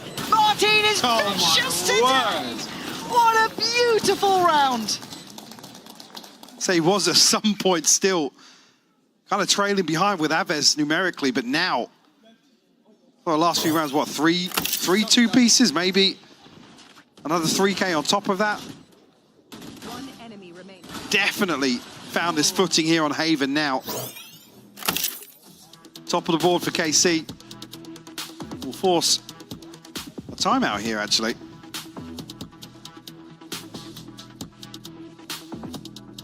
Again, maybe a little bit concerning to lose 3 on the bounce here in the second half, but there's been a real change in terms of pace and in terms of commitment to taking these engagements that we didn't actually see in the first half from Carmine Court. No, you're right, but there's also to be said that Martin's just had some absolutely stellar rounds, right? It's hard to kind of characterize at some points, but at the end of the day, he's been getting 4 kills in these sort of affairs. Now, for the other side of Gentlemates, you're looking at a couple of ults coming through, 2 big uns already online. You've got Zipans and Clicks. Then you're one off from Kamix. Yeah, Kamix one away. A massive hand to be played in just a moment. So this is the one where they've got to find that fight, and if you've got an ace up the sleeve, you bring it out now. Concern being, Carmine Court have built up a little bit of a buffer.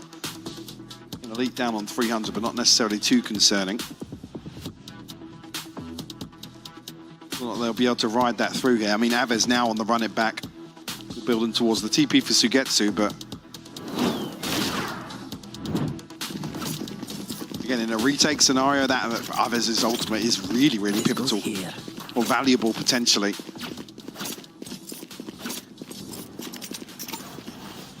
More curious now of coming out of the timeout, what the decision is from Gentlemates. Heavy emphasis towards A this time around. Haven't necessarily seen this take towards long. Only really in Sadak here, and I think actually a byproduct of that is why we see him kind of on an island.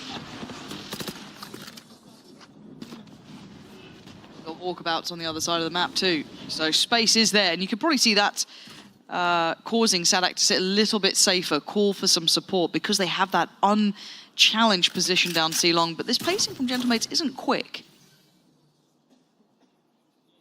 And actually coming back outside B now to potentially deal with the trip. Not necessarily a commitment just yet, but maybe looking to leapfrog off an opener if they can find it. TP will come through. Actually, Click can't deal with the trip, but lucky not to get punished. Yeah, I thought he was done for. Not the case. We're going to see a lot of those ults coming in. Kata makes light work. Sugetsu gets caught. Just trying to get away. But a quick run towards C, but we saw it earlier. Martin, the man you want to avoid, tucked away down C long. Now they're going to try and pressure CT on the other side of things, so a bit of split focus to be had here. Click going to pop the ult, but he gets outdone. Aves, Martin starting to find some damage. Meanie can't turn the flash. Zipan could be in a huge position, though. He's got so much work ahead of him. Takes away Sadak. Still 2 more to claim if he wants a chance. Oh, he's got another! But the big man himself, Martin, has been a monster, and he's not losing this one either. KC to tie things up here in a chaotic exchange over on C site. Very quick pivot actually out of B. Said Click's lucky not to lose his life. First real value we've seen from the run it back as well in terms of denying that rotation. Actually following up and finding 3 on the round for Aves. Much needed. Maybe building upon that momentum that Martin's now established. Certainly some more confidence in some of these scenarios from KC. Gentlemates will be humbled now in terms of the finances as well. I love this stack too. Probably going to cast a curse it, but I like the idea. Maybe feeling that Gentlemates felt they had an advantage. Here it is. It's gorgeous. Oh! 2 for 2 though. That's not great. No, with stingers. Sugetsu down to 70 as well. Sadak! Okay. He's just digging in. This is a 1v2 and Mini. He can get a gun out of this. He can get a gun. He's got his ultimate as well. Spike is a bit of an issue, but it's not impossible. Info time. Mini, he is dangerous. He is really dangerous, but not dangerous enough today. KC just really continuing this march now. Back in, taking the lead away from Gentlemates. A great conversion. It almost looked like it could have slipped through their fingers here. Like I said, a 2 for 2 outside this smoke on A long, and it's Sadak to find the follow-up. I have all the reads, baby. I have all the reads. Don't... Yeah, you even noted the stack. Absolutely at the right time here for KC. Only 2 away from the ultimate for Elite, but everything else available now. Saw a similar situation in the first half and kept crediting how frugal KC were in their approach. See, there's just so many more tools available. Now with Apeks getting a couple of kills in some of these rounds, another run it back already. Felt like there's a real gap in between them on the first half. Spotting one. What's the reaction? Nothing. No rotation. He's happy to stick around here. Normally we've seen him getting a little bit more cautious. This absence of presence should be ringing the alarm bells. Does Sadak get to survive? Gotta be careful now, yeah. Okay, he's out of there. That's fine. You take that. Play for the retake, I guess. You do have the ults for it now. Martin there, Sadak there. You got Aves as well. Find me some targets, find me some bodies. They're throwing everything at this. If Gentlemate survive, it'd be a miracle. They've already denied Aves getting any more damage done. Martin with a quick readjust down towards long. They're pinned on the site, and Martin is taking their heads off. It's KC just mangling Gentlemates down to just Kamek. Overwhelmed, outdone, everything poured in. Brimming with confidence now. And this conversion, absolutely not afraid to invest some of these ultimates. Maximum value as well. Yeah, actually, even coming out, that Aves still in a good position afterwards. Even considering the investment here. Again, finds 3. You're so good, bro. I love you so much. And actually finds the defuse as well, so already building back towards another run it back. And what a night and day swing up from Aves. He was down almost 4 kills for so long. Now up on 14, just second on the board to Martin. That confidence there, that support there, it all seems to be lining up for them. 6 rounds now, back to back for KC. Finding boatloads of comfort. And for Gentlemate, still no solution in sight. Sadak's still here on a long. This time around, Gentlemates was looking to make a contact play up, but Sadak, he smells something fishy. Sugetsu as well. Want to find Zipan. Oh, that's risky. Actually, click. Oh no, he's fumbled. The paranoia just catching at the right time. God, that is unreal. That thought, it That's looked like a so unlucky, so unlucky. Who's waiting? It's just sat down here if they try and escape. Martin. And with the seconds of silence that tick over towards 8, the more focused he becomes. Gentlemates may fancy that pivot towards B. They may fancy that walk towards C long. It's not without a challenger, a player waiting, so striking. Good, man. Oh, an in-zone flawless. KC, this second half has been beautiful. Night and day from what we saw on the first. A string of rounds to their name. Just one away from taking this map 1 now. Said Martin coming alive. A ridiculous amount of multi-kills for him in the second half. And yeah, a real shift in the energy down to some of these player cams as well. The purchase will come through some gaps for Gentlemates, understandably so. Sadak has done a brilliant job. Almost puffer fishing out on A long here, but also being the one to really toe the line in terms of peeling back, allowing that, or conceding some of that space, and commanding the rotation as well. Who gets the multi? Aves on for 2, 3. You still got presence down towards long if they try and creep up. Martin here, ready to get out if he needs to. Play the support card. But for now, he waits. This time he doesn't get it. Mini outdoes him. And Aves up for the challenge. Oh, it's going to be Aves with the double. Sugetsu going to be blind. He's going to try and take the TP out for now. Get some safety. Spike collected, and Gentlemates with the pause now. Do actually have a trip this time around as well towards A long, so Sadak can give up the site as well. Actually going to be in a position to hear these steps. He's relaying that information now. It feels like Sadak's had his finger on the pulse this game, the rotations, the stacks, the approach. But does he land the shot? He doesn't. Kamek super quick with that. 30 seconds. And Sugetsu, I mean, that's a little wild. You might as well. A crack, I guess, but it is going to be 10 rounds for Gentlemates unless Elite Spike planted. get the job done. 9 kills for him. This would be a lot. Dealt with. Waiting for the player to peak, but no one's playing to the tune that he Gentlemate's wants. just going to tuck. Don't want to risk giving away these rifles potentially. Yeah, not even lovely. getting in. Okay, 10. A 4K for Kamek as well. Puts him one away from the Rolling Thunder. A big tool available potentially for Gentlemates. Click. Too close to his, but Zipan does have a Hunter's Fury, so in terms of these kind of playmakers, 30 seconds left. Shot from Sadak's got, yeah, absolutely clotheslined on that swing.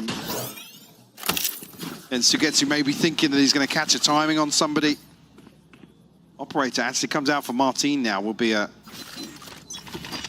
big shift potentially in the pacing of the early round. Whether or not he's going to drift down C immediately. Mini melted on that. Down to only 24 HP in a blink of an eye. Look at the vine he's got with that operator, just down long. So dedicated to it. There's... Got to be careful. That's not quite good enough. Mini has been keeping presence here. Now, it feels like Sadak's probably going to be able to supersede this, but I want to see where the rest of Gentlemates now want to head. Got time, got space to work Sadak. with. He's not done this before. See whether or not he's going to be cleared immediately here or given an opportunity. She lines up Kamek sharp on it though. Dealt with. Okay, quick rotations coming in. Smoke's going to go up. We're going to be able to disrespect that. Sugetsu, can you hold the line? Can you stop what they've started? No. Click quick with it. And already the side under pressure. Suddenly the punish. And you're going to be saving. Have Gentlemates brought this back from the brink? 11 rounds soon to be had. 30 seconds left. Concern being as well, this will give Mini his ultimate, but the Rolling Thunder and the Hunter's Fury available for round 24. Huge ultimates at Gentlemate's disposal. This operator all but mitigated here. Unnoted yet. I don't think everybody would have realised, but obviously they're going to know he's going to be saving something. Whether or not KC can kind of capitalise on that, in the next round as well. And I guess it becomes that mind game of where do you put it, right? We've had a couple of rounds trying to exploit that side. Not necessarily found anybody swinging onto him on these deep explorations down on C long. Again, previously I think he was tucked in for a retake at some point, maybe got 1 kill, but yeah, Gentlemates have definitely been on the ball in terms of damage control early on.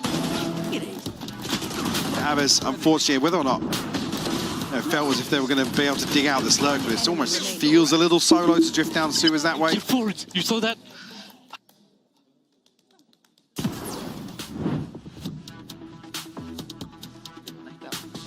No. But KC with a timeout. Now, historically, Eng had one of the highest conversions out of a timeout statistically. Kind of nuts. Now, I don't know if that's actually held true now into kind of the more recent days, but he's a little bit dangerous with it. Now, I'm looking at the odds that KC have as well. Still got Elite, so that's not exactly an instigator. Arves has his. Yeah, I mean, Martin 2 off his as well, so still definitely opportunities here for KC. But with the ability to almost sweep out a site with Kamek's ultimate, unless you have, I mean, the running back, sure, it's great in the retake, but you don't necessarily at this stage of the second half want to be sitting back and playing retake. Zipan also has a very, very big tool in terms of a late post plant for Gentlemates as well. See where they put the operator as well, because the temptation. Yeah, for sure. Like I said, yeah. But then obviously, if you're Gentlemates, you go. That's obviously the solution they're going to go for is to reinforce A. So now we go C. Right? It's that little like mind game that goes on. Yeah, and it looks like they are reinforcing A with it. But it actually looks like Sadak's going to swing with him, potentially drone him out. But you see, actually on the other side, Gentlemates are stacked up now for a C site hit. Fortunately, Martin just unable to be in the right place at the right time with this operator so far. A stun to back sight. All goes up. And that preemptive Hunter's Fury just to secure maybe the cross. don't think he got a connection from this. No. So pure retake here. Unless they decide to go early, which I'd highly doubt. You do have the Rolling Thunder to sit back on as well. Here we go. This is it. Ult's coming in. Paranoia finds 3. That is beautiful, but they can't gap close. They can't get there in time. They've been held at the door, and you're retaking with an operator. It ain't going to be easy. They've dealt with the first wave of utility. They put a smoke back up. They're putting theirs on now. Gentlemates stemming the bleeding and holding them back for the trades. Kana, outstanding impact in that one. And Gentlemates handling KC like they're nothing. What a response to force overtime here. Close out the last 3 rounds of this half. Almost beckoning that 14-12 scoreline once again. It'd be heartbreak to let this one slip through their fingers. How many in a row? For KC. 7, yeah. Next it was 9-5. Yeah, this is beautiful. And again, there's no flank coming through. Very, very comfortable for Gentlemates to just post up. The Rolling Thunder basically completely negating that run it back. Because you know the flood's coming behind that. That's the body on the front line, the trade in hand effectively. It's OT, 12-12. This time around, reset your minds. Gentlemates on the defending side, KC on the attack. We had a quiet Martin here, but this is a different look to him now. He'd warmed up, he looked better. Oh, the jump. A mistake. A real fumble on that, and Sugetsu will greet that with a smile every day. But it's just a battle in mid. It's a bit of a brawl. But it's not just a solo affair, it's breaking out across the map. It settles into this 3v2 with a quick run towards C. But my eyes are still looking towards Martin here, tucking in towards that B site, that late lurk potential in play. He's looking to do damage here. Get behind potentially Mini in transition. Now, does Mini clear him? He's looking towards mid. Surely not. Hey. Yeah, nice try, nice enough. I mean, it's rough. He actually swings on the other side to hard clear that, but Martin doesn't miss those. Feeling over, especially with this plant. Oh. It's all right, Sadak. You've got uses elsewhere. Ah, yeah, Zipan. It's a horrible position to be in, just watching the clock tick away, really. But Martin to seal it. And a real difference maker this time. 3 kills here. 2 very impactful ones as well. It's in at 26 and 16. By the way, Kamek's still ahead of that at 29 and 15. Madness, so, isn't it? Kamek's even said Kamek looked fantastic even in that loss versus Foot. Yeah. Felt like he was the best player in the lobby. Around though, the resurgence from Martin, definitely the headline here for Haven. Can they get this one across the line now? Operator out once again for Martin. And it's similar, actually, carbon copy from what we saw from the end of regulation now. Gonna get him posted up on that deep angle on sewers. Gentlemates try and sell this fake on C. But if he sticks around on this, that is lovely stuff. They've got enough behind it. Yeah, Martin is going to take away Zipan. That's enough of a warning sign. A site's not available.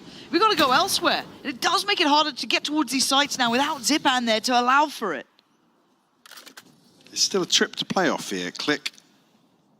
Very hesitant to force the issue here. You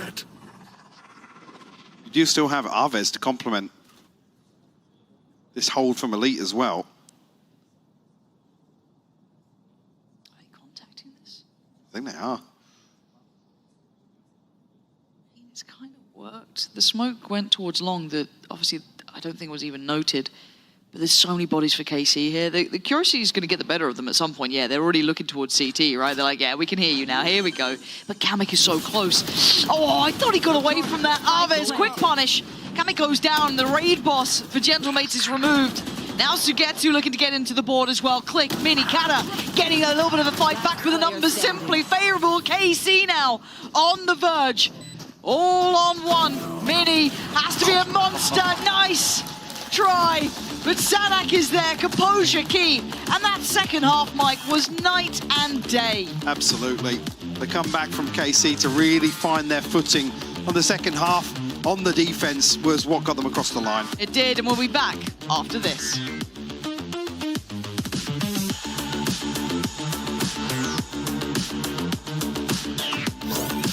Wait, admin.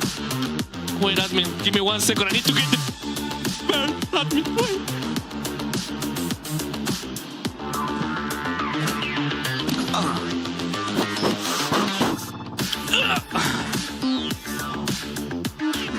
Last jump, last jump, last jump. This is for the money.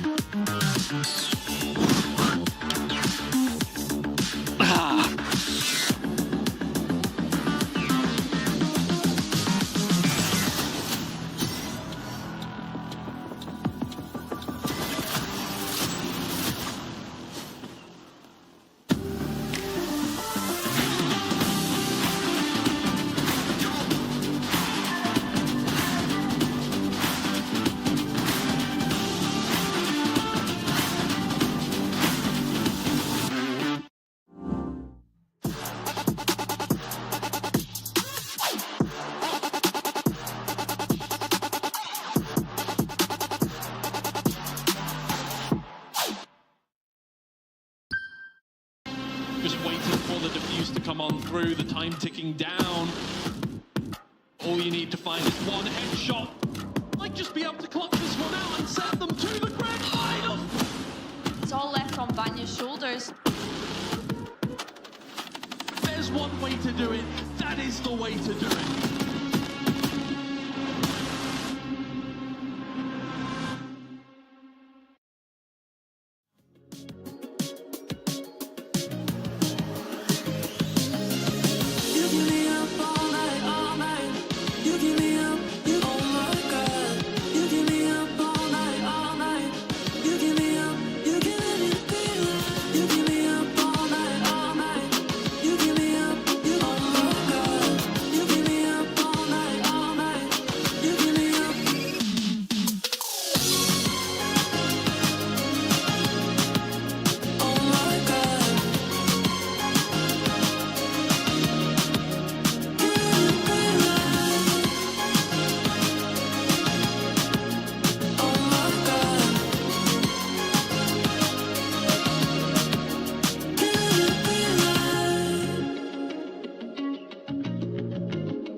Welcome back, everyone. KC is up 1-0, and while their attacking side has worried just a teeny tiny bit, they really started to string it together on their defense, taking this map. Yeah, we had to bust out our emotional support tacti bears to get through this one. We have a lot. There's a lot of emotional support, plushies. We have a lot of plushies. We got this Australian dude here as well. Yeah, I'm an emotional support koala bear.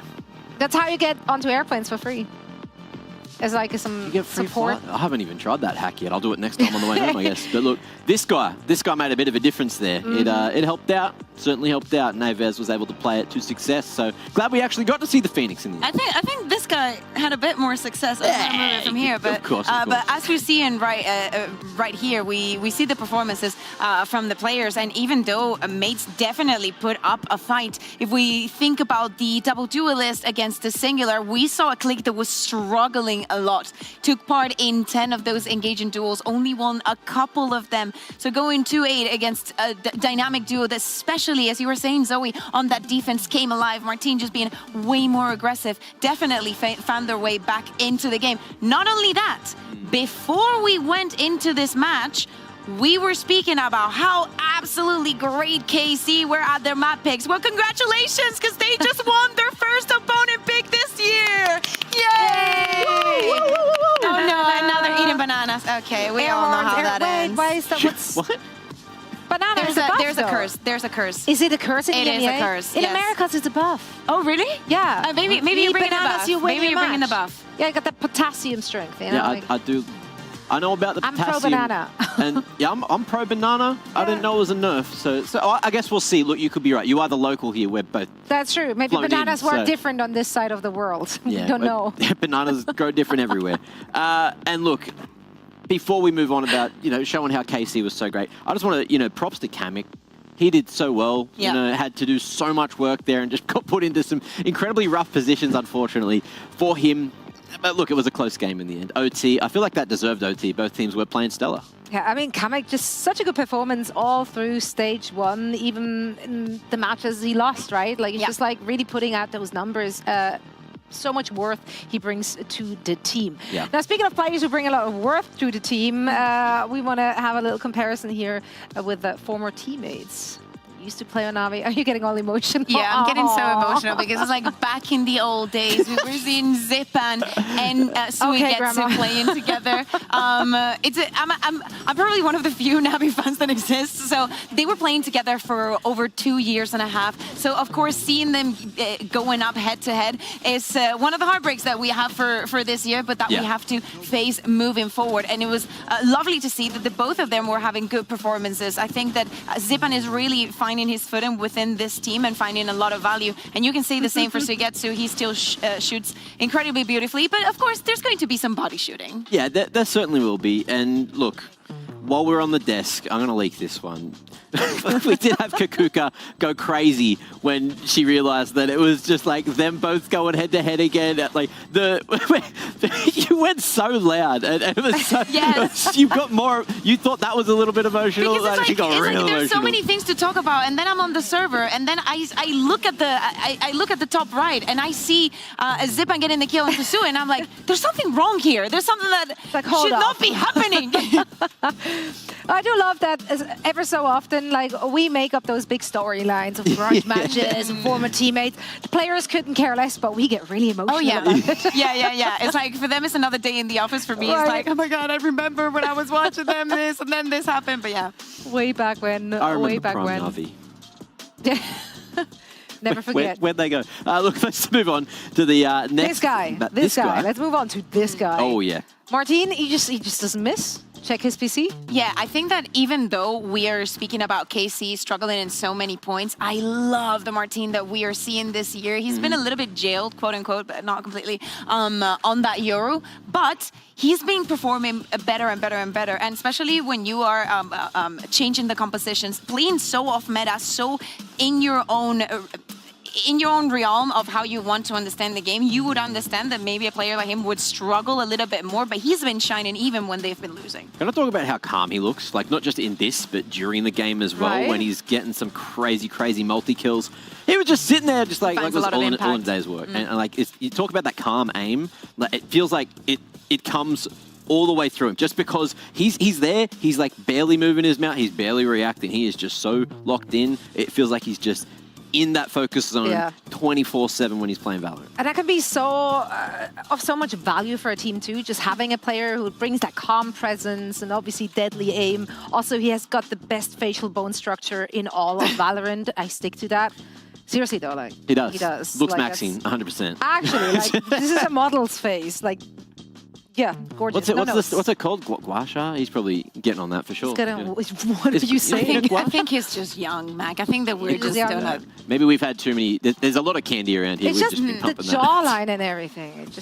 It never ceases to amaze me. Neither does his aim. Also, never never ceasing to amaze me are also some of the compositions we get to see from the teams. Well, that transition was a bit of a struggle, but we got there. We got there. It was a bit of a stretch, but that's okay because it's late. I want to bring it back to Sadak. We talked heading into this game about him utilizing that harbor, even though that's not really like a meta. Now today we saw him on Sova. Yeah. Yay or nay? Yay.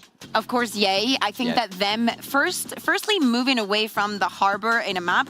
Good. Yeah, not being predictable, understanding that the other teams are going to be looking at what you do and whatnot. And let's be honest, in many maps where the harbor was a thing for KC, Sadak was not finding the impact in the individual realm. But, with all the ages, I feel like, especially here on this map, like having the Sova gives you a little bit more freedom. And I think that he was able to find that impact. So, good. Learning, adapting, doing the right thing, going towards the meta, not just trying to force things that weren't working and may not continue to work. We say going towards the meta, but then they run a composition that has never been played before on Haven. But it's okay, You need a little flavor in there. Yeah. If you cook, you're going to need some flavor. You can't just potato it up, You got to bring us something to eat here. And the big question is, what will they bring for our upcoming match? We're heading on to Pearl. This is KC's pick. And this is a map they lost in week 1 against BBL playing. The harbor. Will we see that again? I mean, maybe, because Pearl is a very America's map. It's a map that they love over there, and that the harbor, even though they didn't lose that time, or they didn't win that time around, it is a map where you can run it and it's not as outrageous as the rest. But I assume that we saw the change on Haven. Maybe we're going to see it on Pearl. We're speaking about KC, but right now I'm looking more towards Gentlemates. We're speaking about both of these teams coming into this 1-1 in their groups, and I want to see how this composition is going to operate for them and how Mini is going to be calling in this map. Because yes, we have seen them playing this year, but it was still when Robbie BK was within the team and he was IGL. And so I want to see how much different this Pearl is going to be from the Gentlemates that we saw on kickoff to today. Yeah, and you can also expect them to probably go for a bit of an agent comp diff as well. And look, I think we'll see that in just a moment. So let's see what they're cooking. Let's see what KC are bringing, if the Harbor still slides in there, or if they're going to change that up completely. Hey-o. I like it. Okay, we're going for some Teo. We're still keeping Harbor there for Carmine Corp. So look, I'm not going to say it's not going to work, because it is a map where, the double controller can work. The smokes and the walls work really well together. You got Martine on Yoru, and if he puts the same performance up, mate, you're telling me this is probably going to be looking like a 2-0, the opposite way to what I thought it was going to be. I really like the composition coming in from Gentlemates. They move away from the KO, they bring in the Tejo, and they also swap the roles around, so Kamek is not just filling in for what Robbie would be doing. They put Zipan on the Sova. Move Click also away from that Jet. That was probably a little bit more jarring, and it's going to help them a lot, especially on this attack, dealing with Elite and that Vice. You have the possibility of baiting that wall, and especially when you combo it with the rest that they have a lot of tools to work with and a couple of drones to work with every round as well. I love that you bring that up. Elite has definitely came alive again, returning to form on that Vice. Yeah, and Vise as well, those nerfs coming through, I wonder if that's going to change the effectiveness of her. With Elite as well, also not playing too well on map number 1, you need to see a little bit more from him moving into map number 2. Otherwise, look, it could get difficult. Gentlemates, they're running a bit of a new composition compared to last time. So any prep that KC's tried to do on Gentlemates here, maybe thrown out the window. Yeah, I'm from the perspective of Gentlemates, we know that Min is going to be stellar on that Killjoy. I wonder, again, with his call and how much different this is going to be. But I want to go back to the click point. Him on the Neon that we just saw on Haven, those engaging duels that were not going for him, I really expect this to be a difference. I expect him to find a lot of success. But I think that the biggest highlight still has to be Kamek. We were highlighting how before coming into today, he is totally in his reputation era, and we expect that to continue being this way. So for him going on the Tejo, I think that he can have massive impact, especially if he manages to combo very well with Kara, which I expect to happen. Yeah, on the flop side though, Kamek, when you're playing Breach, you at least have those flashes and can be a bit more self-sufficient with that stun. It's quite easy to play for yourself if you are put into odd positions. Whereas when you're playing Teo, it's not as easy. All of the utility is mostly zoning. When you pull that drone out, all of a sudden you can get pushed, you can get punished, and you don't have those flashes to allow yourself some free picks, which, down the line could be a problem, maybe depending on where he is playing here on Pearl, who he's playing with. It could still be quite easy. and allow for some early map control. But I guess we'll see once we get in. Now, of course, it's been obvious, but for those who haven't caught on to it, we do experience a small delay right now. They are working on it. I saw faces there. I saw Prophet. Did I see Westside by his side? I don't know, because somebody was covering his face, but I think I recognized his hair, which only tells me that maybe I should go home. You spent too much time in the studio. I think that's a big takeaway here. I do love that though. I love seeing players in the audience. He comes here every day. My man, like, I don't even, does he even scrim? Because he comes to watch all the matches. The thing He's is, doing his homework. That's correct. Absolutely, and it does not have any kind of downside on the server when he's playing, because he's still brilliant. But I would love, you know, if Pansy pulls the plug again and we end up going to attack post, I would love to chat to him, because he knows a lot about the Astra and the impact that he can have on a map like this, and he has a lot of experience. He's good. He's quite good. He is quite good. Easy good enough to win the match.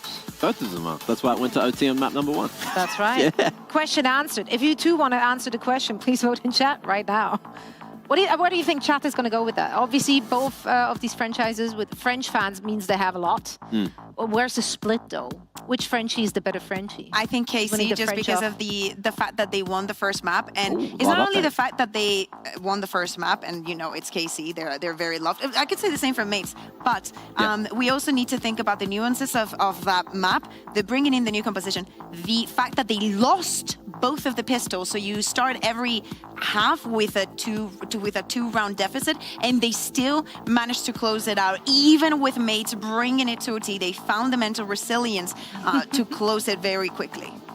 Well, with those comps as well, so Pearl being generally an attacker-sided map, who are we feeling should be getting more of the attack-sided rounds? Because, you know, with that Vires, obviously that's going to be stronger probably just on the defense compared to what we saw coming through from Mate. But, yeah, I don't know.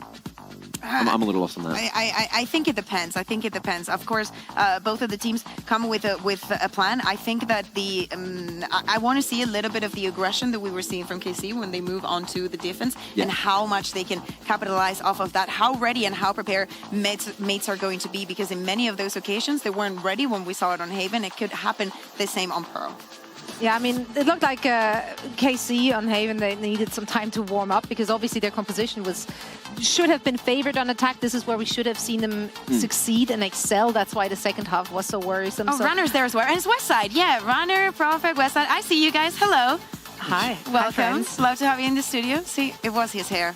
It was. I need to leave. I need to go home. The fact that you recognize people by their hair is actually wild. We should turn that somehow into a segment. That's some free content if I've ever seen one.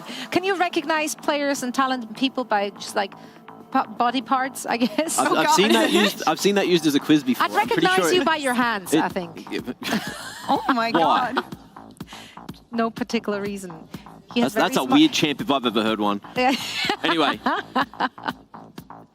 Oh man, this audience is staying leveled with out, us. We appreciate everyone who's coming out to support the teams. It's obviously always bands to have a crowd here. For the players as well, you know, having that energy in the room, especially if the days are going a little longer. But we are experiencing those tech pauses thanks to Pansy's inability to store cables. He knows that Casey fan knows what he's on about. Different game, but yeah, still goated. Players are still not sitting up. Yeah. We are in the process of ready checking the players. That's good. I've been told. Look at that poll as well. Semi-ready to me. Ended at 54-46, so it is slightly leaning towards that KC side of things. Maybe, you know, winners bias, recency bias. Mates are catching up. Where would you vote, though? Oh, mates, because we share a last name. Wait, what? Gentle? No, your last name is Mates. It's Mac Mate. But that's your actual last name? It is right now. That's it. Now it is. Guy, I learned something about my friends, so that's cool. Speaking of friends, I got 2 more in the caster booth, so let's send it over to Hypok and Pansy to hear what they have to say about this upcoming map. I bet it's a lot. Probably. Well, it's funny you should say that, actually. Yeah. Game's not starting yet, guys. No. Don't get excited. No. We're just trying to help them out. On the flop side. What was that from Matt? I don't know. I've never heard of the flip side. Flip side, Is that an Aussie thing? Flip flops. Australians. side, yeah. There you go. It all makes sense now. But yeah, we are still waiting. Yeah, but we wanted to have an answer because you're getting a bit giggly, aren't you? Yeah. You're about to go to silly jail here. We can't do map 2. We're supposed to lock in now. The silliness It's out not of even the started. We're just looking at diet milk on our screens. way. Oh, they have no context for that because Martine's on screen right now. He's saying we're looking at diet milk. It's in game. The observers just troll us the whole time. They're lovely. Yeah, they're nodding in game. You can't see it. I could be lying. But how are we feeling about this one? Perlay. I wish we could show you in game. I mean, maybe we can. I don't know if production would like to do that. They probably don't. They probably would really hate us to do that. But we could kind of talk through the agent selection here, Michael. Yeah, we could. We could do that. Obviously, we roll your minds back to several hours ago when we talked about the veto at the start of map 1, talking about the harbour. We'll see it again. Well, we've had an offer, Michael. An offer, have we? An offer of saviour? No. Well, somebody's coming to join us. No, actually. Worse? If I'm mistaken, or maybe not, maybe I'm right on this. Alberto, you were saying that we could talk to the desk. Now, how do you feel about that, Michael? Oh, I feel really good about that. You really like that? Yeah. Can we, Alberto? Producer? Okay. Desk? Are you there? Hello. Hey, how's it going? Are you friendly? Are you friendly? Are you friendly? This started like the beginning of a They've all seance. literally Can you hear us? instantly left the desk when the camera cut. They've just left the room. Get back in the studio. Get back in the studio, please. Knock, knock. Knock, Now knock. I feel like, you know, on like the Hello. news when they do the, and we're going to our correspondent on the ground, and there's, how is just there an still a awful delay? feed, yeah. How is there still a delay in this day and age? Hello. VMix schools to know that delay is not genuine. Do you reckon they fake it? Yeah, 100%. 3, 2, 1, and go. Hello. 100%. Hello? Hello. Hello? Yeah, so I don't know. I'd love to know what the issue is, too. Because I feel like they're hiding it from us. There's no ticker, so... And the stage isn't red. Yeah, We're just not counting this one. Because I threatened on Twitter that I'd go off script if, you know, if they had another Actually, tech pause. Yeah, we can hear them. How quick... Observers, how dare you cut away Yeah. from that? That was beautiful. How quickly do if I asked if I asked for the stage to turn red, how quickly could we make? Could we just do like a flash of Try red it. Look, if we're Okay, going to I'm do going this now, and then okay, we'll keep a let me mental get the clock. timer on. It doesn't need to say tech pause. I No, just say want it like a really flash of clearly. red. Say it really clearly so I can put the timer on. Okay, 3, 2, 1, cut to red. Timer's on. Will production do it for us? Will the stage go red? So far, they're going for the crowd shots. Bless the crowd. It's been seconds, Michael. This is not. This is. I feel like, you know, in the unacceptable. I know. You know in Formula One when they like pull up and they do like the tyre changer in the pits, and you know they're timing it. I wish you guys could see in game right now. I really wish. Just give me a pip of the observer. Please, Alberto, don't ignore me. Alberto, I'll make a scene. Alberto. Observer 1 in a picture-in-picture Yeah, can right we just now. get a picture-in-picture of what the observers are showing us? Alberto's so Alberto done with sounds us. stressed. No, he was just like, yeah, sure. Yeah, sure, why not? So you guys get not us on camera, Not no, us on camera, the in-game, observer, in-game. yeah. So what we're trying to do is kind of show you what we see, right? You get a little behind the scenes My face look. went tech pause. True. And the beauty is that the observers and us, we kind of yap away before it comes to us. So they normally troll us a little bit. And it also, just so you know, it's been over 1 minute and 3 seconds since we asked for the stage to be red. This is unacceptable. Looking like a Ferrari. There we go. That's what we look at. That's We're what not we're watching looking game. at, We're not in game. Don't get excited. It's not fixed yet. We're just looking at stuff. But we can kind of talk about the comp as well a little bit. Getting ready checks from players. Okay, it shouldn't be too long. Shouldn't be too long. But this is what we see. Thanks, guys. Yeah. Love you, production. You guys are the best. Honestly, the one thing about Emea is... Oh, We're one singular brain cell as a production. yeah, no, it's true. It's the We all hive mind. come together Yes. in good and bad. I don't think it's always necessarily good Mostly either. bad. Mostly Mostly bad. bad. Yeah, and I kind of like that about us. Yeah, it's personality. It really started in the Colosseum. It did start in the Colosseum. It might have actually started in VMix, honestly. That's it, probably did, yeah. Yeah. Way No, back when. God, those were the days, weren't they? Were they? I don't think they were. I was so happy in that misery. I was really happy in the Colosseum. That was a great time. The crowd, French yeah, here do we like go. to protest. This is perfect. It's not a protest, this is willing the game to start. You think it'll work? It's not Well, we're looking getting so ready far. checks, right? Well, they can take some Restarting time. computer, we'll be back soon. Oh, Lord, it's just us now. Everyone's left. How's Remember that 7-minute kind of ballpark figure? We're at 2:20 since we asked for the 2:20. stage, right? Okay. But how's the week been? We're in podcast mode now, so just get cozy. Pretty good, actually, yeah. Yeah?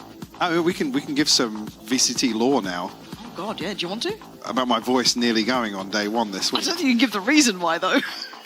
No, definitely can't give the reason, but yeah, I sounded awful. I haven't actually watched day one's desk back yet. I said to Mac, I was like, oh, I'm really sorry I was a little low energy at times today. And then I was like, and also I sounded like crap. Who was it out of EastEnders? Was it Dot Cotton who used to just... No, we were saying it was Pat Butcher. That was it. Yeah, I could be Dot Cotton. It's fine. No, yeah, that's a vintage throwback. None of our audience is old enough to know. None. Oh, he's napping. Oh, lean back. Chilling. This doesn't fill me with confidence, though, with the we'll be back soon, just restarting computer. He'll be fine, guys. Don't worry. Oh, we got. What's in your hands? Hey! Nice. But yeah.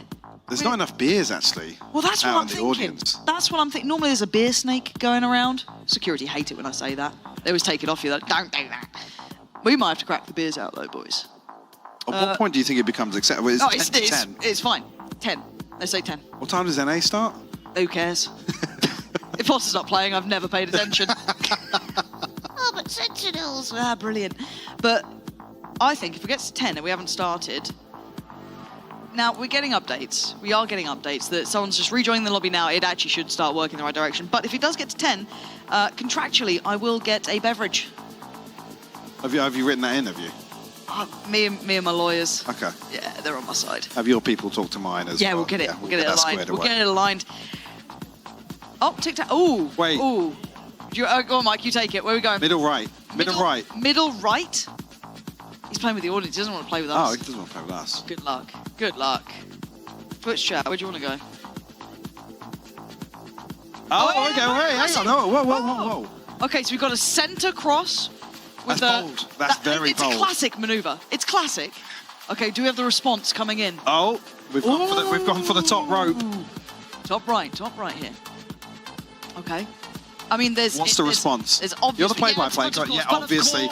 Lining up for the diagonal. Look, it's a lovely counter. But again, it feels predictable. This could end in a draw here. Actually, this could backfire horrendous. Wait, he's messed up? Oh. He's messed up! He's left it open! He's left it open! He's left it open! Can you believe it? Your audience. NA could never. Well done, folks. So that's Gentlemates with the win, it looks like. So I guess we're going to 3 maps. Yep. Well Series is 1 apiece. Well played. And booze. You could see the look. You could see the look on his face. Where he's like, Devastated. I've fumbled. I've made a horrendously huge error. here. That's a bad miss. That's a bad miss. So back-to-back days now of casting over things I never thought I would. Yeah. I mean, he's still really keen to talk about that, and I'm not. Move on from it. To be honest. I've really enjoyed that thoroughly. Oh, he's left. Oh, I mean, the walk of shame. We'll actually do a losers interview in a moment. Zoe's out there with the Where's mic. Mac? Where's Mac? Mac, get out here. We are. The action replay. Brilliant. You love to see it. Way to go. And the little wipe as well. Production, look, I've got something to do. Oh no, it's all kicking off in the studio, folks. Where's security? Got home. Beautifully done. Well done, folks. Proud of you. Now, it is getting quite close to 10 now. We've got 9 more minutes until I get a beverage. And then it all goes wrong. I don't know. I think that's probably where things pick up, to be honest. We get back on track. That makes us sound terrible, but... Well, honesty is a good quality. Has there been any updates? Well, we have players joining the lobby. Oh, Alberto. But we're going to do something unexpected. Alberto. I can't believe you've done this to us. Michael, do you want to take this one?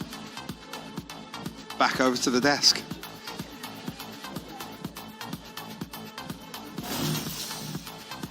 And welcome back, one and all. So we are joined by Mac and Kakuka. And we're going to be ready for the action anytime now. Or are we just stalling so Pansy can have a bevy?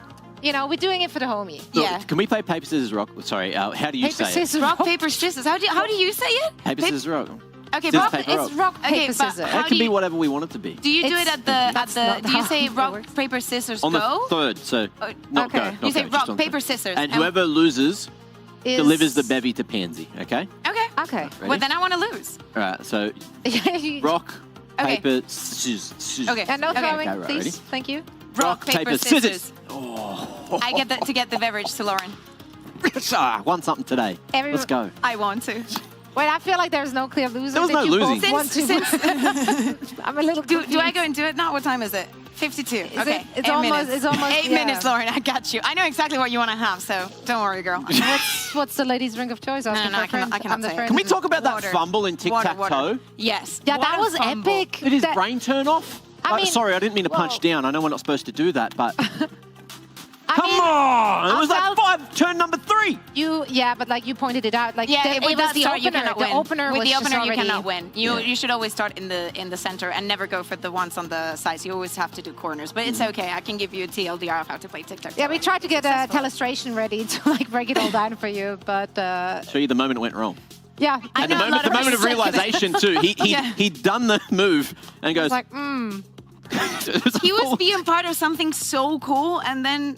Yeah, and then this happened, and then he's like, but he owned up to it. Respect. He owned up to it. And probably, maybe, if Mates is not able to bring this back and win Pearl, that is the only win that they're going to get today. So. Whoa! You didn't have to say it like that. It might be true. I'm on their boat. Could be but, true. You know, I was on my second Red Bull, so. Yeah, you know, like we're caffeinated, we're hydrated. Probably not. Mostly caffeinated, but we're ready. We're ready for the action. I'm sure the players will be ready anytime soon because according to this lower third, they are currently joining the lobby. I have been lied to before. I have been lied to before. We may have trust issues, but you know what? This is the time for all of us to rebuild the trust. You gotta give the second chances. No, so we moved from tic-tac-toe to therapy. I'm always... Therapy is good for everyone. You know, everyone needs therapy is how I feel about that. It's always beneficial. That's true. Yep.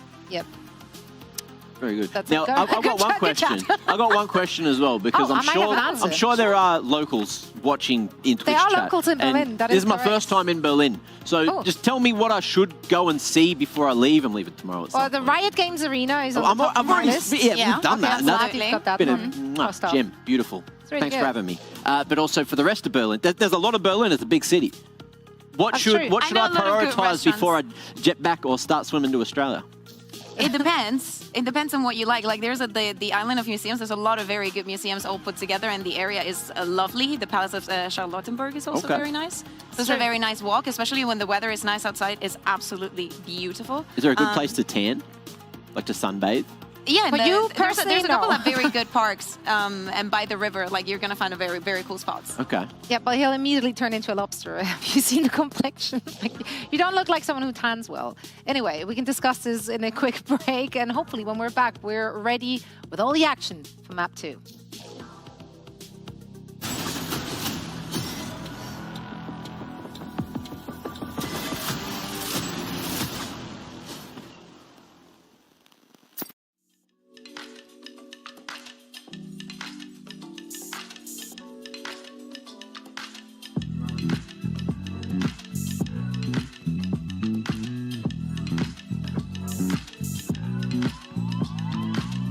I know you're stressing, right? You need some meditation. Don't let them ruin your vibe. No time for rumination. Let's leave it all behind. Think of flight aviation. Want you, girl, by my side. Let me show my appreciation. I want you here with me. I'll miss your body, baby. No, I cannot believe that you're still single, lady. Wishing I could retreat. I want you here with me. Be my lover, be my trophy, be my woman, be my lover, be my trophy, be my, the only one I want, be my preliminary. Let me caress the way I think it's necessary. Monday, Tuesday, Wednesday, babe. 7 days, are you ready? I don't need to say you know it, girl, you're extraordinary. I want you here with me. I miss your body, baby. No, I cannot believe that you're still single, lady. Wishing I could retreat. I want you here with me. Be my lover, be my trophy, be my woman, be my lover, be my trophy, be my.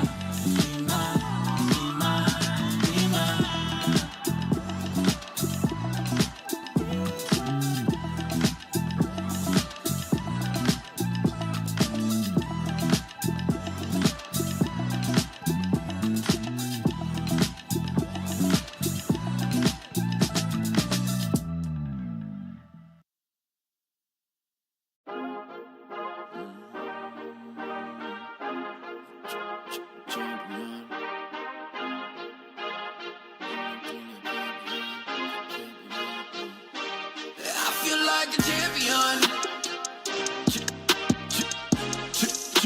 a champion. Ain't nothing that can't be done. Oh yeah, I put it all on the line. Definition of divine. Yeah, I feel like a champion. Ain't nothing that can't be done. They told me I wouldn't be nothing.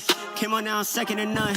I need me a trophy, I need me a ring. I'm not with the bull, but keep it a beam. You know what it is, you know what I mean. Shit, all I do is win, win, win, win. Haters wanna hate, they ain't make top 10. Double, triple team, what they need to defend. I juke left and I'm gone with the win. I'm gone with it. I feel like a champion. A champion. Ain't nothing that can't be done. Oh yeah. I put it all on the line. Definition of divine. I feel like a champion. A champion. Ain't nothing that can't be done. Oh yeah. I put it all on the line. Definition of divine. Feel like a champ, MVP status. Yeah, the win been guaranteed. So let's see about it. If you gon' speak about it, then be about it. If you don't bring that energy, no, I can't be around it. Nah, I'ma shoot my shot. I'ma stick it, watch. At the tippy top, I cannot take no loss. 2 seconds on the clock, they gotta give me the rock. I got a game on what? Yeah, I got a game on live. I feel like a champion. A champion. Ain't nothing that can't be done. Oh yeah. I put it all on the line. Definition of divine. I feel like a champion. A champion. Ain't nothing that can't be done. Oh yeah. I put it all on the line. Definition of divine.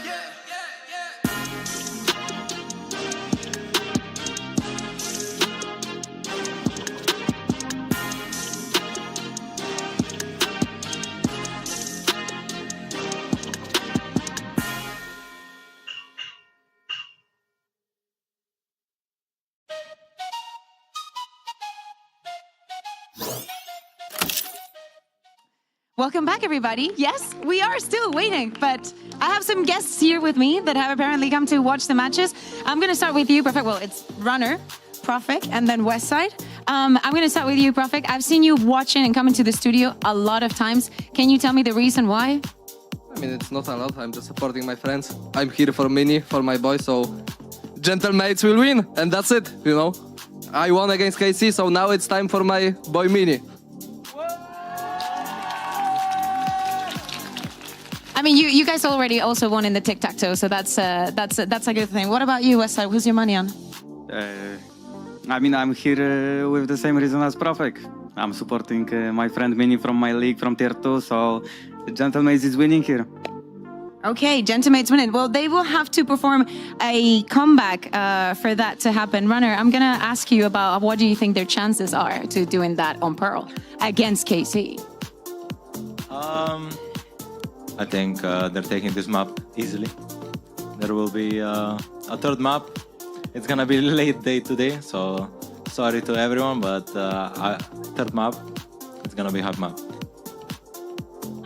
What do we make of the harbor on Pearl, or what do we make of the harbor for KC? What do you think that? Let's see. You know, let's hope that they can hear you, because I see Kara. He doesn't have his headset on, so I'm just going to pray that he can. What do you think the weaknesses for the harbor could be on this map? It's just troll. It's just playing harbor. It's just troll. That's it. Nothing to say. I agree. Profek is always right. Like, I think Harbor is kind of troll. Okay, Runner, do you agree with that? I think Harbor is Sathak's agent. If Sathak is on Harbor, it can be a difficult game, but still believe in Gentle mates. Gentle! Yeah, that's amazing. You guys are here supporting your boy Mini. The last time that we saw Gentamates playing on this map, Robbie BK was still on the team, and of course it was a different style of calling. So if you could deliver a message to your boy Mini that I'm sure can hear you right now, because I don't see him on the stage, but I know he's listening because he's always listening. What would it be? What do you think are the keys to a good calling on a map like Pearl? I mean, he doesn't need help, he will just smash them like he's doing this, and that's it. It's simple. I know Mini since long time, and I know he can do a lot, so this time he's also gonna show it. Okay, well, this were my question completely. What was the last map? Do you guys remember? Because I don't. Do we know? Can I get it on my ear, please, production? Because I do not remember what the last map is. I've been here forever. Icebox? Icebox? Do you guys like... Oh, thank you, Lauren. Thank you, Pansy. Oh, thank you, Lauren, so much. We just love being at the studio. At the end of the day, it is Friday, so I literally do not have anything else to do. Icebox is the last map. Any Icebox enjoyers here? No, there was map. There was... Yeah, I like Icebox, but I mean... boring, simple map, but it's just fun in its own way. I don't know how to explain it. It's just... Okay, thank you. Icebox is okay. It's okay. I know Mini is insane. Thank you very much. Icebox is the worst map in the game. Which one is it? Which one do you think? It's a good map. Yeah, but which one is the worst map then? Fracture. Really? Fracture? That only tells me you're a bad player. That's what I'm going to tell you. Right. Yeah, I'm calling you out. I'm calling you out. You cannot say Fracture is the worst map. Absolutely not. I kind of enjoy Icebox. You know what? Because I think that I have a very fond memories in that map, because sometimes it's absolutely ridiculous, and sometimes absolutely ridiculous is what you need. What else could I ask you here? Are you enjoying living in Berlin? No. To be honest, no. I mean, three no's. Just no. No explanation, to be honest. Okay, let's make it 4. Well, guys, I'm gonna let you enjoy. I'm gonna let you take a breather. Thank you very much for joining me. Please keep coming and watching the matches. And we're gonna send this over back to the desk, if I am not mistaken, after this lovely chat. Thank you very much. Thank you very much so much.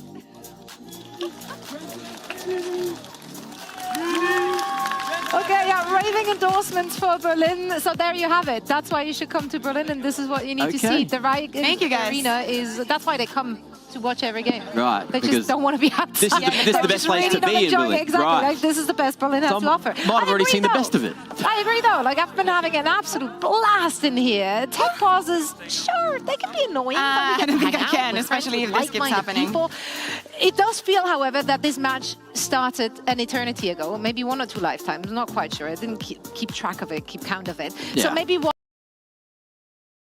us through this. How did we get here, Mac? What happened on Haven? If you're just tuning in from, I guess, NA time at this point, yeah. look, you didn't... Welcome, NA. You missed a whole series. Nice 2-0 for Fnatic. Apeks pushed them earlier, and that was great. You know, pushed them on the split, made it a single OT from what I remember off the top of my head. And then, speaking of OT, the Phoenix was good enough on Haven to take us to OT through regulation. Nice little comeback from KC. And then they managed to take both OT rounds to send us to that second map. And that's where we currently are and have been for a little while. Now, look, it's been great. We've seen the agent comps. We haven't actually started this time, but it would be nice to start shortly. And look, on Pearl, anything can happen.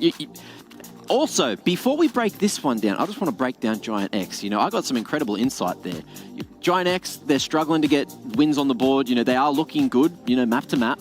But it's because the teammates can't agree on what is and isn't the best maps to play, and if Harbor is or isn't a good agent. You know, we need synergy. We need teams all on the same page. That's what makes a good team. So Giant X, look, get your eggs in order. I agree, but also the differences of opinions is what makes you well-rounded, you know? I think, am I not No? Different perspectives can definitely It help. helps. It helps. But I think you need them to then That's why I do love fashion the smooth stone that rolls well. Yeah, you got to make it functional at the very end of the day. Everyone needs to, whether they agree with the page or not, they need to be on the same page. So if one is wrong, they all need to be wrong together. Yes. And that might make it right. I mathed it. I like that. You're welcome. Yeah. Here for more life advice. Yep. Sure. Don't listen to me, please. Where do I go from here? Yeah, I don't know. I hoped you would follow up on what I said so we can transition out of it, but you just kind of left me hanging. No, I just wanted another answer. Another answer. Another answer life. to all of my life questions. You know, that's what you're here for, Zoe. I usually just throw questions back. He's the answer to me. Yeah, that's an answer. I'm rolling with it. That's some interesting faces. It's actually quite impressive what's happening now. Okay. All right, we like it. Listen, the players are still in high spirits, most of them. He looks a little... Yeah, Mini... he's smiling, he's smiling. Well, he's with just us. listening. Oh, we got that. Listening, so smiling. keeping their hands warm too. I like that. I like that out of Gentle Mates. You know, you want to do all the finger exercises. I'd be out there doing squats and whatnot. Like, we could go are they allowed? We could Do go they have to to stay a seated? live fitness show in front of everyone. Stay get the fierce blood with pumping. Mac and Zoe. Yeah, I'm sure that'd be great content. It's exactly what everyone came for. Absolutely. They live came aerobics. For life and fitness advice by us. They also come for good breaks, and we got just the right thing for you. We love a good app break. That's where we're headed now. And then hopefully, when we are back, we should get this game on its merry way. Let's find out after this.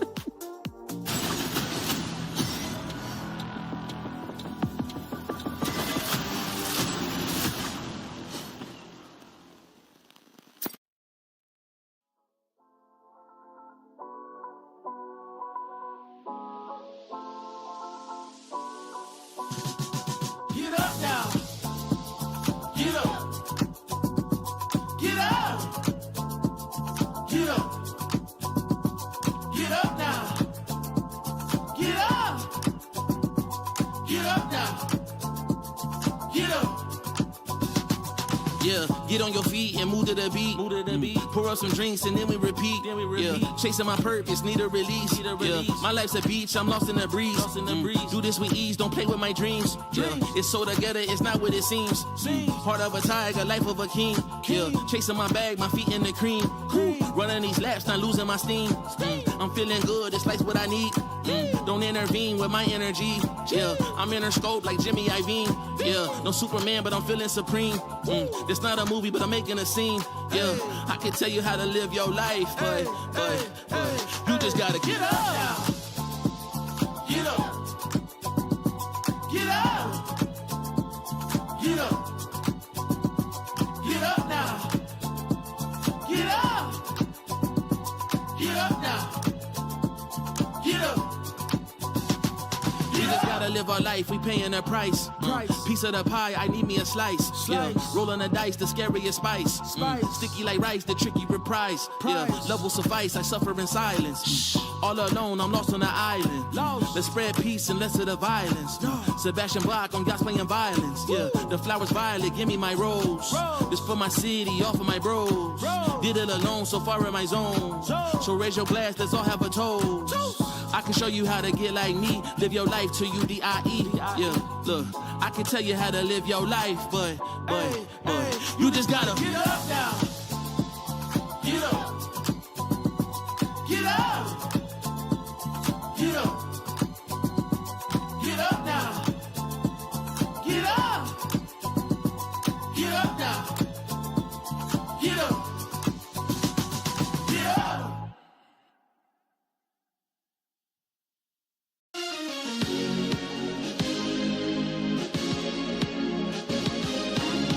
You keep me up all night, all night.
we are back, ladies and gents. Now, what that then means is we are ready to go. We are good. We are on the cusp of starting the game. Touching the starting point. I see numbers moving. I see them too. I see a countdown. The observers are ready. We're ready. Production is ready. Players are looking good. Everything is fine. Michael, talk to me here. We'll start with the compositions. I was going to leave a little zoom here because it's obviously the talking point. It is. I mean, this is the map that I think at some point, did somebody on the desk make a point about this being the map you can make it work? Yes. But I actually tend to agree with that. And also, I mean, good point from the crowd interview as well. Was it Profik or Runner that said? I'm not sure. If it's Sadak. Yeah, there's a chance. Runner. I think it was Runner saying it, yeah. So it is kind of justifiable here, but see, really, well, I mean, the proof's in the pudding, really, for Gentlemates and this composition change. Do some pudding.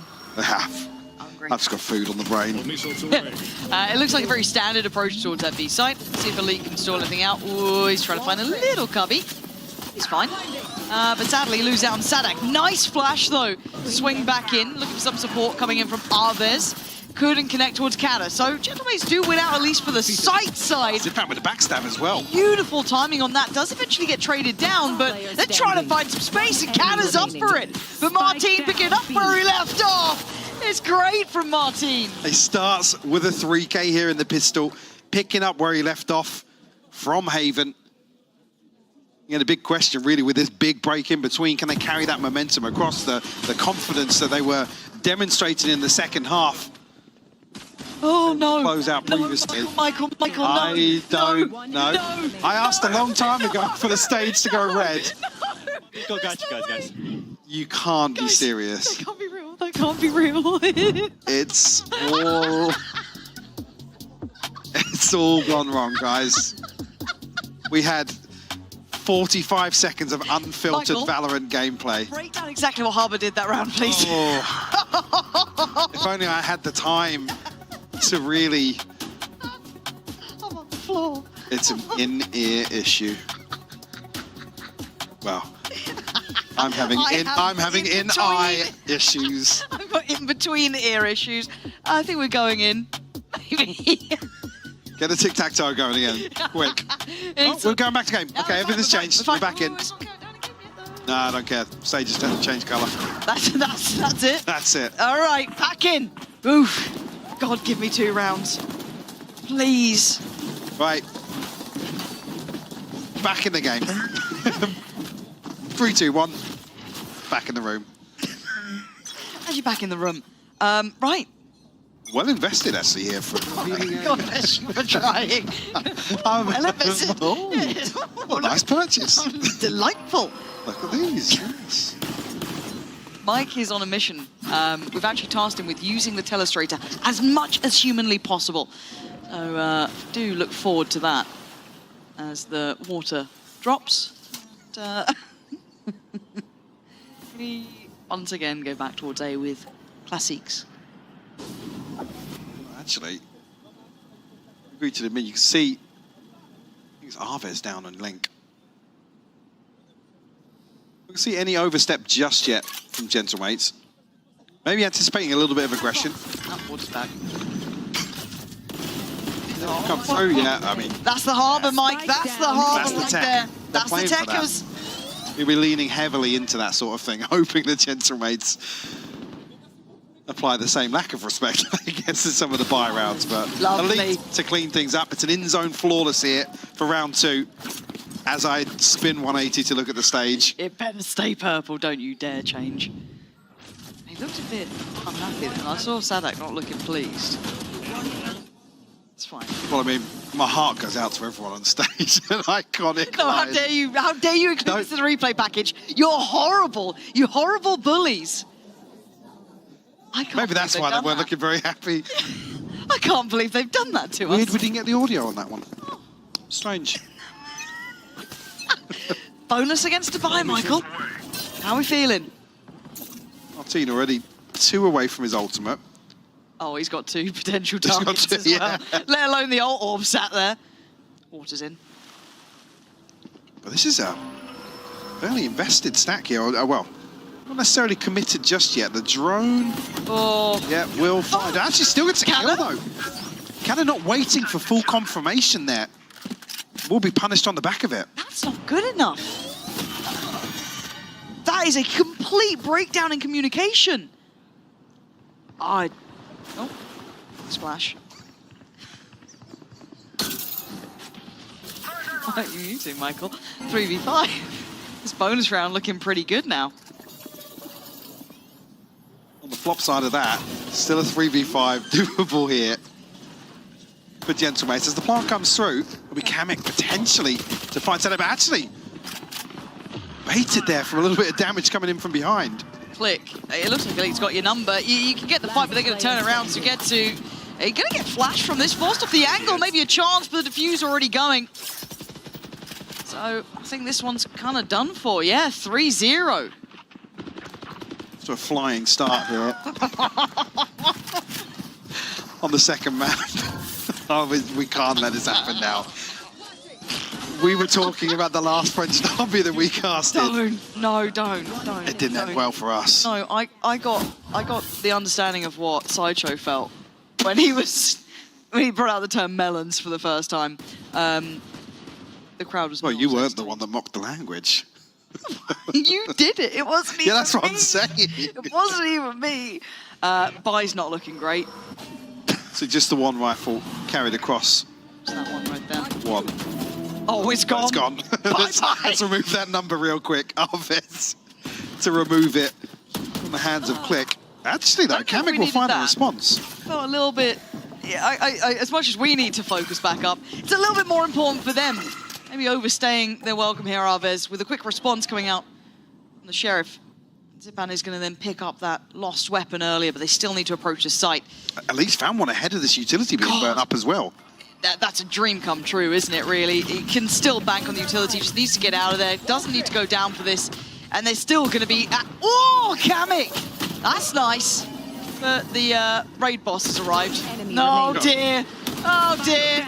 Kada, a 1v2. You got it in ya? Let's see. Vandal. Tough to divide as well, but again, it's a little awkward to guarantee value in the situation.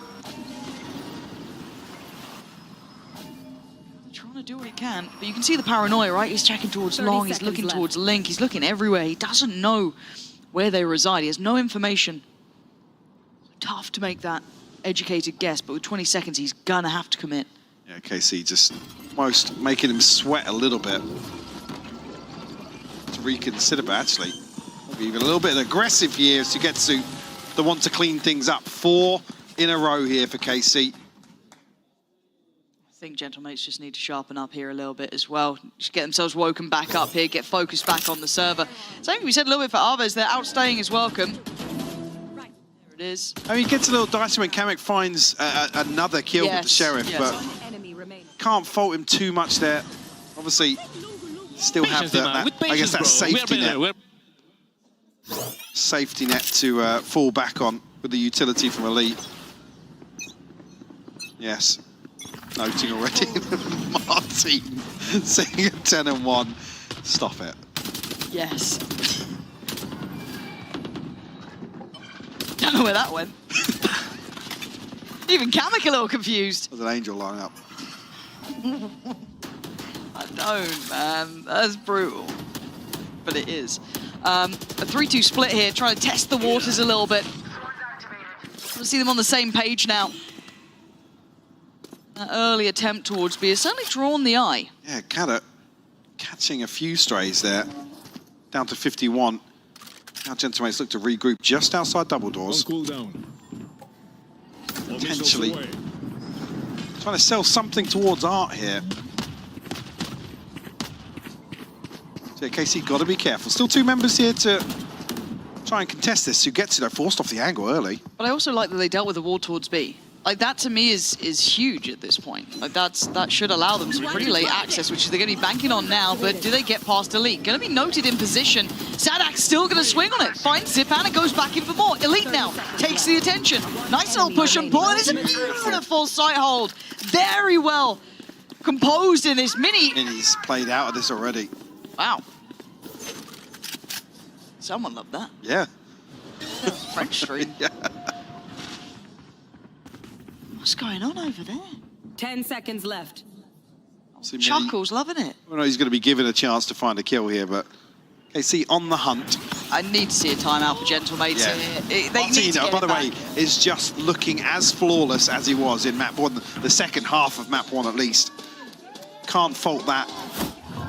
11-1 now. Actually, really well played from Sanac to kind of get ahead of this hit as well. Like you said, that push and pull to maybe draw the attention away, set Elite up to swing out here, find 2 of his own. And I found you! Bobrito Bandito will find you, remember? Thoughts on that? Wait, he found him. Yeah. What was there to say? No, true. A man of few words, but accurate. The coaches for Gentlemates looked a little quiet there, but now, yeah, having a chat, checking in. They need to get everyone back in the game, it feels like. Yeah, because, I mean, it's a big blow to the momentum. Yeah, it is. To have such a big gap in between the maps. But even for both sides had to Yeah, they're both hit that facing the same same obstacles, for sure. Maybe, I guess on the flip side, Gentlemates feel on the flop side of that. Gentlemates the ones to maybe be a little more rattled to lose out in overtime from Haven. Potentially. And in the nature they did in the second half as well. So what, 9-5 at one point, and yeah, Casey really able to apply even more pressure now. Start of Pearl. 5 unanswered. There. Gentlemates reinvest back in here. Only a Guardian in the hands of Kada. Click 1 away, Mini 1 away. Do have Kamek and Zipan's ultimates here, so a big opportunity potentially to A, get themselves on the board, maybe try and quell some of this early momentum. Kind of like this 1-3-1 that's being worked out right now. They actually did clear middle a little bit there as well. Had a little bit of a glance through, right? Sees no one working towards it. So where do they reinforce? Click gonna get ult. Looks like that focus towards B again. Yeah, gonna test Elite once more.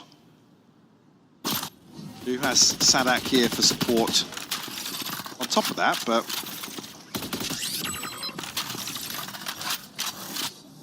it's utility though.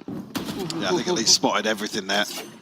Oh, no, that's going to be the green light for Gentlemates. Still conscious of a mid lurk, but nothing just yet. Elite, yeah, kind of toying with oh, the flash. It feels like it needed a little bit more to it, but Sadak trying to get ahead. That's a bold maneuver. Taking some high risks here, and the reward's just not in place. Martin going to get 1 on the way down, but it's a 3v2.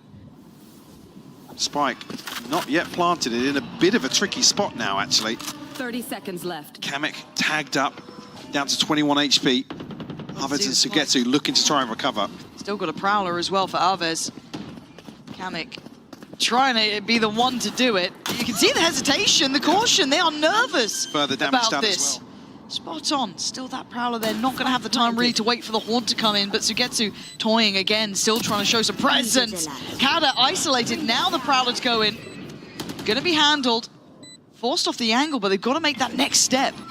If they're able to isolate Click here, yeah, with this smoke to cut vision, could be really awkward. Oh, the Horn back in, still showing the Clicks on the site. Just playing around that smoke here. Nice from Click. Oh, that's lovely. That's what the doctor ordered. They needed a round like that. Gentlemates will get themselves on the board on the back of Click, closing out this post plant.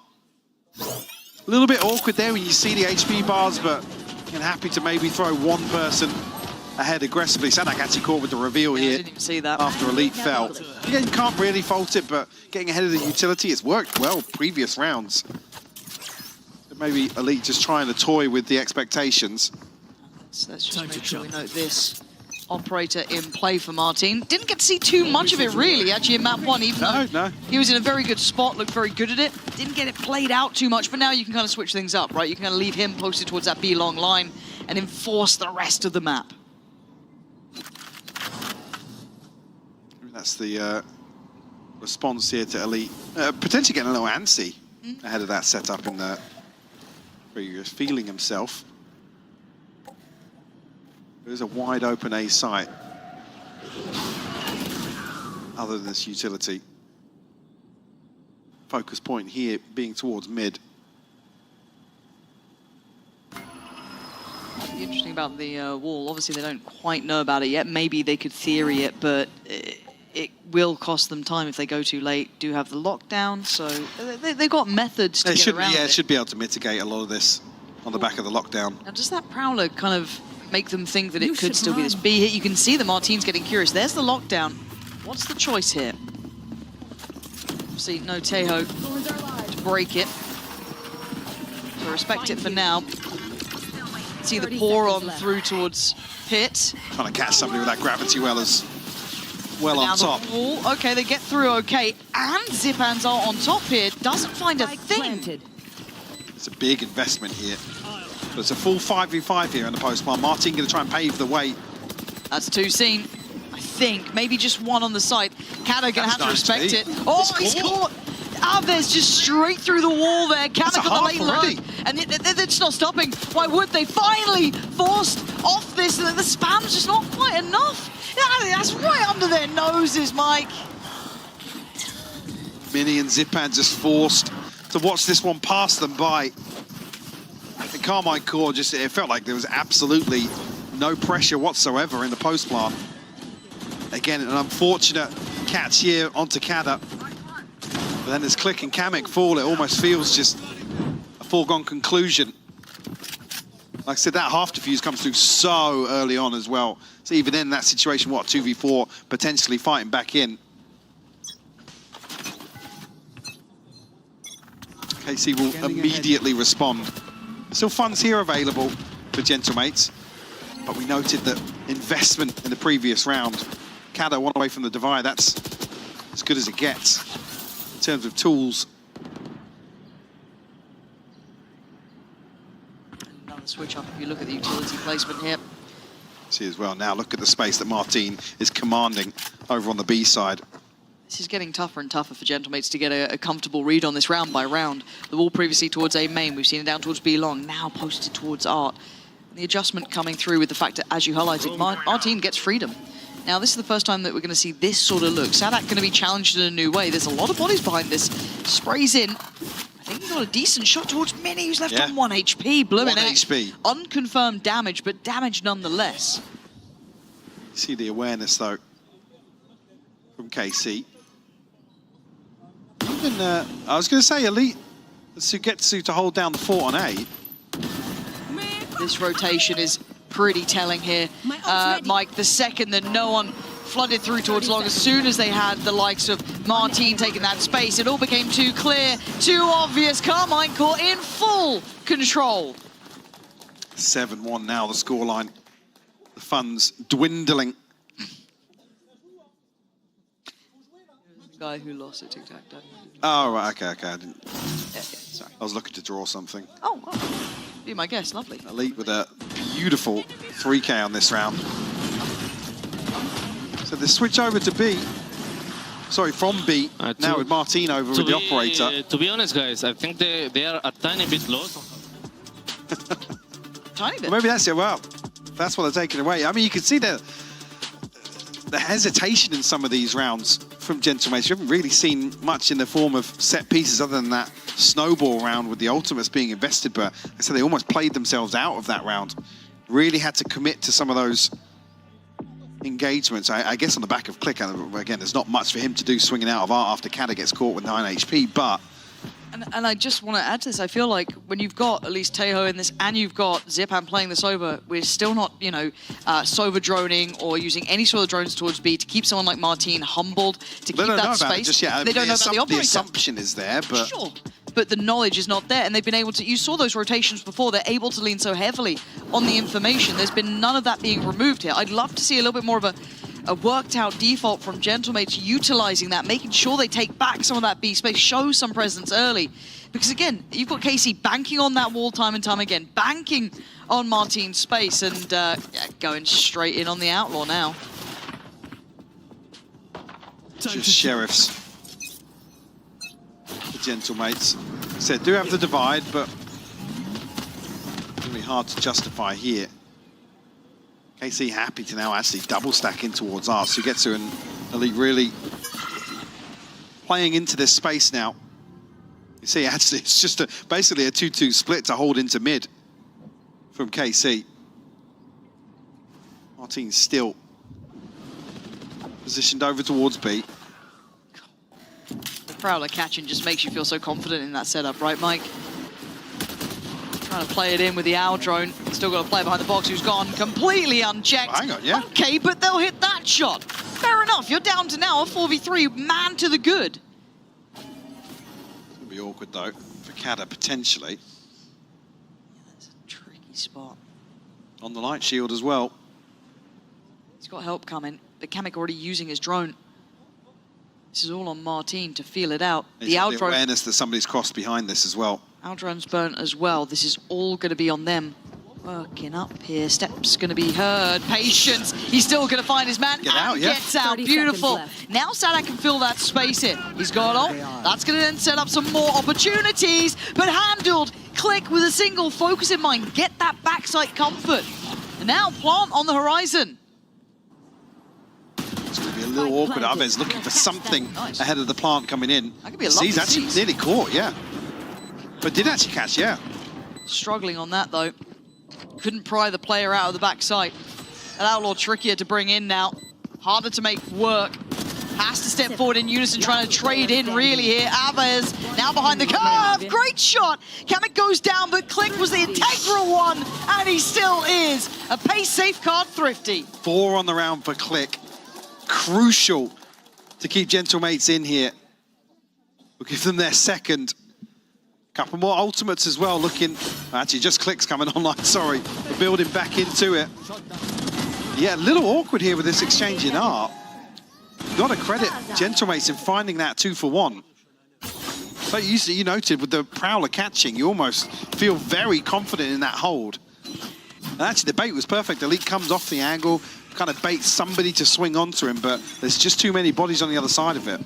Gentlemates now, they need to really rewind their minds as to how to handle this setup on the B side. Divide gonna go in. Okay, brute force is the way forward, it seems. But again, keep in mind that wall was there. Click. Oh, that's outrageous. Click. No way are you getting away with that. That is unbelievable. And he's back with time to spare. Sadak on the side, though, gets too old, looking like fully blind. What has just happened? As KC to come out on top of this pace change from Gentlemates over towards B. Like we said, unconfirmed previously. Martin's not here. It's Elite back to hold down that site. But it's Sadak to get to clean this up with relative ease, to be honest with you. So Click, unorthodox in approach, tries to get behind the divide and get ahead of that rotation. Others punished there, but it doesn't matter. 8 on the board now for KC. Ooh, KC. You're committing to this one now. But that smoke is beautiful. So getting both there. The first, fair enough. The second, nasty. Sitting inside the smoke and pushing ahead after the reveal. Beautifully done to find 2 openers. Lee once again. There was a gap towards Link, and it's been exploited so far. Lee almost caught sleeping, but Martin good for the trade. That was really quick from Click. That's a mouthful. Say it 10 times. Nah, I'll say something terrible. Absolutely say it quickly. Not. Zipan and Kada in a 2v3. Sugetsu does have ult if necessary. Still a lot of util as well, split between the remaining members of KC. I've lost my mind. It's a retake. Getting started soon. Concealment. The 3v2 nonetheless for KC. I like this from Zipan though. The reposition could be nice. Turning the flash is great as well. Oh, but it's so well read from Aves. Beautiful adjustment on towards Zipan. Sugetsu gets to survive as well. As it looks like KC once again taking steps towards their goal. Purchase going to be comfortable, at least for Gentlemates, but the scoreline not so much. on the brink of conceding. Beautiful from Sugetsu. Nice to see glimpses of him starting to hit some of these shots as well, you know what I mean? Like Sugetsu. Yeah, looking like the iconic Sugetsu of old. Yeah, KC looking to close this one out, yes. Okay, looking to close this one out fairly quickly here with a commanding first half performance. They've just stamped their authority on this. As much as Gentlemates, even if they did get this third, it feels like KC just had the beat on this, how they wanted to play it. Yeah, I mean, even Sadak saying so. Sugetsu feeling confident enough to go for a challenge. I think he does need to back away, but it does burn a lot of that utility that maybe Gentlemates would have liked to have later into their hand. For now, though, Cutting through. Kamek getting closer towards ult. One off for him. Zipan one away as well. If they can get a couple connections here, it could be huge. Oh, that's money from Click. Beautiful. Taking away Sugetsu and putting a massive question mark here. Now the Prowler was instantly used towards A. So yeah, they're going to read this as the TP comes through here, but rewarded with the spam once again. Kamek, whether or not he's going to get a full confirmation of a setup here, but Sadak for upper wall, block vision here. Gentlemates once again forced to make a decision outside B. Sadak! Go ahead. Ow! Oh, he's back in his corner maybe. Oh dear, he's dead. Nowhere to go. Elite's got a pocket to play in though. Why does this always feel like it works from this corner as well? He's still got his wall there. The stun actually comes through. It's fine. No one's clearing him yet though. He's getting away with daylight, robbery, patience. He changed his mind and he still kills 3. Oh, a 10-2 like that. Again, with the stun coming through, you think somebody's going to full clear, even behind the wall here. A 10-2 on the half, Lauren. Picking up where KC left off in map 1. Feels like Gentlemates never really got control of this. KC leading pace, tempo, everything. The understanding, the rotations, all there for them. Absolutely lovely. Again, Martin hitting, Aves, Elite, all looking good. Speaking of looking good, the audience who's been hanging out with us the whole time. Appreciate you guys. So we're going to head down to Lou to have a lovely chat with the fans. Thanks, Fancy. Merci. And Derby Times means dedicated fans. And I'm now joined by KC and Gentlemate Enjoyer. So to kick things off, let's start with a very simple question. We know there is a big rivalry between Gentlemate and KC, but can you guys explain to us why you want to win these matches more than anyone else? Du coup, on sait qu'il y a une rivalité entre KC et Gentlemate, mais est-ce que vous pouvez nous expliquer, vous êtes les fans, c'est vous qui savez le mieux, pourquoi est-ce que c'est les matchs qu'on a le plus envie de gagner? J'ai envie de faire perdurer la défaite en ce moment, c'est très cool sur Twitter.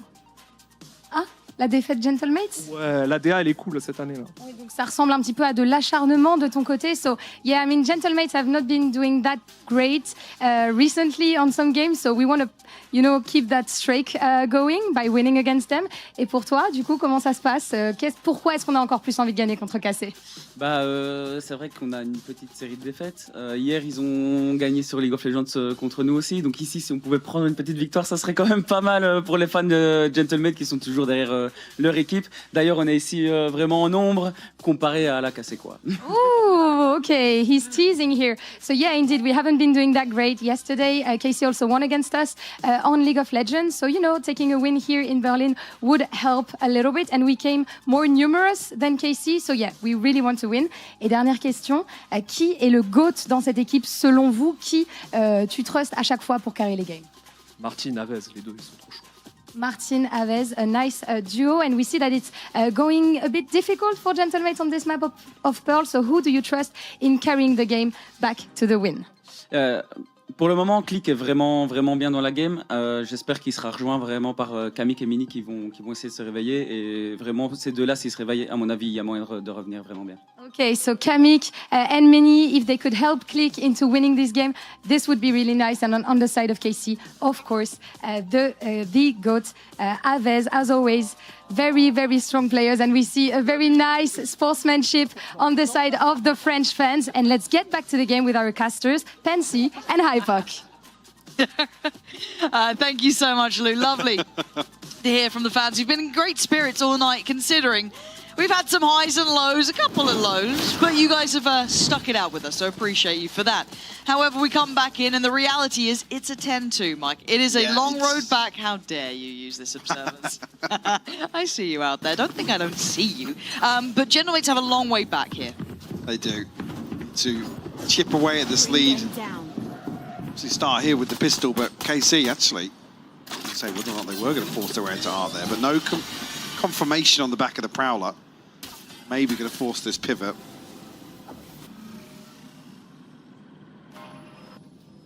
Darts burn early though from Zipan. Kind of just has to back away here. Forced off the angle. Oh, they are hell-bent on forcing this one, though. Here comes a flash. Couldn't turn it in time. Sanak, though, still going to find his shot towards Click, but it's Zipan onto back. Arves now into the fight. Back and forth. KC coming out on top with the 3v2. Taking the space in middle. Sanak's brute forcing. Has to stand his ground there. Absolutely does. Wall makes it awkward for Kada to justify swinging out just yet. Have to wait ahead of this plant. Now a 2v3 for Gentlemates to try and find just their third elite to find Kada. There's just many left. He's not had a good half in the first. Needs to triple the score. It's not going to happen. KC up to 11 very quickly now. And confidence on display. The start of the second half. You've got to stop. Get your finger off the mute button now. But yeah, it's rough here. I mean, Kamek and Mini sitting down at 3 and 12, 1 and 12. Really rough half. And now you're asking them basically to move mountains to get back into the second. Look, we've seen Martin really pick up pace in map 1 when he was able to turn around that. I mean, it was a very poor start. Livid coming out of the tech pause, it would seem. Why did you say tech pause? I didn't. Ooh, it was a KC pause. A KC pause? I mean, yeah, Gentlemates burnt both of theirs in the first half. So, at 11-2, he's having a chat. He's not happy. He's not a happy bunny. Look, you dropped 2 rounds. And I joked to you. I haven't seen Zace talk today, actually. No. Yeah, what's potentially being discussed? See investment on the side of things for Gentlemates. It's only going to be the one Guardian, in the hands of Click. Obviously top of the board for Gentlemates at 13 and 10, but it's about all the positives there has been on the second map. Still on over, but they need this third now. It's a long road back in. That's fully fleshed out here on the side of Carmine Court.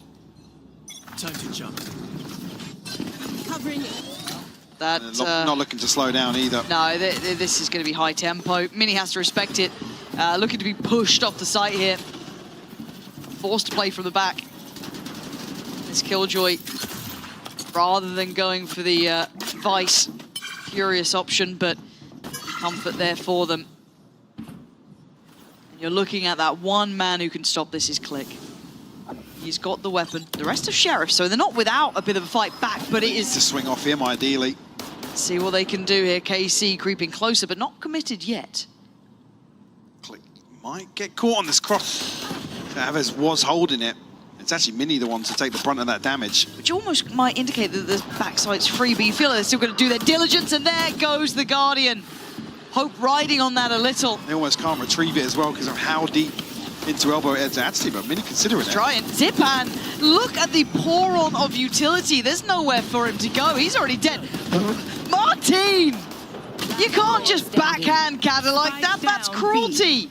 As Kamek left in a 1v4, and sadly this feels like it is drifting away from them now, Mike. And it is Martin. With How many multis? Another multi-kill Would love to get a counter on it tonight. Match point. I mean, ever since coming alive on Haven, just hasn't let his foot off the gas. Not stopped. One enemy remaining. This is a horrible buy they have to put together. It's worse than the last one, to be honest with you, but at least here, a couple of Bulldogs to pin their hopes and dreams to. Could be a flash in the pan here for map 2. Mates take the space, at least Kamek looking to take some of the space. Actually, straight away here, a 1-for-1, 2-for-2 now, but Aves will find a 3-piece. If it's not Martin, Aves was right there with him as well on the board. Both of them doing brilliantly. And Kamek and Mini. There's a lot to handle and not a lot to work with. And they are falling for a fake right now. Yes. KC going the long way around. Excruciating to watch here. Kamek is still going to just have the Sheriff. Won't get an ultimate off this. Aves obviously the one to take the plant, but not going to matter too much in the grand scheme of things. Okay. Kamek has utility, right? Got some util. He's got to be so pivotal with this. And he's getting really close. That is getting danger close here. Not investing any of the util, maybe trying to catch someone off guard. What are we up to? What was the plan? It felt like it fell apart at the end there. But a 13-2 for KC, Mike, is exactly what they needed. Yeah, and again, to come back to the composition discussion here, it's not as if really it's going to be tested, but like we said, Pearl is where you expect, almost you could justify it. The commanding victory in map 2 will give KC a clean 2-0 this week. I said important considering obviously potentially looking back towards, but main objective ticked off here. Yeah, it absolutely is, because again, when you look at those standings, Gentlemates, they were dangerous. Sitting around that 1-1 target marker, looking a little lethal, picking up some big wins over some unexpected opponents. The potential is there with the squad. Yeah, I mean, I say that, a 2-1 in either direction today would have potentially made it a little awkward. Absolutely, I think you're on the money there.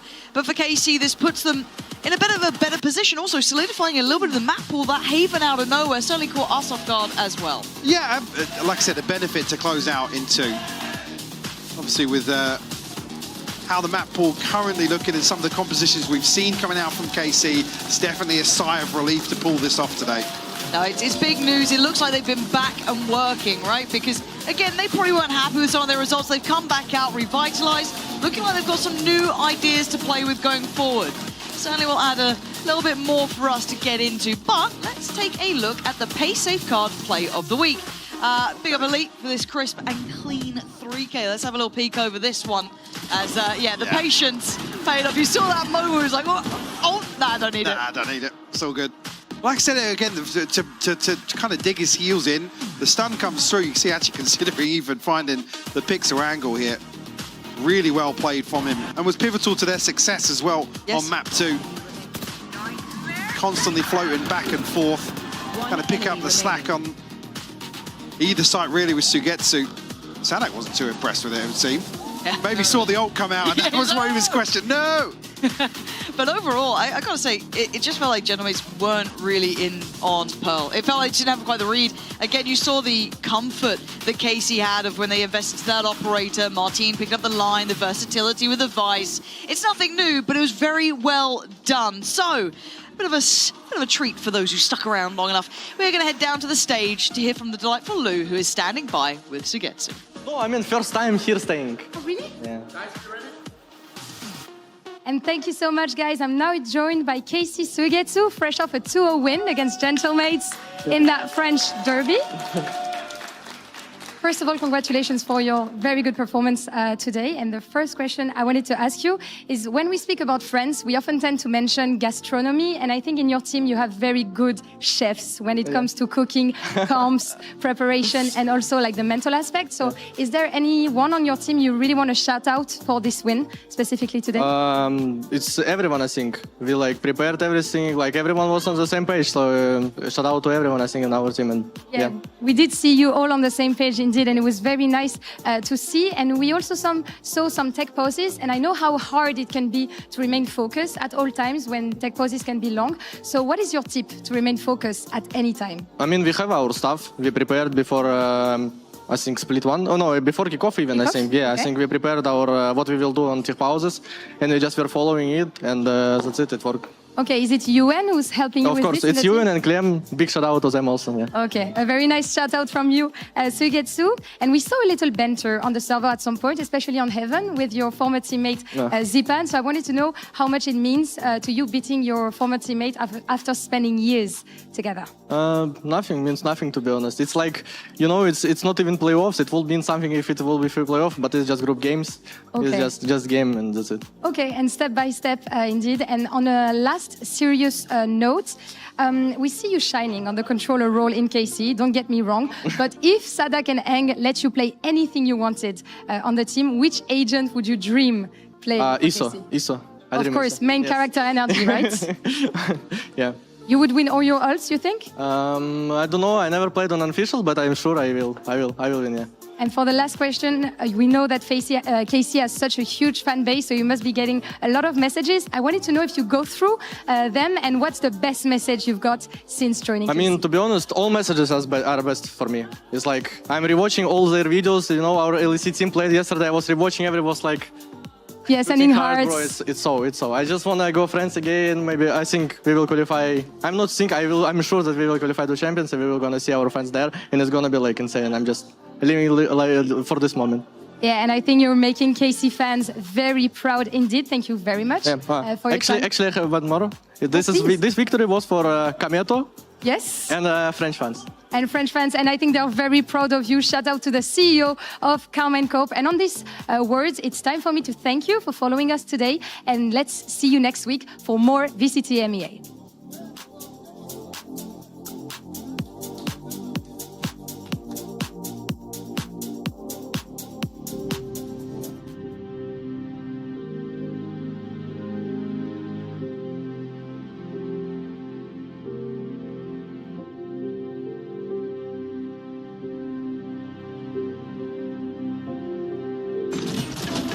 And Fnatic, it's another clean round, a moneymaker with 4 players alive.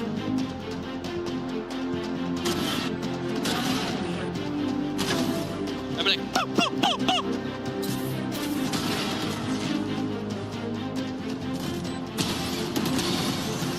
Fnatic 13-5.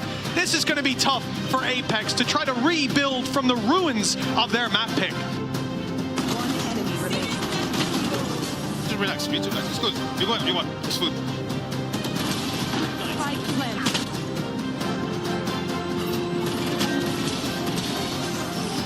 A troublesome position now for Crashes, but he'll find both anyway. We have better American player, bro. Good job, boys!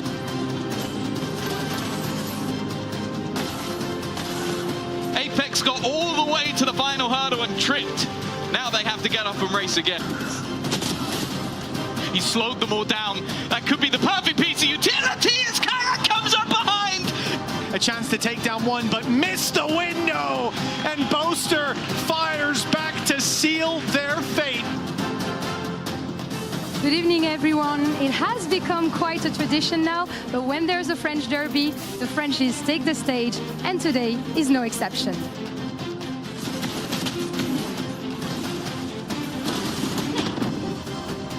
He is dangerous. He is really dangerous.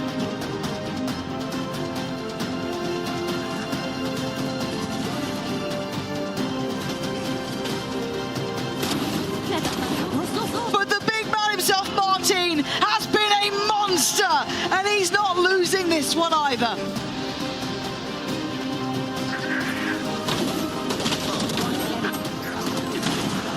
Composure key, and that second half, Mike, was night and day. One enemy remaining.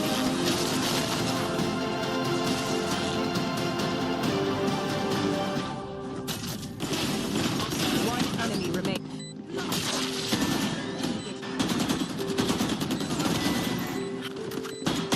einer übrig. Sparsam. 13-2 for KC, Mike, is exactly what they needed.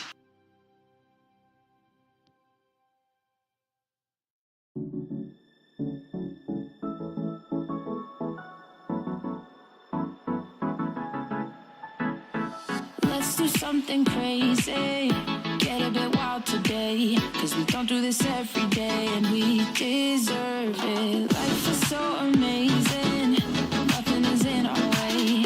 Baby, let's fly away. Do you feel it? Is your heart rushing the way my heart's rushing when you take it all in?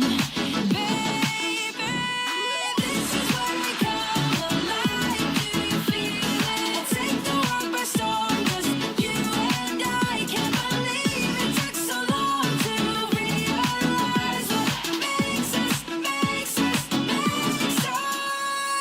alive. Oh, what makes us come alive?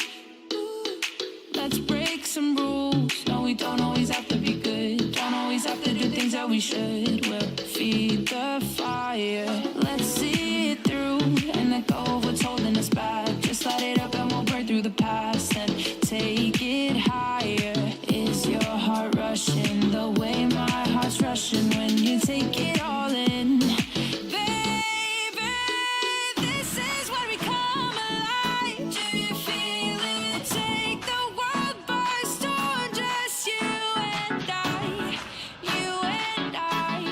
Can't believe it took so long to realize. This is where we come alive. Do you feel it? Take the world by storm, just you and I. Can't believe it took so long to realize what makes us. This is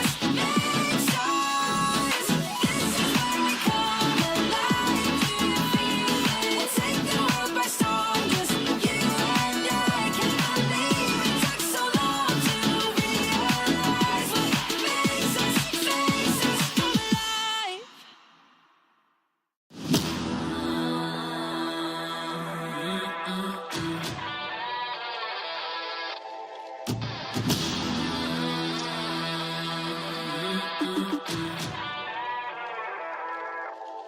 Yeah, motivated, I'm focused. Came a long way from the lowest. Yeah, gotta get it, the mindset, gotta put it in motion. Yeah, this is the moment, gotta one up my opponent. Back then they ain't noticed me, now they know it's me, I'm the chosen. It's my time, yeah, I put that on Bible. No excuses, gotta get to the final. Take all of my idols and turn them to rivals. It's all or nothing, man, the trophy is vital. Game time, bet I'm coming in clutch. No hang time, man, they can't keep up. The game's on the line, seconds on the time. Who can't fight? It's gotta be us. Better under pressure, go ahead and let it fall on me. I'm destined for it all, you better call on me. They say what doesn't kill you make you stronger. All that pain, it done made me to a monster. They say what doesn't kill you make you stronger. All that pain, it done made me to a monster. Yeah, whole lot of times they doubted I wouldn't be who I am without it. Sleepless nights, I counted. It all paid off, it's really astounding. I had to keep the faith to elevate. Hope for better days, they were coming. Now we can celebrate, knowing every day is abundant. Yeah, it's my time, yeah, I put that on Bible. No excuses, gotta get to the final. Take all of my idols and turn them to rivals. It's all or nothing, man, the trophy is vital. Game time, bet I'm coming in clutch. No hang time, man, they can't keep up. The game's on the line, seconds on the time. Who can't fight? It's gotta be us. Better under pressure, go ahead and let it fall on me. I'm destined for it all, you better call on me. They say what doesn't kill you make you stronger. All that pain, it done made me to a monster. They say what doesn't kill you make you stronger. All that pain, it done made me to a monster. All that pain, it done made me to a monster. All that pain, it done made me to a monster.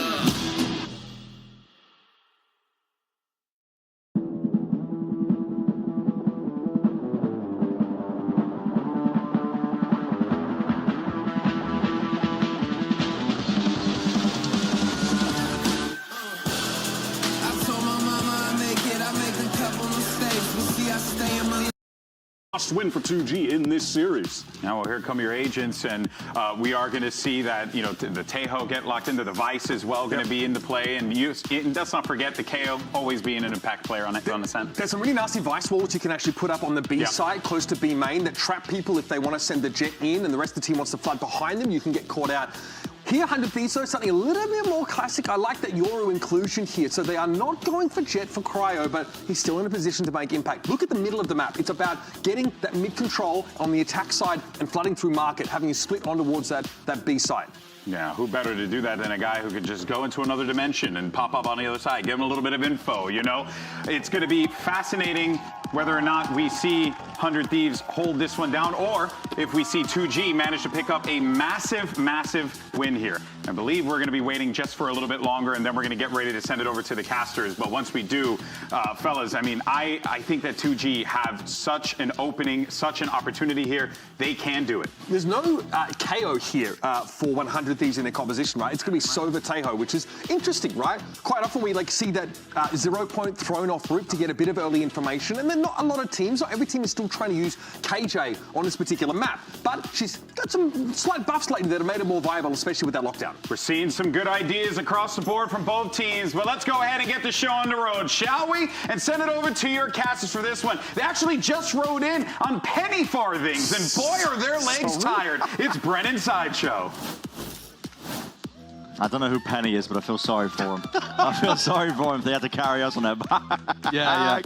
Listen, this week in general, of course, welcome to the show as well, and welcome to the cast here for 2G versus 100 Thieves. Now, you could go through every single match in Americas this week, honestly, and if you were to put like a favorite on it, you could probably quite easily decide who the favorite should be in these matches. They should be potentially one-sided, but it's always these weeks that you got to watch out for, because listen, the results are never what we expect. They're never what we expect. There's always at least an upset that creeps in here or there, and this absolutely could be it. 100 Thieves, they're always perma-banning Lotus, and 2G, they have an opportunity now to head into Ascent, which they beat Crew on. And it's time for the Samson match start. Load up fast for the Samson SSDs. And you're exactly right, Josh. Taking a look at our pistol round here for Ascent. It's a map that 2G look best at. And I do want to point out that this is the first time Arsena has played Teo, as far as I'm aware. So this is really quite different, going for the mid pistol that we've seen a lot of teams go for. A bit of a delayed timing. 15 seconds in, looking for that fight in mid, hoping to have baited some of the 2G players closer. But instead, they're trying to find that timing past Arsena's drone in B main.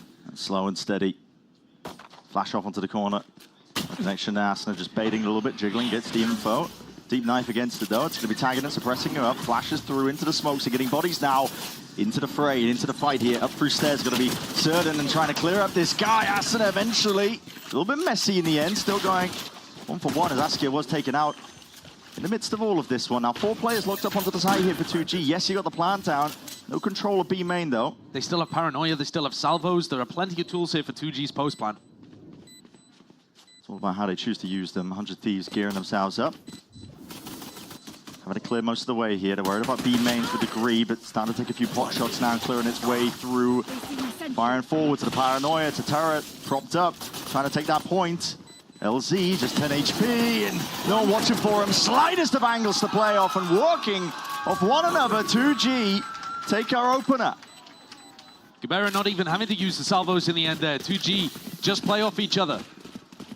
Very aware of where 100 Thieves were going to be swinging through. You saw LZ pre-aiming it. Knew where both of those 100 Thieves players were going to be on the repush. I think 100 Thieves composition, the desk were talking about it a little bit, it lacks the KO, so you're lacking stopping power against fast A execs, or really fast execs anywhere on the map, but the KO would usually be playing A. And so a lot of the stress is going to come onto people like Arsena to be using the stun, use the salvos at the right times to shut down these attacking timings, because you cannot allow an attack side team to get snowballing on this map. It's such a defense-sided map if you play it properly. And so even just winning the pistol here is a massive beginning to 2G. And they did win both of the pistols against Crew to win a very decisive map in that series. Diligent showcase. It's a very jutting smoke, so Boostio's got a bit of coverage here, and he's taking a peek and a gander. It's instantly traded off here, but there's potentially danger circling around these 2G players, and the salvo's just barely missing here. Cautiously just trying to step themselves into the site. Finally, a bit of clearance down into hell and out through heaven. That's 100 Thieves trying to flood their way through. And the attempt to follow up onto the damage there, but navigated well, 3 players surviving. Not the heaviest buy in the world, and a little bit of damage done, but still plenty to go in here with a nice bonus round. Now, one of the things that that 2G was doing really well, I think, on their attack side against Crew, when we previously saw them on Ascent, was being really decisive in these kind of first 40 seconds of a round where you find a timing and you send it. A lot of that was focused on mid, but that just happened to be because of the compositions being played. Here, you see them all grouped up towards B main, maybe identifying that this is a potential weakness. Now close, that's a catch onto Boostio. Setup's going down. Does it cause a speed up from 2G though? Doesn't look likely. Just walking. Not willing to give too much away, forcing out the drone on top of it, but that's a flash and the salvo's up towards the corner. Deep dash as well. In through the smoke, that's Boostio. Suppressive fire, layering it all the way down with a rifle in hand. He's tearing them to pieces. 2G cut off at the choke there, just from the salvos. Lay it down of Asuna. It's all just support that's being brought in here for Boostio to take over. At this point, 2G. Too many more chances. Good cleanup and good trade on top of it.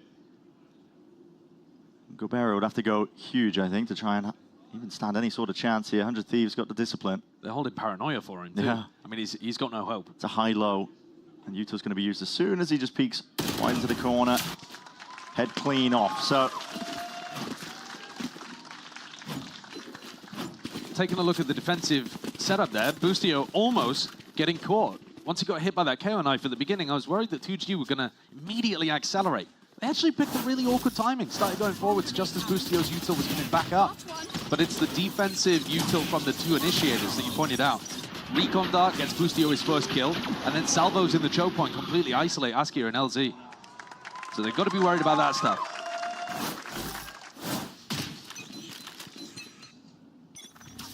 And you see, if 2G go for a fast timing, you're running into those kind of tools, the recon, the salvo, that kind of thing. But also, Cryo's cross-map teleports are supposed to also be a guarantee against fast hit timings, because he can be on B or A within the first 30 seconds. Normally, teams are going to want to play a little bit slower against Yoru compositions. As you see here, about 30 seconds into the round, second gate crash having to be used, and Cryo swaps over his positioning to be playing up here where they've seen most of the commotion in A main. 2G trying to spin a tail at the moment. I know they don't really have bodies in a position to really commit into a site. Very slow. Exiting that minute mark now into round 4. This gate crash is about to go down as well. And that will leave these B players a little more stranded without help. That's exactly where the spike's going to be eventually landing. B main control, theirs. It's primed and ready, and 100 Thieves missing the mid-round info. Patient play by 2G might have just set them up quite nicely here. Still got to deal with the setup though. Dash forwards, turret actually going to be broken. A bit of stray spam there. EU's just dropped down to 10 HP. And oh, the Thorns! Slightest bit of chip damage. And Boostio rooted out of his spot. This time, the 2 defenders fall on site. Despite the recon, you're right, the spam was just super good. And everybody from 100 Thieves who takes a peek in is getting destroyed. And they're just dribbling their way into the side here. Silence fully on cleanup duty. Flawless round from 2G. And what a change of pace. Play, yeah. We've been given a lot of props to LZ. He's 1-1 at the moment, hasn't quite yet had his chance to come online, but he has, ever since picking up the RGL role, he has really been putting out good individual performances too. But I think the way that they're playing right now is they're not doing anything too crazy, running a bit of a default at the beginning, cutting some noise. They didn't even break the alarm bot in mid, but 100 Thieves had already fallen back into really defensive setups, and as soon as those gate crashes were gone, Boostio and EU little out on an island in B.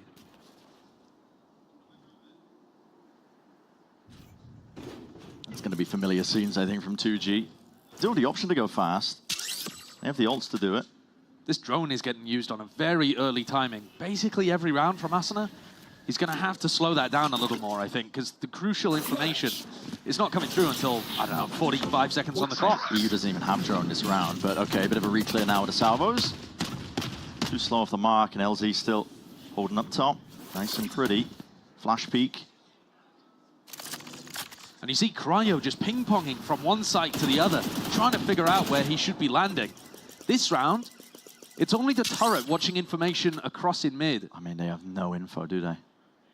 As you said, it's just a turret. Yeah, so they've got some idea that a B-split is not happening right now, but as soon as this gate crash goes down, they're going to be left out in the open and so open to a null command exec. It's the slow play.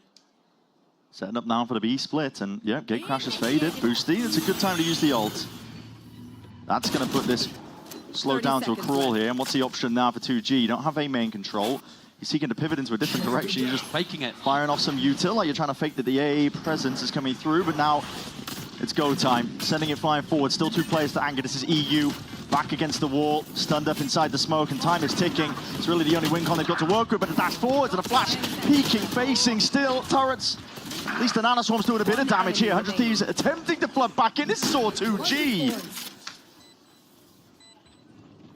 In a 1v3 for Xander, almost ISOing the first fight, and there's damage done. Winnable scenario. He'll need a few freebies. Paranoia gliding forwards, sidestep just in time. No player giving up openings here, dropping to just 26 health. Running short on time, running short on options, and Xander's realized it. This is a disaster for 100 Thieves. Silence is doing an amazing job at keeping people out when they try to flood defend back in. But even in a round like this, where they've ripped the lockdown, and they've got a decent idea when the turret goes down, what's going on, they just couldn't get bodies into position quickly enough. There's no help for the players on site. EU wasn't even feeling comfortable to use his recon as the players came in. I mean, this is a dysfunctional defense at the moment for 100 Thieves. They need to make some adjustments. It's a wider problem, I think, as well for 100 Thieves in terms of the tempo they want to play at. They're running 2 characters here, Josh, with drones. You have a stealth drone, you have the Sova drone. You can get mid-round information quite easily with this comp that 100 Thieves are running, but they use most of it at the beginning of the round. Yeah, they are using it quite early. I think they were probably expecting a bit of a faster tempo from 2G. And 100 Thieves, if you asked Zix and the rest of the squad, what speed would you like to play at? They'd be like, oh, well, I'd love to fight in the first 20 seconds. The barriers go down. Yeah, have you heard of Apeks? Yeah. They're doing really well these days. 100 Thieves love taking these kind of brawls, and dragging the pace super slow like this puts them in very uncomfortable situations. And this is already, as I mentioned, a disaster beginning on Ascent. Ascent can be a map where you completely close out an opponent. Yeah. I mean, we saw it epitomized with Cloud9 playing against Leviathan, where they completely shut them out. But depending on your composition, you can have phenomenal defense sides on this map. And 100 Thieves looking like they're going to be going down 5-1 because their eco's shattered. 2G have yet to use some massive ultimates. I thought they were going to rip the null command in the previous round. Didn't even have to. Arguably one of the biggest ults you have on the attack side, and they have yet to use it. So there needs to be a switch up here from 100 Thieves. Now, in terms of the tempo they're going to be playing at the beginning of the rounds, probably wait until next round to see that here. They're on a half fight. Want to give it a util here for a bit of aggression, potentially to re-clear through into a main. And that's a flash primed and ready. Salvos of their own, so 2G. More of attrition that's taking place, really, but... If they had, like, Flash and Salvos here to try to re-clear through A main, maybe they'd be able to generate a pick out of that.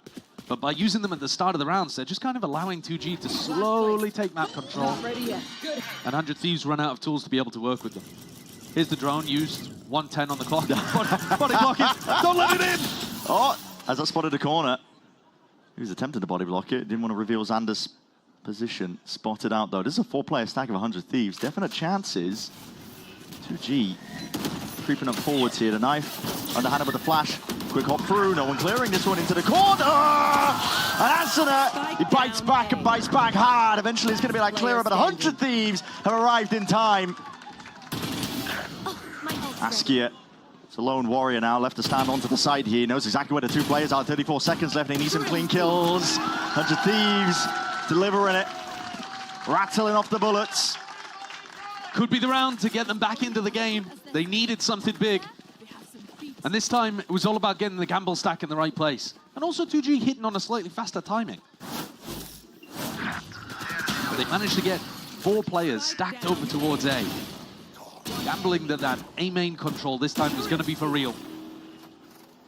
And it paid off. when you are playing against a slower team, you can afford to make more of these gambles. Because if you stack A for like 20 seconds and then start spreading back out again, they're not going to run a fast hit somewhere else on the map. And Cryo picks up the operator. This could be a game changer for 100 Thieves. He has been utterly phenomenal in their most recent series and across stage 1. He's been a nightmare, a phenom. Deep knife at the beginning. A bit more delayed in terms of stealth drone. Bit of presence into B main now, shown by 2G, and they do have this null command, and here it is. Emanating out. This one's going to be shutting down most of the setup, but Cryo is here. Dropping PXS down to his knees. Askia, slowly, diligent, just trying to clear out most of the way here, and it's a bit awkward in terms of the timing, yet still gets the job done. Cryo now. Dimensional drift out and wide. Needs some supportive help here, and he spots out 2 of the players. He's got the operator in his hand. He's going to try and hold them all the way back. And just not adjusting, not anticipating. It could be punched up onto that position. Same could be said for LZ. Bullet to the back of the brain. It's EU now versus the world in a 1v2. Spike planted down. Midst of all this chaos, drone up and over towards the top. It's a tag off in through the back of the site. No reveal, no tag. 8 bullets left. Try and make a play to work with. Waiting off this flash timing, he knows the rough positioning with the salvo in the barrel, betrays it, and look at this, anticipation reload has to be committed, and a shot just not quite landing for EU. Down to the wire, the 2G get their 5th round. And another brutal one for 100 Thieves to lose. Cryo abandons the operator, unfortunately, just is not going to have the cash to be able to get it back up online. They picked off PXS at the very start of the round. And then it was like Boostio didn't realize that they'd already gotten in with the jet. I think in the comms, maybe, they thought that they'd held them all at the choke point. But Boosty just got completely flanked. Yeah. Looked oblivious there in his anchor position. And Cryo got completely stuck in the back of sight as well. Last trap destroyed. The details all going wrong. And 2G will happily pick up another. Little bait and switch. Hunter's Fury is being offloaded. This is a half-by round for 100 Thieves, and they're making a go at this. But it's not coordinated with much else. It's a weird one. Yeah, very strange. Bit flustered perhaps from 100 Thieves when you're down this many rounds. Send defense. They might feel like they need this round, but the buy was just not good enough to support using an ultimate at the start of the round like that. And the gamble stack. It's not paid off this time, has it? On the previous Thrifty, they managed to put their players in the right positions, but this time, EU just hoping that they've run away from the Hunter's Fury. It's not the case. Go ahead. Silver linings, yeah. Get the Tejo ultimate out, but they're grasping at straws here. 2G looking like they're set up pretty to get the 6 on the attack side of Ascent. Spike. It's a spike layer down here. 100 Thieves gathering up. Going out. He missed it ever so slightly. He's hoping for a bit of a shortcut up into heaven. Just going to be pre-aimed, pre-fired. All grouped up though. 100 Thieves will look to do some damage. Money is low for a few of the 2G players, so it could pay dividends. Still, Paranoia is perfect. Just sweeping up top here. Cryo out for the door angle, jutting smoke, but enough guns, enough watchful eyes on top of it, and everybody dismissed from 100 Thieves. 6-2 now for 2G. You wouldn't believe this is the same team that you saw at kickoff. And admittedly, it's not 100% the same team. No, they have made roster changes. But the core of this squad, when they came up to play in kickoff, they looked like they didn't believe in themselves at all. No, they didn't. Zero confidence. The 2G team, they did have zero confidence. They looked like one of the worst teams that we had across all of the leagues. Just because they didn't have the confidence to be able to take fights, to challenge people. And now here they are, slinging it against teams that are looking, what was it, 92% chance of making playoffs or something? 100 Thieves has at this point? Yeah. That was... Sitting at 2-1 overall with the standings. The percentage is high. Listen, don't ask me about the numbers. But 2G, with a great lead against them and all the chances in the world here of taking Ascent, they forced the second tag timeout out of 100 Thieves. Yep. Granted as well. Had a pinch of salt, I think, towards it. I mean, for 2G, Ascent is probably the map that they've looked the best at, I would argue. Yeah. In terms of how proactive they are, they definitely showed up versus Crew. The Des was kind of alluding to that point here. It's just about keeping it going. And for 100 Thieves, the one thing that they have proved, give you a little bit of hope, honestly, is resilience. They definitely showcased that. Yeah, when they played against Loud, it was like some switch activated halfway through the series. Point of Icebox. Yeah. And we've got Icebox as our second map again today. It could all play out exactly the same. Just takes these players waking up, realizing that they need to be a bit more proactive. And I think you could say the same here on their defense. They need to be chilling out a bit in the first 30 seconds of the round, realizing 2G are not going to be going for these fast hits. And then a bit more proactivity to take space and information once you get to about the minute mark on the clock. Where's Cryer holding with his op? He is all the way far back mid. Staltron's still going to be leading up forwards, but he's just trying to get the maximum duration out of his gate crash. Right. Slowing it down at the beginning of the rounds like we were discussing. So now this gate crash will expire about minute on the clock. Quite an early drone again from Asuna, but this time it does spot somebody. LZ taking a bit of an earlier aggressive timing compared to previously. But 100 Thieves have a bit of A main information. Xander was jiggle peeking this behind a one-way. Steel Garden though, it's going to be overlapping, forcing his players back out towards the side boost. You need some help. That's going to be a full committal and a stick of it. And well, just running out. Cryo running all the way back in. Reinforcements arriving here for 100 Thieves, shoring up that defense and calling for a pause by 2G. Spike is out in the open. LZ has his ult.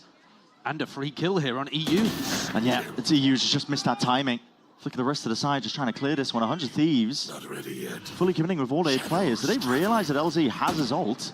30 seconds I'm left. surprised neither team seems to really realize it. You could make a move into a different direction with 25 seconds left, but they pick it up and forcing the issue. A bit of spam into the corner. I mean, this is Cryo just taken out all the way. Timing to be taken. Assassinate. Bit of a backstab here. The double face in the end. Listen, not the best way to play it in the world. If you are 2G, you have many options there. Gets the job done, I suppose. They might have been assuming that 100 Thieves were already one step ahead and layering out the defense. Sure. Frankly, though, if you've got a problem with 2G, it would be what on earth was going on in their follow-up from the Vice ultimate. They ran this one forwards. Nobody's breaking the recon darts, by the way. They are getting absolutely boomed by the recon darts. But Askia's got to land that kill. Cryo's running back in with an op in hand. They have Boostio dead to rights if they accelerated. He was getting support from Xander. But all right, round 10. A chance for 100 Thieves, maybe, to even this one up at the half. Overlapping it with a knife there. On top of the drone. It's a good op sight line. It's right where Askia is about to peek. Nice and passive, and if you're going to be walking, if you're going to be contacting, flash, peek, dodge to the side. Timing not missed, that's Cryo. Spike down mid. PXS taken straight out of the picture. All of mid-control still gained here for 2G, and they want to potentially go walkabouts. If Xander makes a footstep, LZ might choose the timing to strike. And that's the narrowest of angles. Good to see a replay of that one. Xander looked like he had barely a pixel to work with. And so now you're looking to try to move away from Cryo, but he's already repositioned. Hey, heaven. Xander's seen it all, really.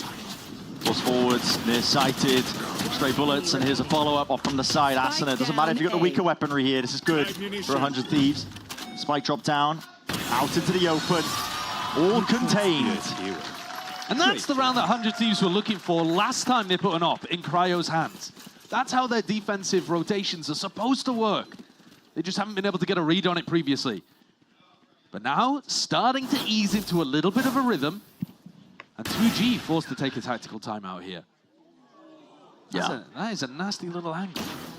That's a hard shot to hit. LAN only. Good luck doing that online. 2G, eco round. You could argue the damage has already been done in this half. Their defense was immaculate against Crew.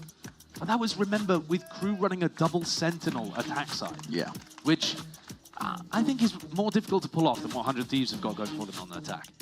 If somebody like Cryo can have, you know, a heater of a half, it is possible to bring back a 6-6 Ascent map. It's always going to be difficult, though. 100 Thieves have not made this map easy. But they love the difficult road. Feels like every year they love the difficult road.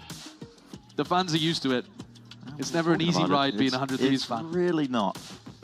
You got nice, you know, nice merchandise, clothes, maybe. Sure, yeah. But trophies, lacking ever so slightly. Yeah, that's where they've had a bit more of a struggle, haven't they? And every year it feels like it could be a change around. I mean, last year we saw them do spectacularly in stage 1. And this should be another year where they're looking primed at least to make the playoffs. Yeah. Like you saw earlier, 91.756 recurring, of course. Chance of making it. Well, here we go. Time ticking down here. Cutting through. Big priority with Cryo operator in his hands. Slow and steady still from 2G. There's 2G who are on the weaker buy. Bit of danger potentially with Askia's knives. Finally lets it loose, out into his hands. That has been spotted off to the side here. Paranoia sweeps forwards. It was primed for it inside that cloud burst. And finally, the mark has been found. Asuna cleaned up onto the side, but Cryo seeks to oblige. Evens it out and more, going for a quick little peek. And oh my, it's a hard shot to hit when Silence doesn't even realize what's going on. But lit up like a Christmas tree. Take your pick, take your timing. Gobera is creeping and crawling around to the site, and he's found himself just a little cubby to play in. Survive for now, but against 3 of these 100 Thieves players, not willing to let too much slip at all. Cryo would support the artillery from heaven. But it's again EU's dart, actually, that ends up being super important for them on the defense side. Now, nobody on 2G has got dart breaking in their repertoire. Listen. It's a struggle out here. The assist numbers should be absolutely racking up for EU. Every dart is getting a kill. Looks like Cryo might have dropped the operator at the beginning of the round here. Maybe he's hidden it away somewhere, or they're planning to do something quick off rip with an ult. Holding it in the hands for now. That's Stealth drone forwards. Oh, not actually, they're broken. Salvo's primed. Players are going to be evacuating though. 2G are setting their sights over towards the A side, exactly where Boostio is going to be playing. And this defensive setup looks a bit better from 100 Thieves. They've got an aggressive control over B main, trying to push you into the Killjoy, into the Paranoia. And Cryo going for further information at the minute mark. Very good. It's going to give a huge read here. Armageddon sweeping through into the back here. Boostio's already stepped forwards and around. Bullets flying forwards, LC. What is that? Playing lights out. He's trying to carve out a path forwards, and that's a brilliant flash. Good connection. Not quite there, but a follow. Cryo though still holding towards the side. Spring! Them all down. And Precision. Bit of a flourish towards the end there for a three-piece himself. Just when he thought 2G were able to find that foothold into the site. It's 100 Thieves. 30 seconds left. Trying to lay claim to that 6th round. Spikes down, ult in your back pocket, LZ. You have options. He's going to take them. Full committal now over towards the B site. He's got to pull off an almighty round here to match what Cryo did. He's the one that got the 2 openers. This would have to be an ace. TP forwards. Here's a jump spot into market. Already knows where one of the players is. Dart avoided. He's his first kill. Salvos though. That's peace of mind granted now towards 100 Thieves. Smoke propped up. In through short. 100 Thieves want to take this one, all just tripled up together, finally revealing the hand. LT finds that first one. Just needs to ISO these fights here. Round to the side in this good movement. Slightly ajar, getting quirky with it. Asuna delivers that death blow and brings it 6-2-6 for the first half of Ascent. They're slow starters, this 100 Thieves team, but they have actually got themselves into a bit of a rhythm right now. That round from Cryo was immaculate. He gets himself up to the top of the scoreboard for 100 Thieves. There's the operator that he was leaving for later. Didn't need it. That triple kill on the players that he flashed and locked in the corner at Switch. It did everything for 100 Thieves. And they've made this maybe winnable. He swings wide. Fucking pig. 6-2-6. We're just not trying anymore. No, all good. All good. That's the first half of Ascent, of course. Going to be going to a quick break on the other side of it. Let's find out just how this map ends.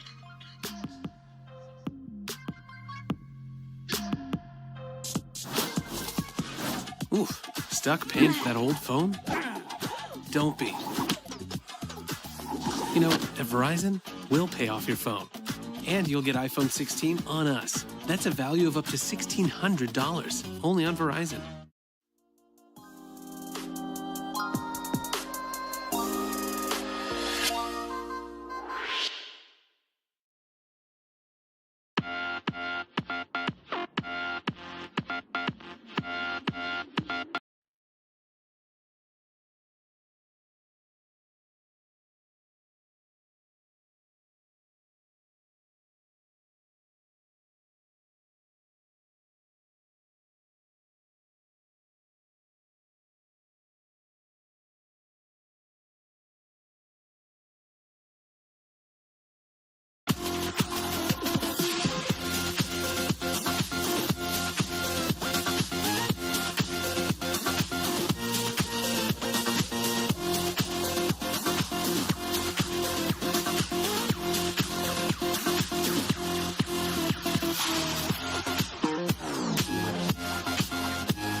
Now, one of the big things, I think, for 2G, really looking forward to this one, especially for going off the back of their game versus Crew, was how active they were getting on their defense side. Always re-clearing for space, just trying to get, you know, really just active, I think, in terms of understanding what their attacking team is trying to put up here. But for 100 Thieves, the way they've dragged back momentum, honestly, bringing it 6-6 now at the half.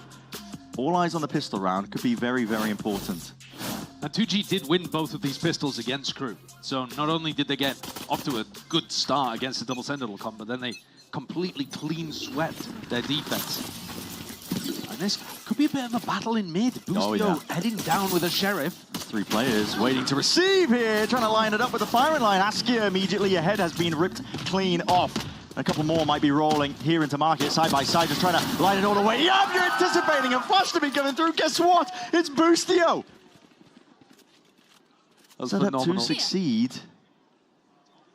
And this is already racking up the kills. He wants a few more, but denied in the end. Still does that swing from behind, and all anticipated.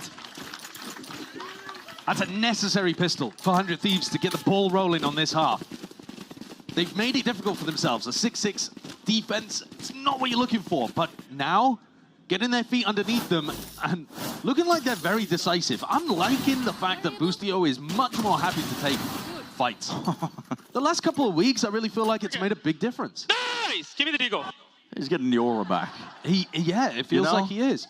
He was a really heavy fragging IGL player back in like 2022, beginning of, or even the end of 2023. We haven't seen that much from him. Macro play, Askia just weaves his way in past and finds the timing. Sound was a bit too slow. Yeah, and it's a beautiful pick. Re-clearance called for by 100 Thieves. Doesn't do damage in terms of the amount of rifles available because Boostio's coming back over. They'll be able to hoover that up. But you never want to be starting one of these rounds 4v5. It makes it so much more difficult. And they've also now sacrificed all of their map control and information over on A. It could be dangerous for 100 Thieves. Lucky for them, 2G stacking over towards B. Slow play of 100 Thieves as well. Should be able to sniff out most of the danger. LZ in a position where he can hear footsteps, hear a main control, but everything's silent for the moment. Oh, just stepped into it. To find a boosty. Good take, wants to take. Oh, nearsighted. Gonna evacuate away here, but a danger to be played. Still in through into the A site now. 30 seconds All access granted, and there's a timing to be taken. LZ was thinking about it as the door was closing. Lucio's making all the noise in the world, but nobody is going to hunt him down. It's only a stinger that he's got as well. Just looking to distract and play the backstab. It's not going to be given away too much at all. Door's going to be broken at the moment. Notice, flash forwards. Not quite with a connection, and here it is. Takes the timing. Right off of his team's contact. This is a full cleanup. Not quite a cleaner sweeping of orders. Left it down to the 1v1. A PXS pulls it back from the brink. I was thinking it was getting a bit touch and go there. You're going to have to write down what happened there, buddy. I'll tell you what happened. You're going to have to tell me exactly how that occurred, because... As they got back into the site, they flood through the door, and they hit 2 nice... I mean, they'd already got themselves a player advantage at the start of the round, right? This beautiful shot. But look, Asuna completely left out in the open. And then it's, you know, it's back and forth, but back and forth isn't going to do it when PXS is up in heaven and gets things down to a 1v1, and it's a blinder of a headshot with a classic. What is that? Tragic scenes for 100 Thieves. That's what that is. I'm seeing Boosty on the backstab there. I'm thinking there's no way they lose this. He was slightly too late, but I don't think you could blame Boostio for that. No. They just weren't ready for the door to open. Well, 2G being gifted an in straight back after losing that pistol round. How things can turn. Yeah. It was looking like 100 Thieves would be able to get, you know, themselves into a winnable position, but now all of the economy is going to be favoring 2G. They've got a bit of a freebie round here. Askia going all over the place. He's on a nice angle. Yeah. The more kills he gets, the more he'll be building up to an operator, and then the defense really gets online. Pretty big indicator as well, Askia. You go for another peek here. And now the Swarm just about missing in jump spot.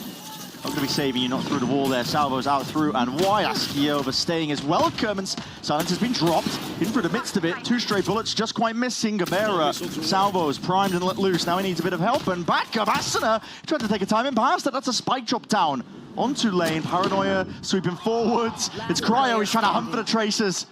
Find a path through the dark, but leaves it down to EU. Hell of a mess to try and make 7 out of here for 2G though. Relatively clean, 3 players survive. There are moments in these rounds where if 100 Thieves made a slightly different decision, things would get really difficult for 2G. In a spot like that, Gobera is just alone on the site. If the rest of 100 Thieves had decided to swarm forwards, maybe they could have done something.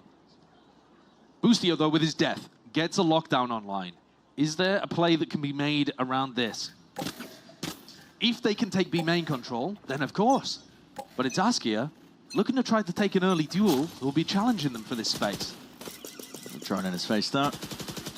Silence just trying to spam this one down to not reveal the hand, but position already gained and branded 100 Thieves. Eager to take that fight. There was a flash off the back of that one, and now we see it locked down. Already going to be committed.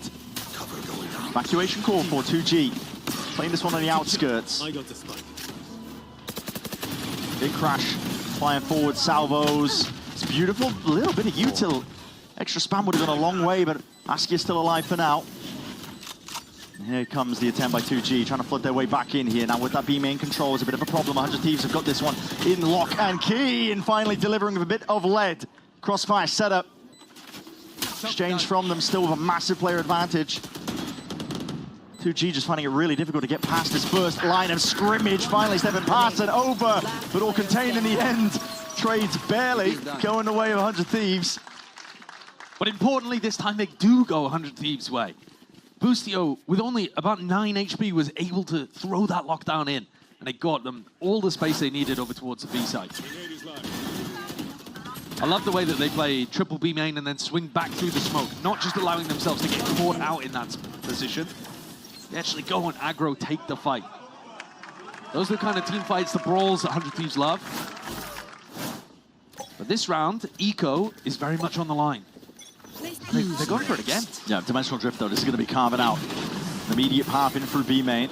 Spotting it out there with the wall off to the side, and Dimensional Drift in through the back. Salvos as well, pushing Silence forwards. It's been lit up here. LZ, what? TP'd all the way behind them. What? Cryo's been taken out in the midst of it. How has Cryo gone down in the midst of all of that? He triggered the wall and stopped his own team from being able to get in, and then just hand delivers them the spike in the back of B. Oh my goodness. Uh-oh. And now, it's a vice grip that 2G have applied to them. There's no exit avenues.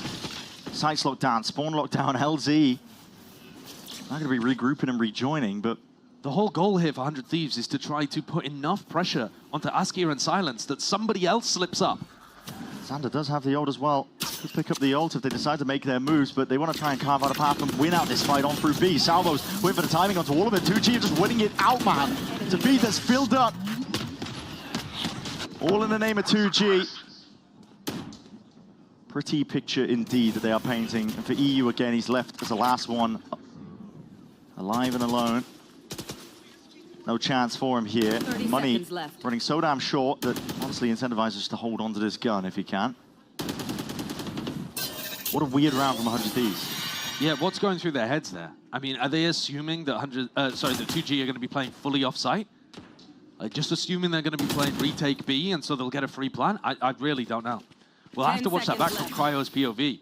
But he hand-delivered them that. Yeah. Like he was training for his new job as a waiter. He was like, Meals on Wheels. And you're not even getting to save that gun. That's a rough one. Because he used his clone to bait out the wall at B main. And that actually stopped the rest of his team from being able to come in. Oh dear. Oh dear. That is brutal. I think even if he kills Silence in that POV, which it's a sick kill from Silence, does he not just go down to Askia anyway? He had a gate crash. Weird one. That's a brutal round. Spike left in spawn here for 100 Thieves onto the weaker buy. It's safer there. It definitely is. Bit of re-clearance here from 2G. Regaining control of A main.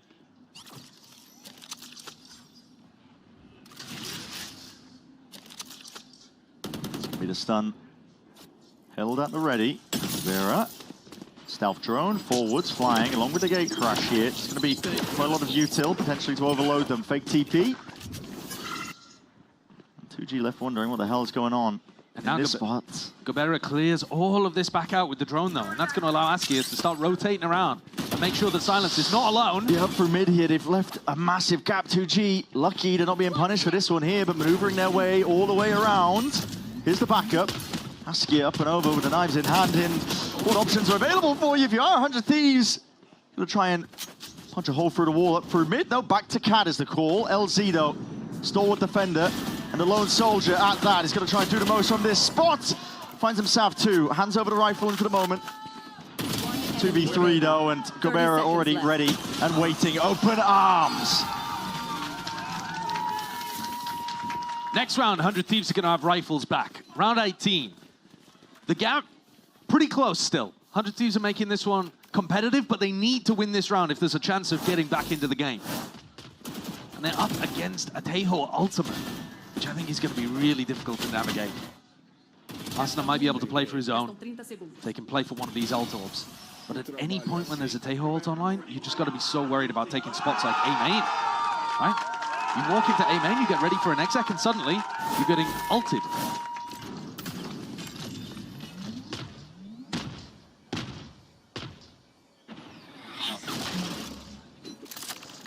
Way to get out. A lot of util being used. He's finally stepping past this here. Finding a way to get through this one way. Shadows traveling. Very going to be hearing this. Salvo's forcing out the TP. Yeah, it's only the Omen and the Yoru that are willing to take that space because they both have the teleports to be able to get out. Paranoia's already gliding forwards with the Armageddon on top of it. As Game Crash to try and get the hell out of there. Hunter's Fury. Asuna has to step forwards and up through mid. Askia going to be disappearing. Who's going to be winning the better moment of this one? That's PXS just offloading the no command to try and stay alive, but I don't think there's any chance of this guy getting a res in sight. 100 Thieves at a jump spot. Looking to apply a bit of a punish, I think, if they hear that sound cue. And there's no way. Oh, it's bait on the end of the stick. Gobera's going to be trying to go for it. It's through the box, though. Could get spammed. Lifted straight up. That's the Salvo's waiting for it. That's the timing that 100 Thieves were seeking to take. And PXS is gone down. Once more. Racking up the deaths, adding it to the tally. Here comes Boostio. He's got to be the difference maker. On to the side, he's not even anticipating it. He's looking in a completely different direction. And Silence, so quick to punish. Phone is down. Snaps to the heads. Two left to stand. 100 Thieves. EU and Asuna. Steel Garden. Why not? Layer it down on top. 17 seconds left. EU had to play out a line of sight for this. You're committing the old time again. There's 11 seconds left, but maybe, potentially, a chance. Askia right from the side, right from behind. It leads it into that 1v1. Asuna, just a peek, just a shoulder. Askia's looking for it, hunting for it. Weaving in and out. Time to be played. And shots fired. It's lead raining down. Asuna winning it out for his team in a 4-piece. Head scratches when he unloads the ultimate, but he saw the vision. And Askia just drew an outline around Asuna there in the 1v1. Bullets flying over the shoulder, through the legs. Remember that it was Asuna who managed to dodge the Taeho ult at the very beginning of the round too, and then unloads his own to swing with a classic up towards Jenny. He might have saved 100 Thieves there. I got you guys, I got you, I got you. Critical round. Oh, Askia, he's going for it. Yeah, and he hits that drone. Potentially takes the time with the dash active. This would be a crazy play to go for at 10 to 9. At least he waited for a flash there from PXS. So he waited until he had a little bit more support. Wasn't as mad.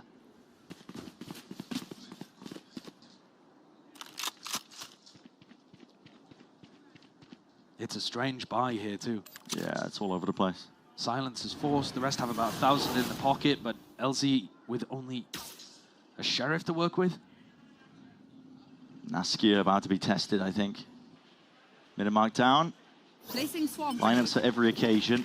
We're just going to be flying forwards here with the salvos as well. It's going to be paving. Potential path fake. With the game crash, Askia around to the side here. Cloud burst. Why not? chance to go for another peek here. Plenty of bodies, but Bullet's going to be rattling straight back at him. Bit of a handshake for it, and he's lucky to be alive at 21 health. Regen shield finally kicking in. Stacking these bodies up. TP's in a way, but broken in time. And it's 30 seconds left. 100 Thieves. What options do you have? Where are you going? No B main control. No mid control. This is a mad dash and a scurry, an attempt to pivot into a different direction. Where though? And 2G. Where can you go? I don't even know, man. There's 18 seconds left. You've got to get a full run on. Knives out almost into this spot, and guess what? Reinforcements shoring up the defense. This is 2G ready for it. Dark barely broken, almost through the wall here. There's 8 seconds left, and Kills players dropping in all. They have to hard commit this, they have to hard stick it, and they're going to plant out in the end. EU. It's a 1v3. 2 players locked into the site, 8 bullets left. All or nothing for him right now. Might be able to catch this angle here with a barrel pointed out. He's just spotted the one player, but doesn't expect Gobera to be off at that angle. 11th round now for 2G. And what a mad scramble that was for 100 Thieves. Realizing that there was a stack on A that they wouldn't be able to re-hit into. But no time on the clock. Askia's operator was beautifully woven in throughout those peaks. Using the paranoia to kind of fill the gap afterwards. And putting Boostio's IGLing in such a difficult spot. That should have been the round, I think, that breaks the back of 100 Thieves. They would have to pull something incredible out here to win, either on a Thrifty or the final 3 rounds. All in a row. Yeah, no ults to work with on top of it. And the war chest running dry for 100 Thieves. Maybe could do some damage in this round, but 2G would be up to 12 if they end up losing it. Could string together a few ults if you really plan it out correctly. Online. Boostio's going to get his ult off the back of this one. 100 Thieves are very diligent about using recon and salvos to clear out wine, and then as soon as LZ puts down that smoke, he could just walk into wine again. We've seen a lot of this kind of stuff where 100 Thieves use quite a bit of utility and don't achieve too much. Oh, up to peak, they hear it jumping around, I think. Footsteps indicating quite a lot into this spot. Free fire attempted for the drone onto the corner. They got to try and break this one. Suppression would be a big problem. And even an ult being committed here. 100 Thieves feeling that desperation. Earned to Prior. Dash going to be fading. Everyone has to play out and wide. Salvo's going to be delayed on top of it. And that is the cherry on top, but EU very much alone onto the side, getting this plant down, the wall cutting them out. This is the same round they ran last time they had lockdown. Just put one person B main. One person on site, the rest B main, and then fight through. Smoke's propped up. Boostio holding down towards B main. EU going for the contact to be caught here, and that's a Hunter's Fury. As soon as that attempt to plug straight back in, it's a good call to make. Cryo is delivering death blows. Just when you think they're out, Cryo comes up with a big round. A Thrifty from nowhere. Utilizing that lockdown, same as they did before, when they have an ult to get into a site. This 100 Thieves team can generate win conditions. Oh! With this guy in your back pocket, 20 pound 16. That's a filthy 4-piece. The game is right back to being winnable for 100 Thieves. 11-11. Like you said, Josh, right back to being winnable. The money taking a tumble. That's a flash peak. Aggro play being called for by 2G, but it doesn't catch on to absolutely anyone. TP4 is off to the side. LZ, you're lucky. You got out of there scot-free. There's that smoke again that kind of makes what Asuna's doing with his salvos less useful. There's a fight potentially on the other side. Oh, there we go. So utilizing a drone again to make sure that LZ can't sneak into wine. And there's a very pushed up bait and switch setup in B main. And this looks like 100 Thieves want to tackle it. Bucky in hand. Yeah, Askia's going to pull contact first. At least that's the game plan. And then Gobera's there to hit you with the left click buckshot. Could easily get 1 or 2 from this. Yeah, that 1-2 combo. Risk to be taken, of course. Dimensional Drift, though, is going to navigate all of that. And Gobera realizes it. He's going to take a peek nice and early. Flash in your face. No escaping it. Tries to evacuate straight towards the back of the site. TP in through in as well. LZ, hard committed, but has to run forward. That's a salvo! He's got a bloody util out in his hands. Lighting him up, though. Off to the side. That's Cryo onto the cleanup. And rifle in hand, swiftly dismissing them all. This time, Cryo doesn't get caught in the middle of his dimensional drift. He's in there. Looked a tiny bit awkward, you could argue, with the crab walk spray, but he gets the job done. And he's helping them out in these awkward spots. His ult was absolutely imperative to be able to get past that 1-2 Bucky setup in B main. And now, 11 to 11. And if 100 Thieves win this one, 2G's economy is on the rocks again. So this is everything. 100 Thieves have somehow found themselves in a position where they've got a slim favor to win this game. Yeah, oscillating wildly. One round they end up losing it because the game plan just wasn't cooked up thoroughly. The next they went out on a thrifty, so finding their ways back in with the footholds. 11 to 11. The thrifties have been massive. Cryo's individual performance has been so crucial to 100 Thieves as well. 2G, they need something big again, and they don't really have the funds to go for Askia's operator. That was causing a lot of issues to 100 Thieves when Askia was anchoring on site with it. They don't have that tool available to them. For the perspective of 2G, I think the pressure's got to be pretty immense at this point. You're a team that's barely hanging on, to be honest. You've only just settled into your roster. As it stands, you've been picked to pieces. Not necessarily by other teams, but haven't been comfortable, really, since their entry into Tier 1. Jump them. Off the back of winning Ascension. Hard fought for almost every single win they could possibly grab here, but 100 Thieves on the brink. It's fast, they're going to let loose out towards A main here. Deep knife won't be timing. Tags onto the 3 as well, so pushing them back and away, but ensuring that he keeps Xander inserted. He's making a lot of noise. Yeah, just trying to make it expensive here. As 2G look to reclaim some information, forcing them to use utility, making them think that there's still reason to keep bodies stacked on the A side defense. But LZ's doing a good job of clearing all of this out, and it does feel different. There isn't that same usage of drone and recon and salvos. There isn't all of that stuff. Drone is down. So you're starting to think that they're grouping up for a B split or a B pop. Snapjo's not going to see much here. The big danger player's got to be Askia, though. He's tucked up tight to the corner. Last time he had Cryo's ult to try and clear this risky spot. What have they got this time? Deploying drone. Drone from EU. Silence is waiting onto the sidelines just to break that one, so supports it, bait and switch, but you have to think that there's someone... Yeah, okay.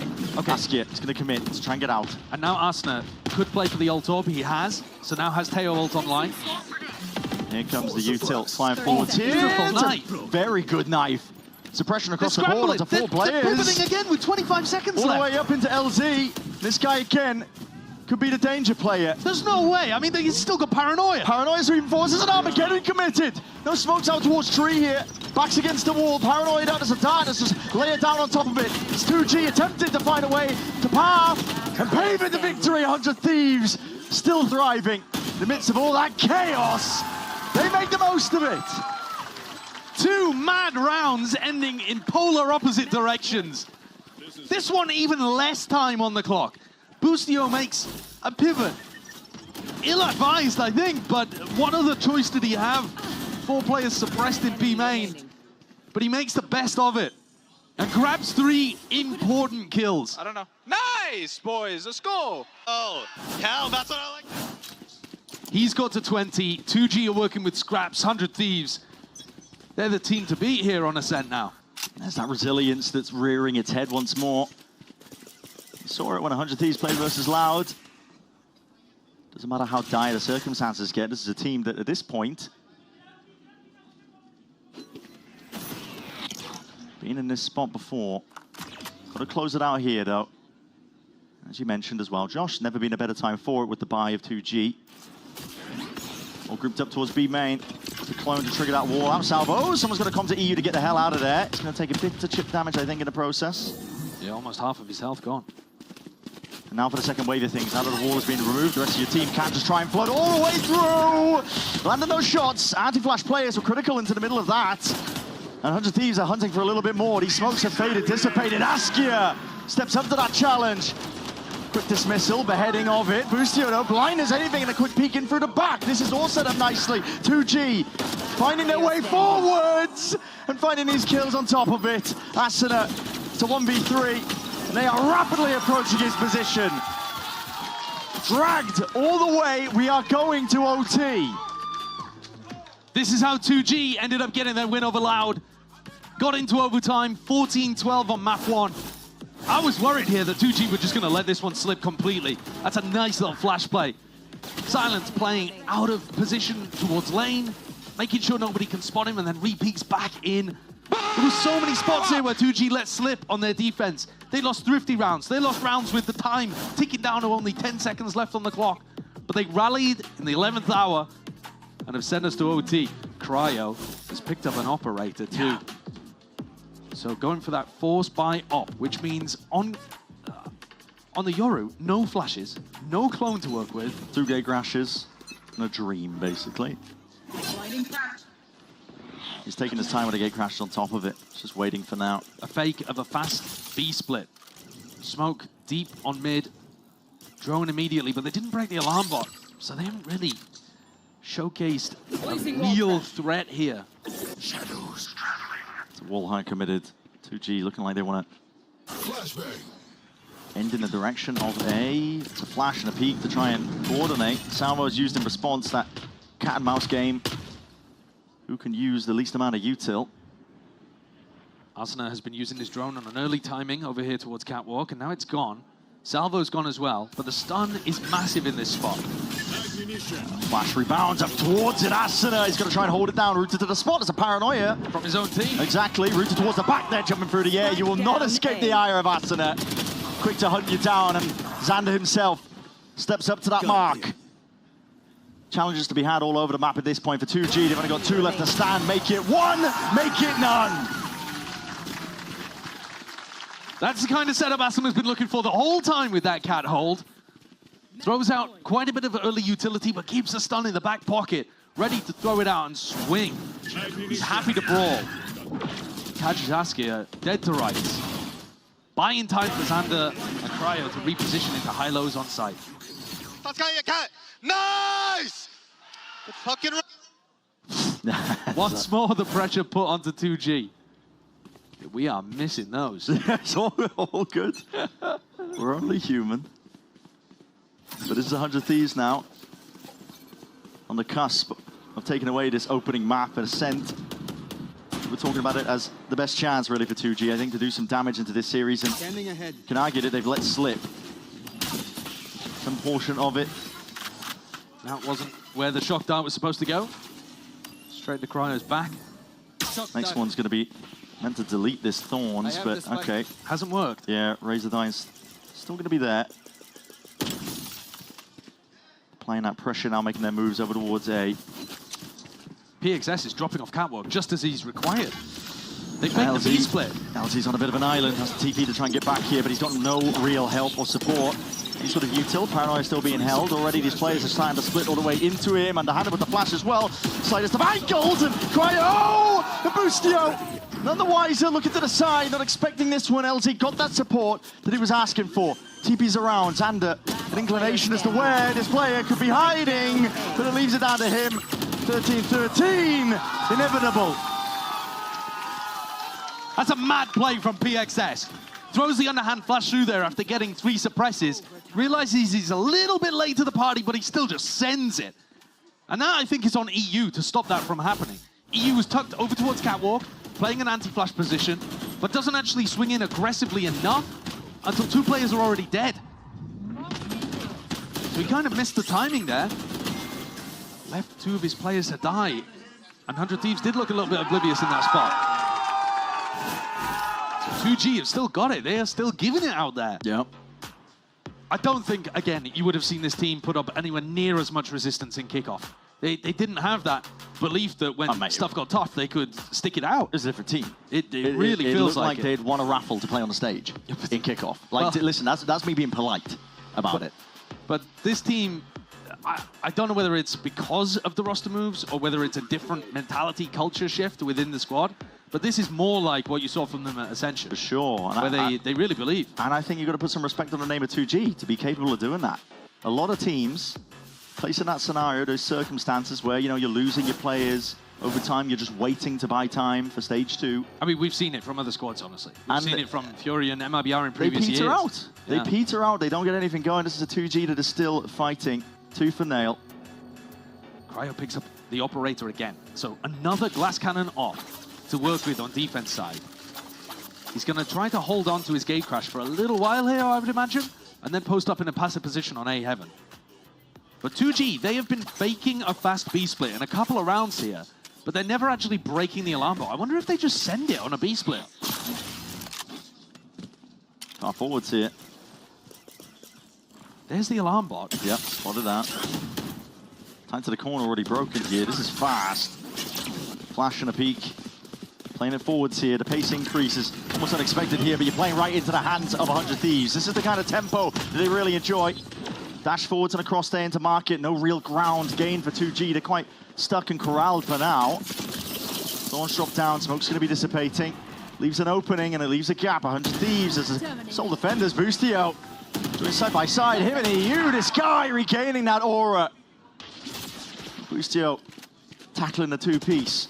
Cryo TP's in through the back. Smoke in your face, shorty in hands. No one's going to be stepping past this one and just tickling, applying that pressure and leaping and bounding straight into their face. That's exactly the kind of timing that 100 Thieves want 2G to be playing.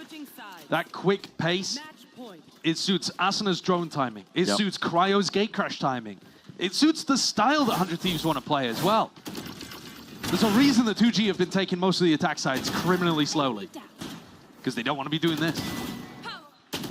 And I think if we get to see another OT, maybe they could try a fast play off the beginning and then slow things down, but you've got to pump those brakes.